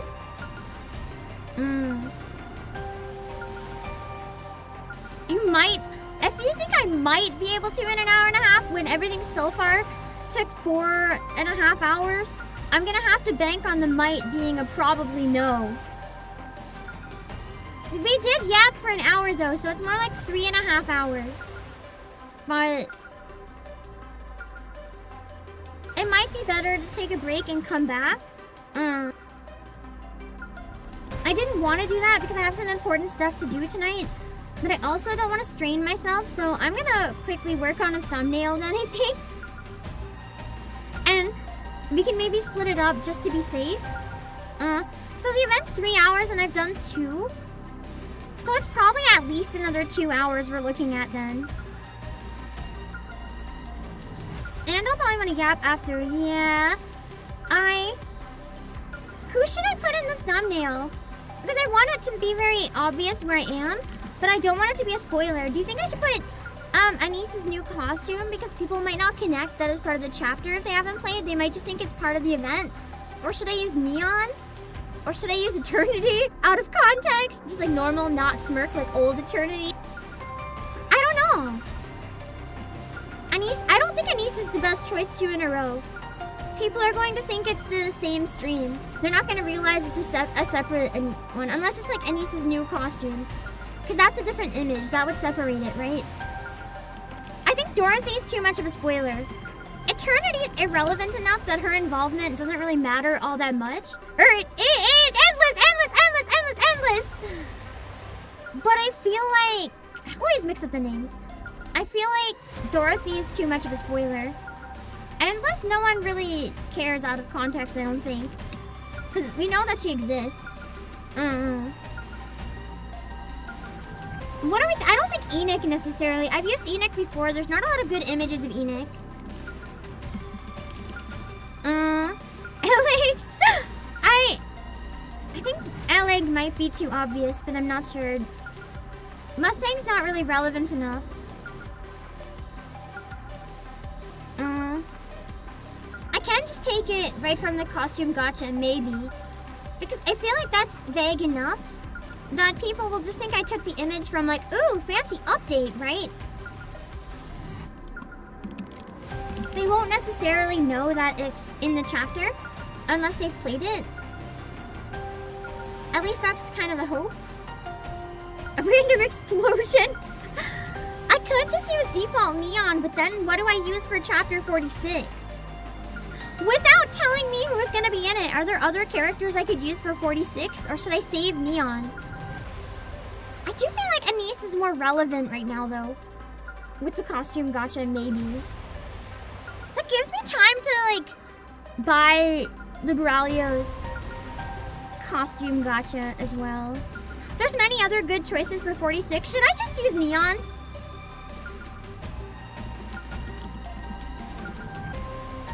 What do you guys think? Should I use ANIS's costume gacha, or should I use Neon? Or should I use Endless? I want to make sure that it's not too much of a spoiler for people who haven't played it yet, but is enough of a trigger for people who have that they'll see it and like know where I left off. I'm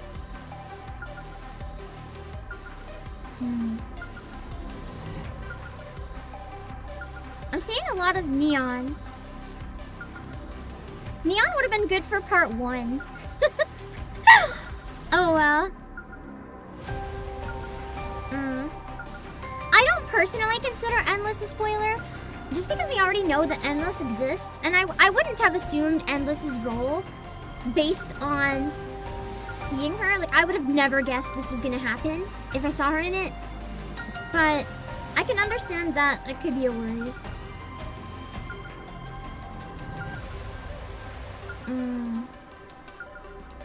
I've used Endless before though. I'm not like worried about never using Endless. I'm just trying to think what is the best option. I'm trying to find the image. Oh, Neon's banner image isn't up yet because her... Oh yeah, it is. Okay, ANIS Gotcha isn't here yet. I guess that's true, so people might know it that I'm talking about the story. Maybe we should use Overspec Neon then. Hold on, I'll make a thumbnail. I wonder what's gonna happen to Endless. Dead. Already dead. I'll just use Neon. I love Neon. Hold on. I wish I had a screenshot of me being smug with glasses. Alas, I don't have one. I'll try to find something that looks like it would match Neon's vibe. Hold on. I'm sorry for taking a break. I know it's a bad time for it. I have to put my voice first. I can't take any risks. I would much rather keep going. I just can't. That's why I didn't plan a second thing to do today. And is it true that the other chapter is even longer? Am I like cooked for Saturday? Will I have to do like 3 short streams? We'll see.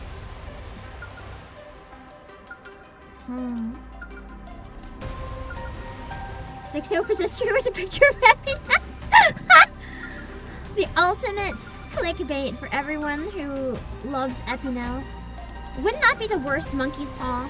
If we finally got an Epinel update, but she was 6-0. That would be the worst.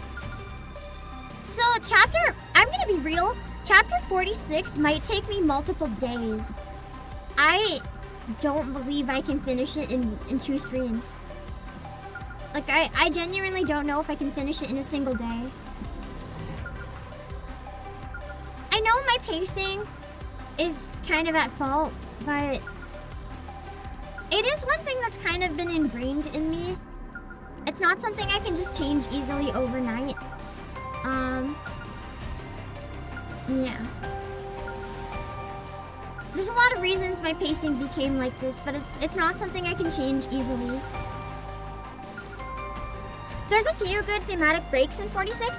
Okay, cool. I might rely on you guys to help me know when those are. This one's a little harder to split up though. So right now, where it's like the end of the battle, is probably our only bet to break it up a little bit. That's okay.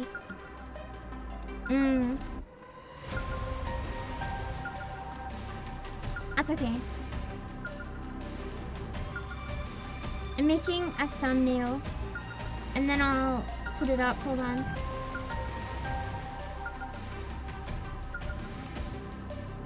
Okay. On the bright side, this kind of separates it into easier to digest VODs that aren't quite as long or intimidating. But yeah. Finish in 1. I can't. I'm gonna be blunt. Like, I get it. You guys are excited. You want to see the rest of it, but health-wise, I can't handle streaming that long. And I could rush it and make an effort not to talk or do any theorizing or anything, but I also know for a lot of people that would ruin the experience if I didn't. I'm sure if I picked up the pacing, it would be better for some people, but I mean, that's why timestamps are also there, because I know sometimes people just want certain moments and wait for them.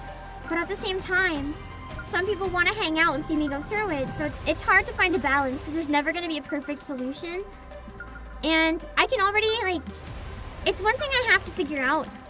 I can't fully fix my throat. It's very difficult, but all I do know is after a certain amount of time, I still taste blood when I'm talking. And right now I taste blood, so I think I need a break.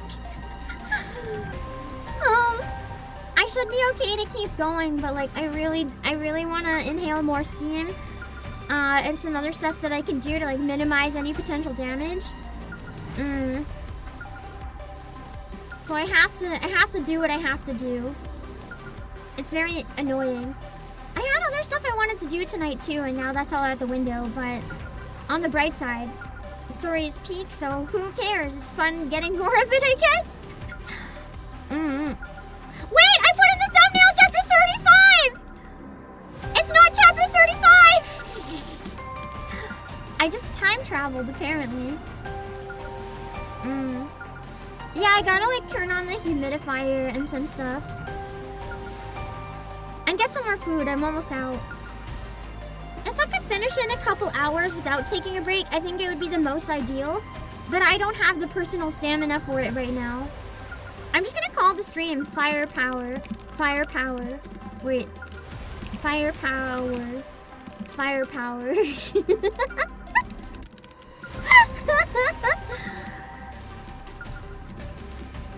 An actual line from the game.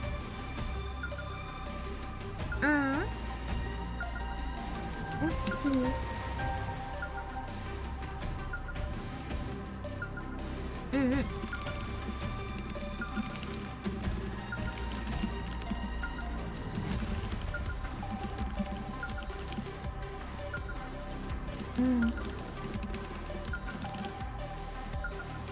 I could potentially just put a 30-minute break screen and keep it in one stream, but I feel like that's not fair to you guys, really. With YouTube algorithm, I think splitting it up is probably better. Man,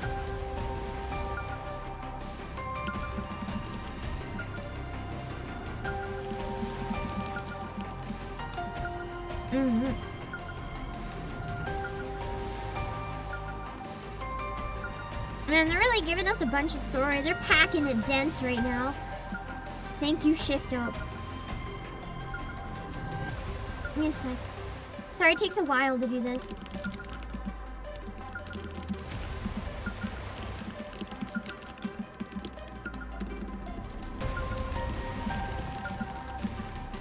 Setting up streams is unfortunately not instant, because I don't use only Twitch.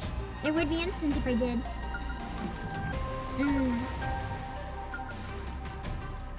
Okay.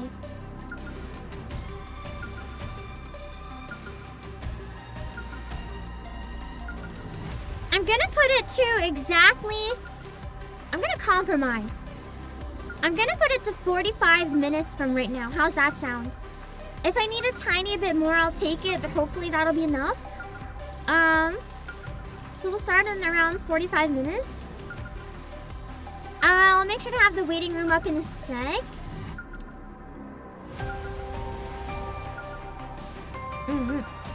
I didn't plan a second stream today because I predicted there was a chance this would happen. I'm glad that I predicted that. I will raid the waiting room on YouTube, so if you want to see when I go live again, just make sure to hit the alarm bell. Once you're in the waiting room, then you can take off and do whatever you want, or you can just wait there, and then when you hear sound again, you're good.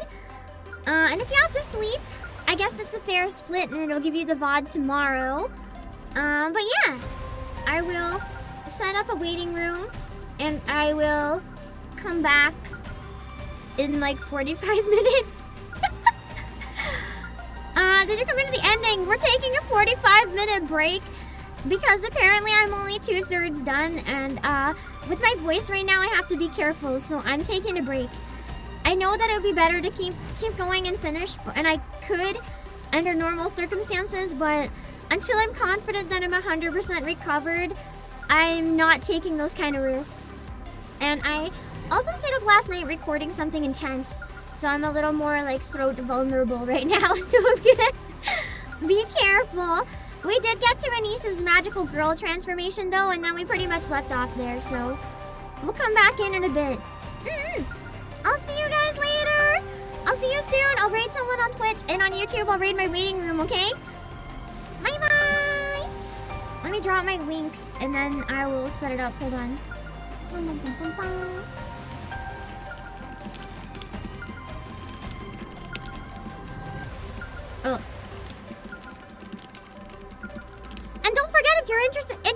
merch. If you use my link, you can use code ObakePam, I forgot my name momentarily, to save 6%. And using my link also helps support the streams a lot if there's anything in particular that you're looking for. I'll see you soon. Bye-bye.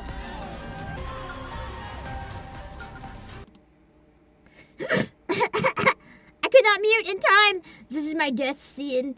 I've been killed by endless. I've had a building strike me.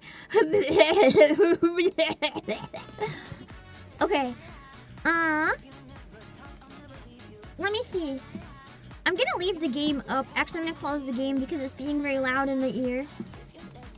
Where can we raid on Twitch? Give me a moment. Beep, beep, beep, beep, beep, beep, beep, beep.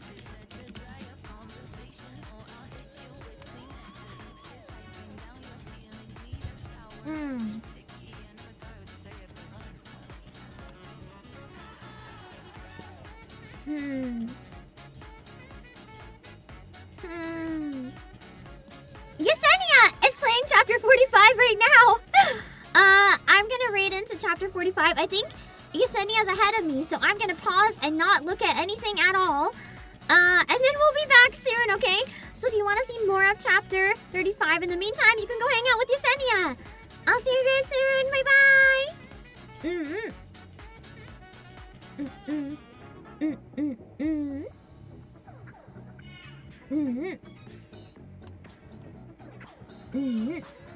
All right. Let me see.